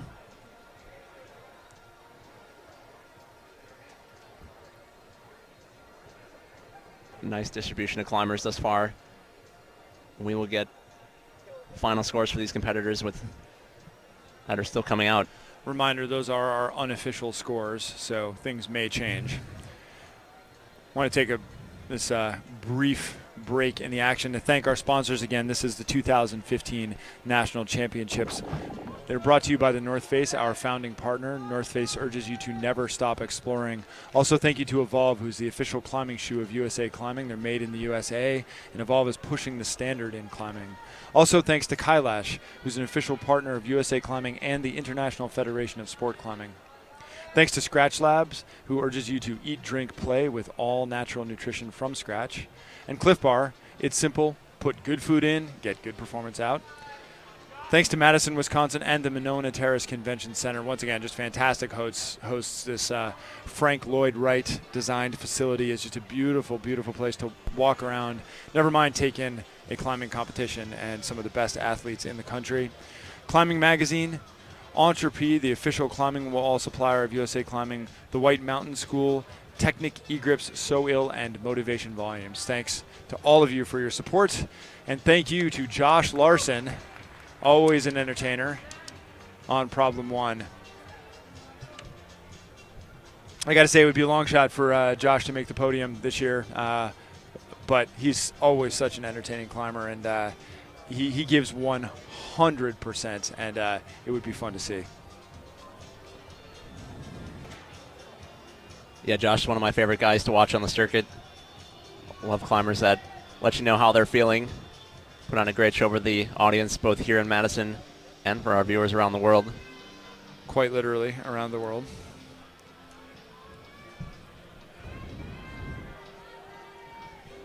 Got Zach Bramwell here on men's 3. I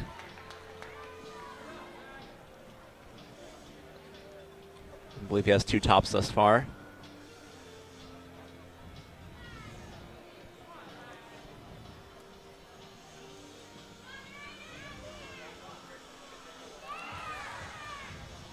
clearly at the limit, but Zach is, good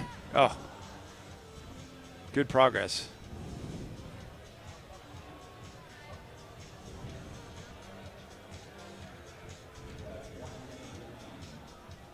One minute remaining. Io Sopaju on problem 2. We are 1 minute away from getting our last competitor out of isolation. Whoa. Seemed so soon? Seemed like an impossible task But Brian, it's 4 only hours been, ago. It's only been like 10 hours of broadcast today. I'm just getting warmed up. Me too. We did this all night long. I feel like my coffee just hit. The official number is 7.5. Apparently, we're inflating our statistics here, putting scores I don't deserve on my scorecard. Oh man, you just got called out. Did I also get called out on the internet? Double call out in addition to being in my ear? Truthers. ABS Nationals truthers. They're out there. So as we come up to 8 o'clock Central Time here at the venue in Madison, Wisconsin, you are watching live coverage of the 2015 ABS Open National Championships presented by the North Face. And we have our final male qualifier stepping onto the mats in Ian Dory, a late addition to the field, former podium finisher at ABS Nationals a few years back, always a crowd favorite.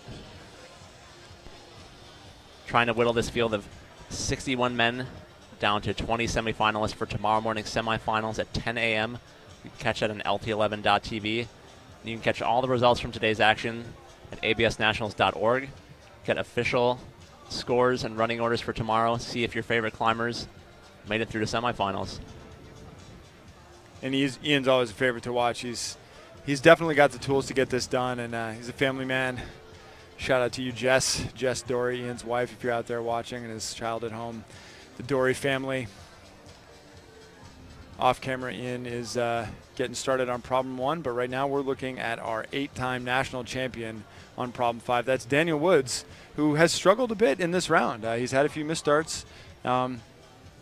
Obviously, his ability needs no introduction, but he does not look like he's climbing with conviction today. Although, when you've got that kind of ability, perhaps you can be a little indecisive.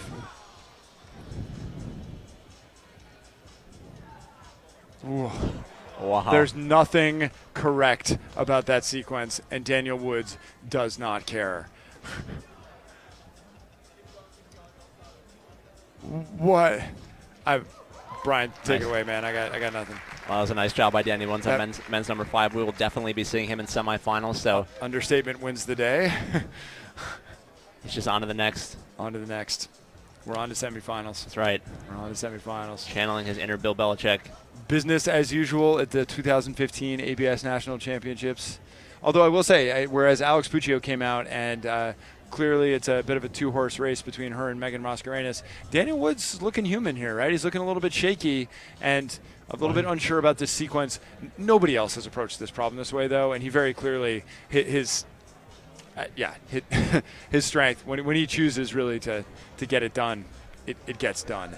And that's an extra gear that nobody else has. And we're looking at it here on the instant replay. This right here, not the way that boulder problem was intended to go. It's okay. He's Daniel Woods. Downshift, pop the clutch, stomp on the gas, accelerate out of the turn, match the finishing hold. Think about being a 9-time national champion, Daniel Woods.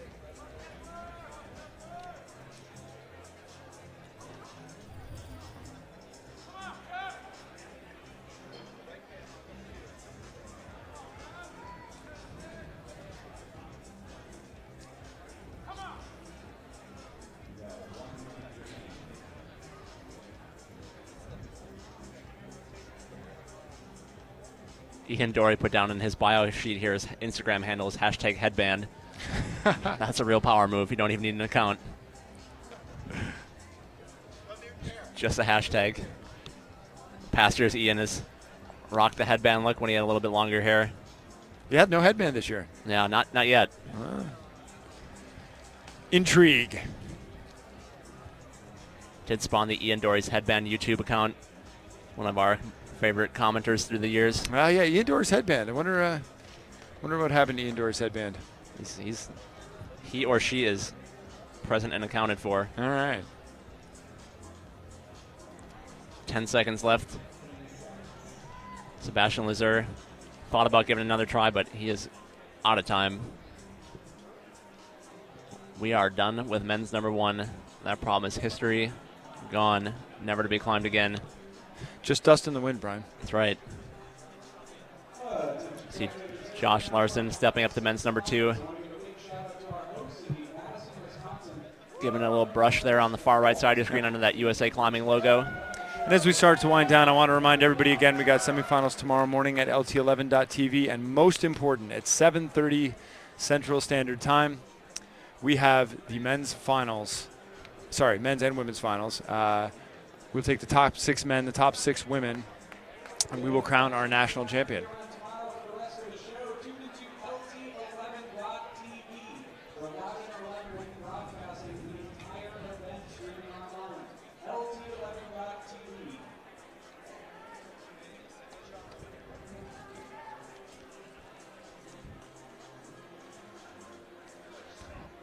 Jeez, Josh apparently has been doing his push-ups in preparation for ABS Nationals.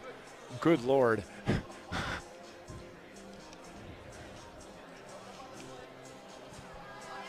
To his left, Ayo Sopachu. Whoa.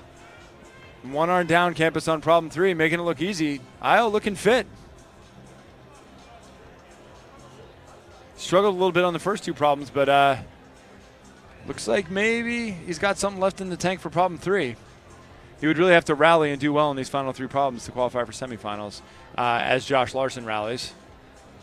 Plenty of time left for both of these gentlemen. So look at the top-down angle on Josh. It's one of my most favorite angle problem combinations we ever had at ABS Nationals. Yeah. It's almost like they planned it that way, but I don't think that's actually true. Just worked out that way. Josh, one hand, going for 2. He's got it done. Nice. Yeah. Stuck the landing. Bugging for the GoPro on the way down. Nice job by Josh Larson. Josh has won some major national comps in the past. Always a wild card at ABS Nationals. Oh, and the dismount from Zach Bramall there. Falling into the picture. Well played, Zach. Way to get your airtime.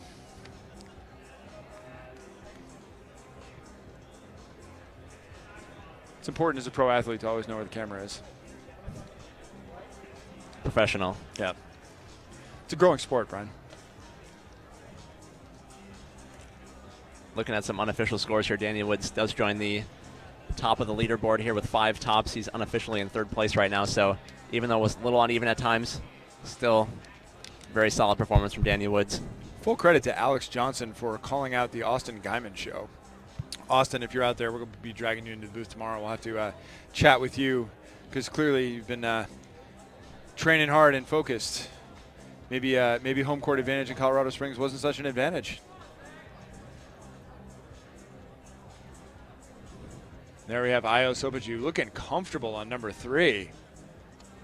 Plenty of time left. Maybe you just needed to work the nerves out a little bit. You had a long time to sit in ISO. It's tough to be one of these last guys. A lot of the guys like to go first, and Ayo certainly looking comfortable here. Looks like he's got gas left in the tank. One move remaining. Shoulder power for days. Make this huge Stomp, move. drive by, doesn't quite have it. Testing out those Asana pads. I've been keeping our competitors as safe as we can all day. 10 seconds left. Gonna get our last competitor on men's number 2 here now. You see Ayo signing off on his score there. After every round, each competitor has to actually observe their scorecard and sign off on it verbally with the judge. There is a very thorough protest process to make sure that the right scores are assigned to the right climbers, of course. And that's what you were looking at there. Reminder there to follow Louder Than 11 at Louder Than 11 on Instagram, Twitter, and Facebook. I'm sitting next to Brian Runnels. He is the Climbing Narc at Climbing Narc. That's on Twitter and on Instagram. It's probably on Facebook as well. Yes. I'm Big Pete Ward. That's at Big Pete Ward on Instagram and Twitter. Please hit us up with all of your questions. Got a little bit of time left here. So we see Ian Dorey, our last competitor of the evening on number 2.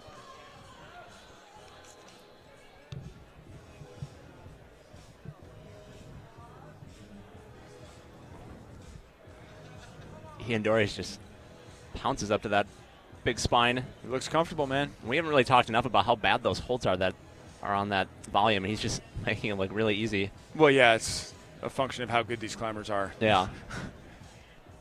Speed. Yeah. There are no bonus points for speed, but I've seen Ian look this good ever. Ian looks great. Yeah, I don't. I don't know if you can be a dark horse if you made it on the podium, but Ian has started a family recently. It's always hard to tell what level of attention he can bring to climbing. Yeah. But he's looking good right now. He was not part of the pre-show buzz. Apparently, he joins several of the other guys we missed as well. Dalton Bunker. We can call it the Dalton Bunker list. Guys we didn't know, but we will be doing our homework this evening on and finding out more about. Yeah, we got a lot of homework to do, Pete. We got a lot of homework to do, and gentlemen, thank you for providing us with that homework, because this is part of what's so exciting is Daniel Woods is not going to be crowned tonight. He will not be crowned tomorrow morning. He's going to have to work for his championship if he wants it, and if he even remotely doesn't want it, it seems like there's a long list of gentlemen more than happy to step in and take it from him whether he wants it or not.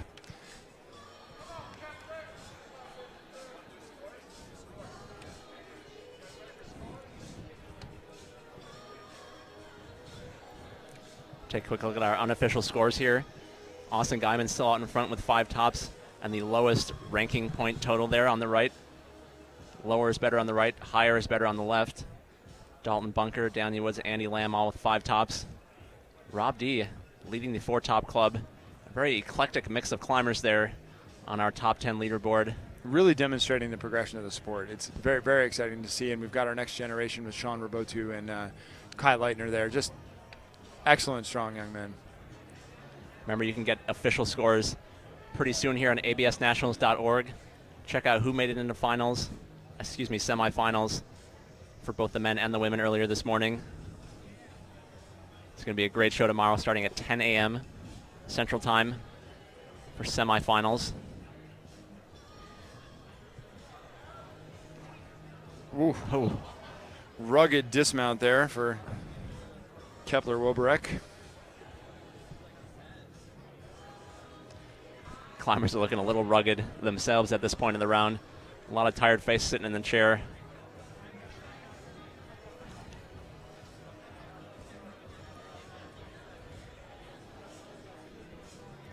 See Zach Bramall sitting in his chair waiting for his last problem. He looks a little gassed.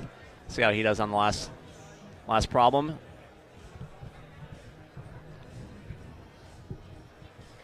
The Daniel Woods fan club in the form of Courtney Woods is alive and well online. Shout out to you, Courtney. Wish we saw you climbing today. Always a pleasure. Maybe next year.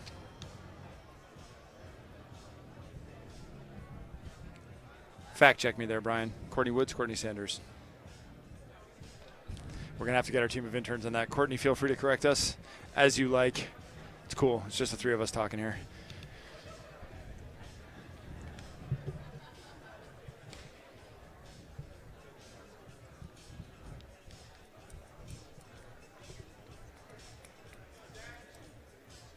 Josh Larson here on men's 3. The middle of your screen under that North Face logo. Yeah, this will be a problem where Josh will confirm or deny our enthusiasm for his potential in this event. This is a bit his style. Josh is a strong guy, and stepping up here, if he's going to have a hope of being a surprise finalist, this sort of thing is going to have to be pretty easy for him.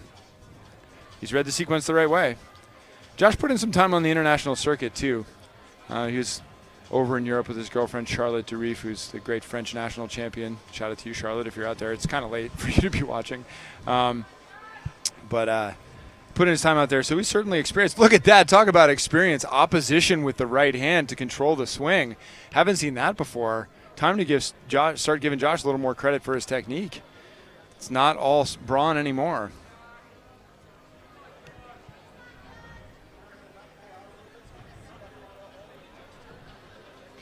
Josh Larson, 1 move to go. Now is time to pop the clutch, step on the gas, and accelerate out of the turn. Flash on number 3. Reeling it in.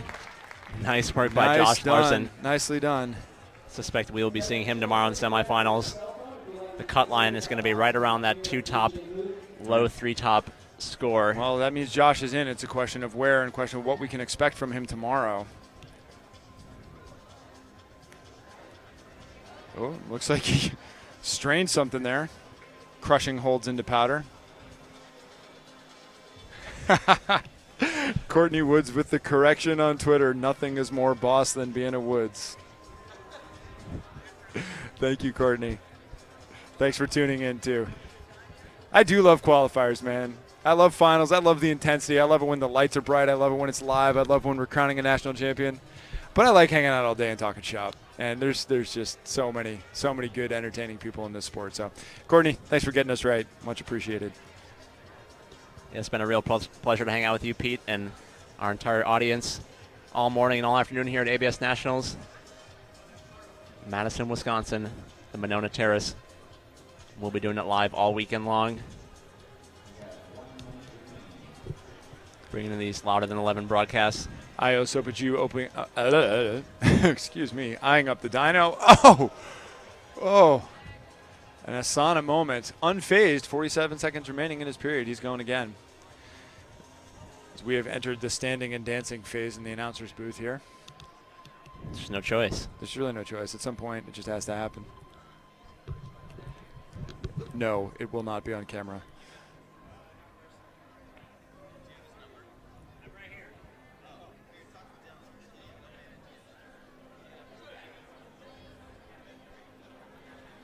.20 seconds remaining. Io unfazed by his spectacular dismount a minute ago. Eyeing up the dyno. Ooh. Unable to stick.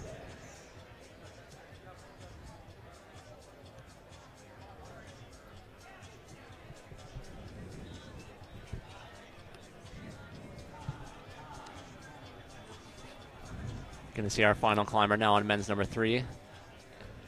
And in facing the same, this problem feels to me like it's kind of the barometer problem. Did you come to be part of the party? Did you just come to be the life of the? Well, did you just come to be part of the party? Did you come to be the life of the party? Why are you here? Problem number 3 will tell you.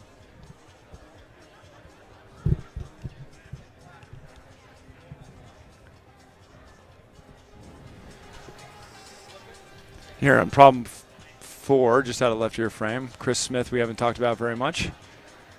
But eyeing up this traverse move, and then on problem 5, Kepler Woberek on his final problem of the evening. And Ian Dory. Let's see what Ian's got. He's taking plenty of time. He's sized it up for a full minute, and he's only got 3 minutes remaining, so comfortably in with the beta here. Was about as quickly as we've seen anybody take care of that problem. He's just smoothly moving across that hold upside down. Yeah. Which, as we've seen, is not that easy. Ian's the 61st climber we've gotten to see try this problem, so. So he's sort of, his style here is much more a bouldery style. Is wearing the chalk bag, is making that fashion statement, but is not taking his time. He is applying force with intention on problem number 3. See if he goes right hand or left hand here. Oh, switches it. Ian Dory right hand with the yell, with standing scream. hard. Crafty Nice. toe hook, veteran move, and he is psyched. Nice. Ian Dory, good to see you motivated, sir. That's what I'm talking about, Pete. Ian Dory didn't just come out here to climb. He came to make finals, you can tell. Yeah. Nice job by Ian Dory, finishing all 3 problems he's attempted so far. That is going to bode well for him making it to semifinals tomorrow morning. Remember, it's the top 20 men out of the 61 that we've seen so far today. So let's take a look at the scoreboard here, Brian. What do we got? Still Austin Guyman and the Dalton Bunker show up top. Yeah, not much change at the top of the leaderboard at this point, but we're starting to see things shake out on the second page of the leaderboard. In that 11th to 20th place, we're starting to see some of the climbers that might get bumped out. Yeah, this is the beyond tough bubble. part of the evening. Every one of these guys who does a problem, whether it's Josh Larson or Ian Dory, is bumping somebody out of their dream. So anybody with 2 tops, Andrew Nimmer is going to be probably on the outside looking in. We'll see how that goes. It's going to be close. A lot of climbers Yeah. with 2 tops there. And these guys, you got to remember, these are V13 boulderers, fantastic athletes that we're seeing that tells you so much about where the sport is. That's not a free pass to semifinals anymore. Time was when that was the case. There is no free lunch at ABS Nationals anymore. There is no free lunch. And take this moment, probably my last moment, to give a shout out to my people in Western Massachusetts who are watching. Much appreciated. Eric Parham, just back from being part of the Grand Canyon experience. Fun project we worked on together in Arizona. Little event y'all may have heard of called the Super Bowl. Sam Lightning Bolt, a few others are watching. Thanks for tuning in, guys. Much appreciated. So we're looking at Ian Dory in the chair, Josh Larson stalking problem 4 like a beast, or like a man ready to rock climb.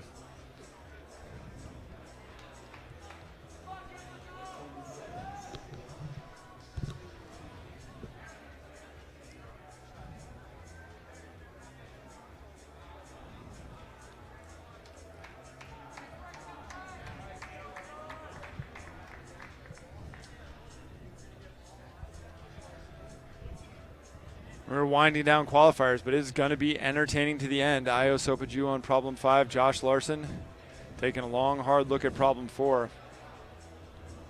And thus far, Josh has really looked to be on his A game.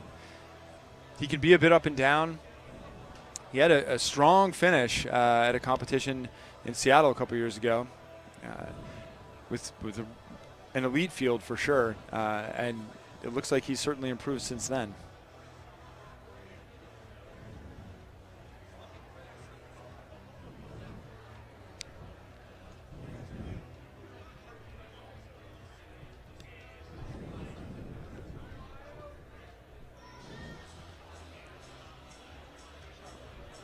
Coming up on 8:30 local time here, Madison, Wisconsin at the 2015 ABS Open National Championships presented by the North Face. Josh Larson here. Checking out. Guess is right. Problem 4. Crafty toe hook. I am liking what I'm seeing from Josh Larson here.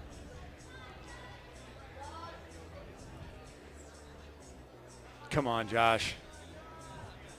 And since it's qualifiers, I will confess to some hometown bias here. Josh is one of my boys from back in Western Mass, known him since he was a young man. And he is just one of the finest people you'll ever meet. Coaches kids, really gives back to the sport in a lot of different ways. He's a full-time root setter, and right now he is proving that he is also one of the top athletes. Crafty veteran drop knee. And a flash of problem 4. Josh Larson is psyched. Came to get down. Boom. That's what I'm talking about. That is, in fact, what I am talking about. That's what we're here to talk about. That is, in fact, what we're Josh here is to talk psyched. Gonna have to check a permit for those guns. There was a sign at the door. No firearms in this building. It did. Apparently, Josh is not reading signs on doors lately because that is a gun show. Io, it's up to you, man. Speaking of a gun show. 1 minute and 36 seconds for Io to make something happen there as Josh ponders his last problem in qualifiers. And this is something we don't spend too much time talking about, but this moment in the chair where you recompose, get that heart rate down, forget about what you've done, close your eyes, take some deep breaths, and stay focused. It is not done. Josh doesn't know where he stands. He doesn't know. For all he knows, everybody else has flashed all these problems, and he's still got to get problem 5 done. So from Josh's perspective, there's still all to play for. We know here in the booth that he's into finals, into semifinals, and climbing well to boot. But he doesn't know that. He's got to stay on his game. He's got to stay focused. He cannot mail it in on number 5. Ian Dory having fun, relaxed, good times. Liking what I see from both of these guys.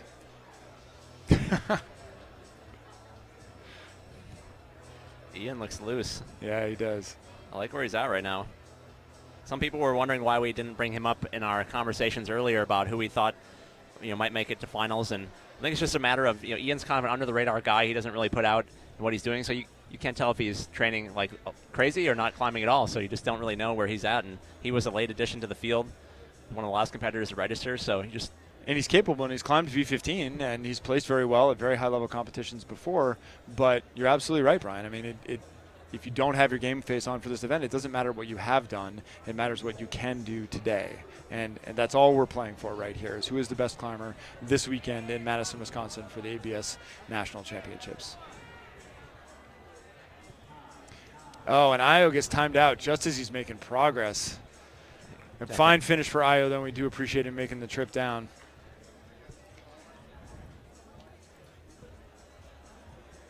We got Ian Dory here. His brushing game is it's solid. on point right now. Yeah. Yeah.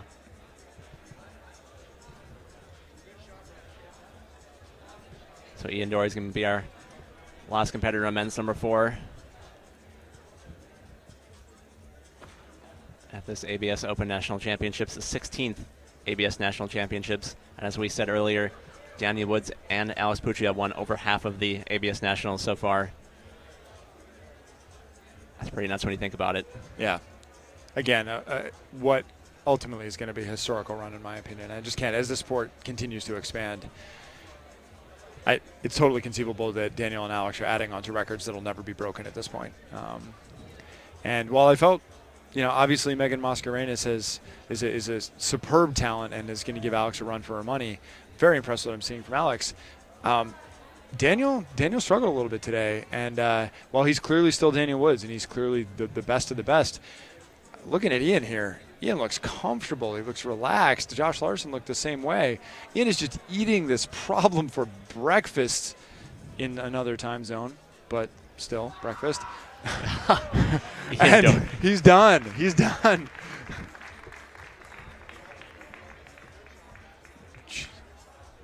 I'm starting to scratch my head about this men's field. This came in as the Daniel Wood show. That was the storyline. This guy cannot be beat. He is an 8-time national champion. We only have 3 climbers left climbing, and I think 2 of them might have a shot. Those 2 gentlemen right there, Ian and Josh, just having outrageous qualifier rounds that I did not see coming. Yeah, and we've seen it throughout this men's qualifier. There's been a number of guys that have really surprised us, I think. We weren't quite sure how the field was going to shake out. And it seems like any number, any one of 10 or 15 guys could make it into finals. And then once it's in finals, anybody can win. Yeah.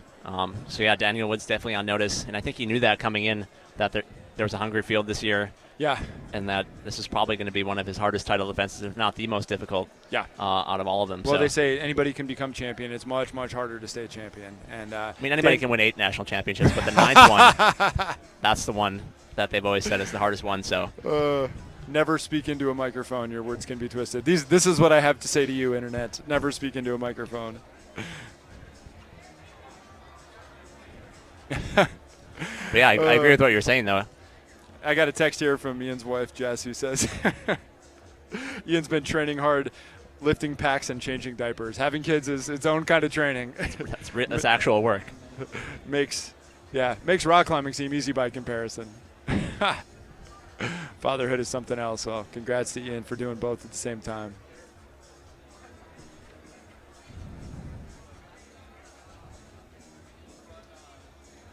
I got a reminder here from Twitter that Ian was actually a Ninja Warrior. He's got a shout out from Topeka, Kansas, and Chris, who apparently was a fellow Ninja Warrior. So Chris, thanks for tuning in. Much appreciated.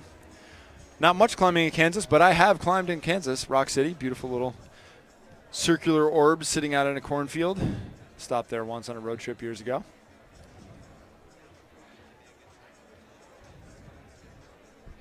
Just a reminder, too, as we have our final 2 highly entertaining climbers here, and Josh and Ian coming up on problem 5. Please do tune in for semifinals tomorrow morning, and most importantly, finals. We will crown our national champions. We'll have our top 6 men and top 6 women at 7:30 p.m. Central Standard Time tomorrow. That's 8:30 on the East Coast. 6:30 on the West Coast. Tune in. It's going to be big. We're going to see if Daniel Woods and Alex Puccio can get it done and claim a 9th national championship. But I'll tell you, if Josh Larson here has anything to say about it, it's going to be a difficult thing for Daniel Woods. Tune in, LT11.tv. Let everyone know. Support the sport of climbing at our 2015 ABS National Championships.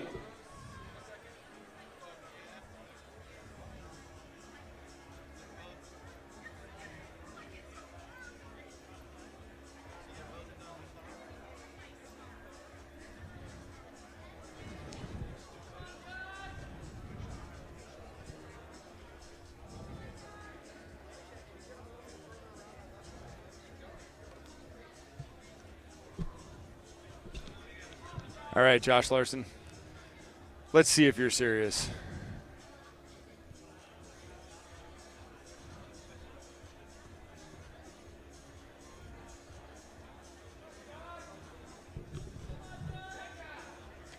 Josh already developing fans in the crowd.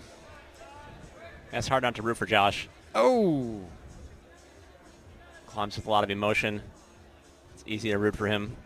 Yeah, his first real misstep of the evening here. I think he probably should just quit. It's over. You know, you know perfectly well, Brian. Josh Larson's got no quit in him. We're going to see 2 minutes and 23 seconds of awesome rock climbing right now. Win, lose, or draw. Josh will leave it all on the field. That is who he is. Just over 2 minutes left for Josh Larson here on his final problem in this qualifying round for men's ABS Nationals.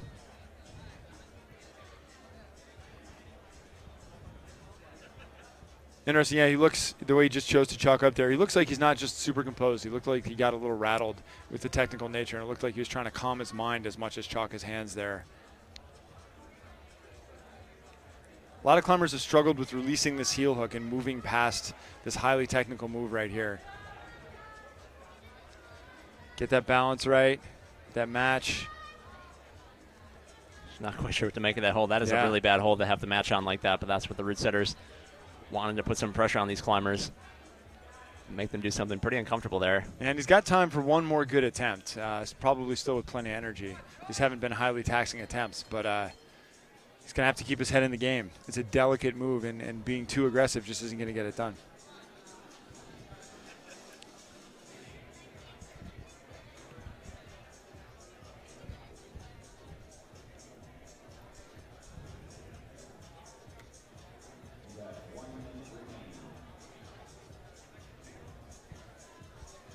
And this is the game here. The clock is ticking. It's going to take 40 seconds to climb the boulder problem, even if you do climb it. So you got to start with that much time left. You got to take every second of rest you can. Josh is certainly pushing the limit. If I was his coach, I'd be saying get on the wall right about now. Here he goes with his last attempt. Trying some new beta here. A little toe hook action. He really wants to be committed to that toe early in the process, and it almost pays off for him there. Looks like he's going to give it. He's going to make time for one more attempt. And again, he doesn't know where he stands, but he does know that ranking matters, and this is what you expect to see from Josh Larson.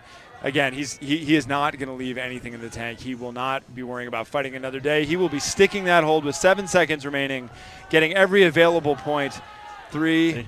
He's going to get timed out, but he's making sure he gets all the points he can. Oh, yeah, he got a couple extra holds for sure that attempt. Yep. Nice effort from Josh Larson. Always a crowd-pleasing effort. And, Brian, we have come to the moment. We have our last climber of the evening on the last problem of the evening. So we started at 4 o'clock local time. It is now 8:32 Central Standard Time. And we have our final broadcasting competitor. for 72 straight hours by my calculation. Wait, we're gonna get a fact check on that. Sorry. We have our final competitor out on the wall.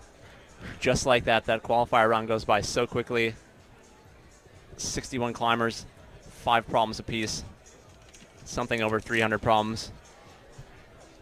And we got to watch climb here. It's been a real treat. That was well done.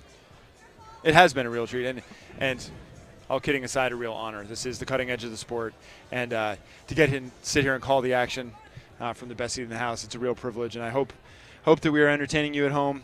This is a really fantastic time to be a climber, to be passionate about climbing, see the sport growing in so many different positive ways with so many really fascinating people being part of it. It's just a really, really fun thing to be a part of and a really fun thing to watch happen in front of us. Speaking of which, Ian Dory cracks the foot switch that Josh couldn't and is hiking through problem 5.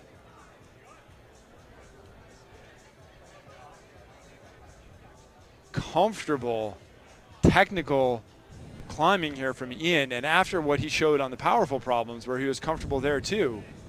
Oh, misread that a little bit, but we'll see what he can do with his next try. Ian may be a threat. If you're going to have a misstep in qualifiers, having it come in the last problem, not a bad thing. He has had a very nice round so far. he will definitely be through to semifinals tomorrow. Maybe tomorrow he'll break out the headband. I mean, I think we get a grassroots effort going.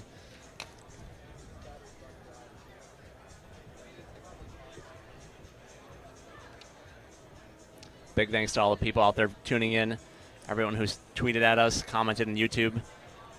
This is why we do this, for you guys out there at home. Such a great format to have a live sporting event, so accessible, and particularly something like climbing, so nuanced, so interesting to talk about. Hope you're enjoying yourselves as much as we are. And we got a whole day left to go, Brian. 2 rounds of competition, our top 20 men and top 20 women tomorrow morning in semifinals. And then we'll pare that down to 6 men and 6 women for finals, once again at 7:30 CST. Check your local listings. Or just times in your area. 7:30 CST. Which whatever works, you know. You would think there was no thing like the internet out there when you tell people what time something's at. They want you to tell them what time it is in their area. So if you have any questions about what the central time zone is, hop on your local Google machine. Get that sorted out. I don't want you to miss it. Otherwise, just call me and I'll tell you. Well, Brian, I'm going to call you because I want to talk about Ian Dory, and I want to know if he's going to figure out the last move on this problem, because I got to say, if he's going to really get through, is he going to commit to that dyno again? He is, and it's just not going to work. Daniel Woods was able to make that work, but Daniel Woods is Daniel Woods.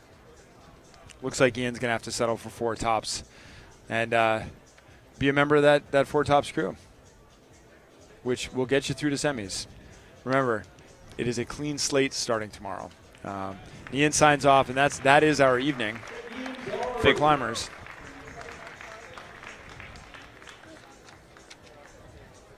And we're going to find out in a minute our unofficial scores. We're looking at them right now.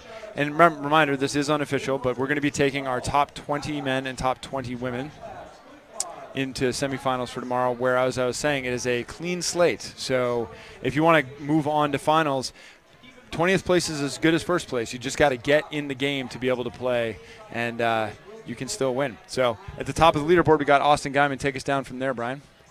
Yeah, going to our second page, we see a long list of climbers with 5 and 4 tops, down to 12th place there with Noah Ridge. It's going to be iffy on the bubble there with 2 tops. Still need Ian Dory's score to come up there, and Will Anglin, I believe, as well. So really a great qualifying round. A lot of interesting results coming out of it that I don't think anybody at home could have expected. If you had Austin Guyman, Dalton Bunker, Andy Lamb in your top 5, you just win. Yeah, you win at this game. Give me a ring. We're gonna start a pool with you in it. This is very impressive. And Josh Larson sitting there as Rob D'Anastasio and Josh Larson, who are sitting there with 4 tops, but lurking in the background. A really fascinating mix of experience and fresh faces that we've never seen before. And we're leaving out at the bottom of that board there, Sean RABOUTOU and Kai Leitner. Again, right. totally new kids at this sport. I'm so excited to see who steps up their game. The pressure ratchets up. The lights are a little brighter. More people watching. The room is full. Who's going to get it done? Anybody's game. Yeah, so today, almost 8 hours of climbing. We just set the stage. The biggest moments are still to come tomorrow. Remember to tune in during semifinals at 10 a.m. Central Time. We'll whittle the field down from 20 to 6. Get your finalists. We'll be back at 7:30 tomorrow night for the big show under the big lights here at the Monona Terrace in Madison, Wisconsin. It has been a complete pleasure hanging out with you all day. Looking forward to doing it again tomorrow. For Pete Ward, this is Brian Reynolds and the entire LT11 crew thanking you for watching, and we'll see you tomorrow morning.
1 minute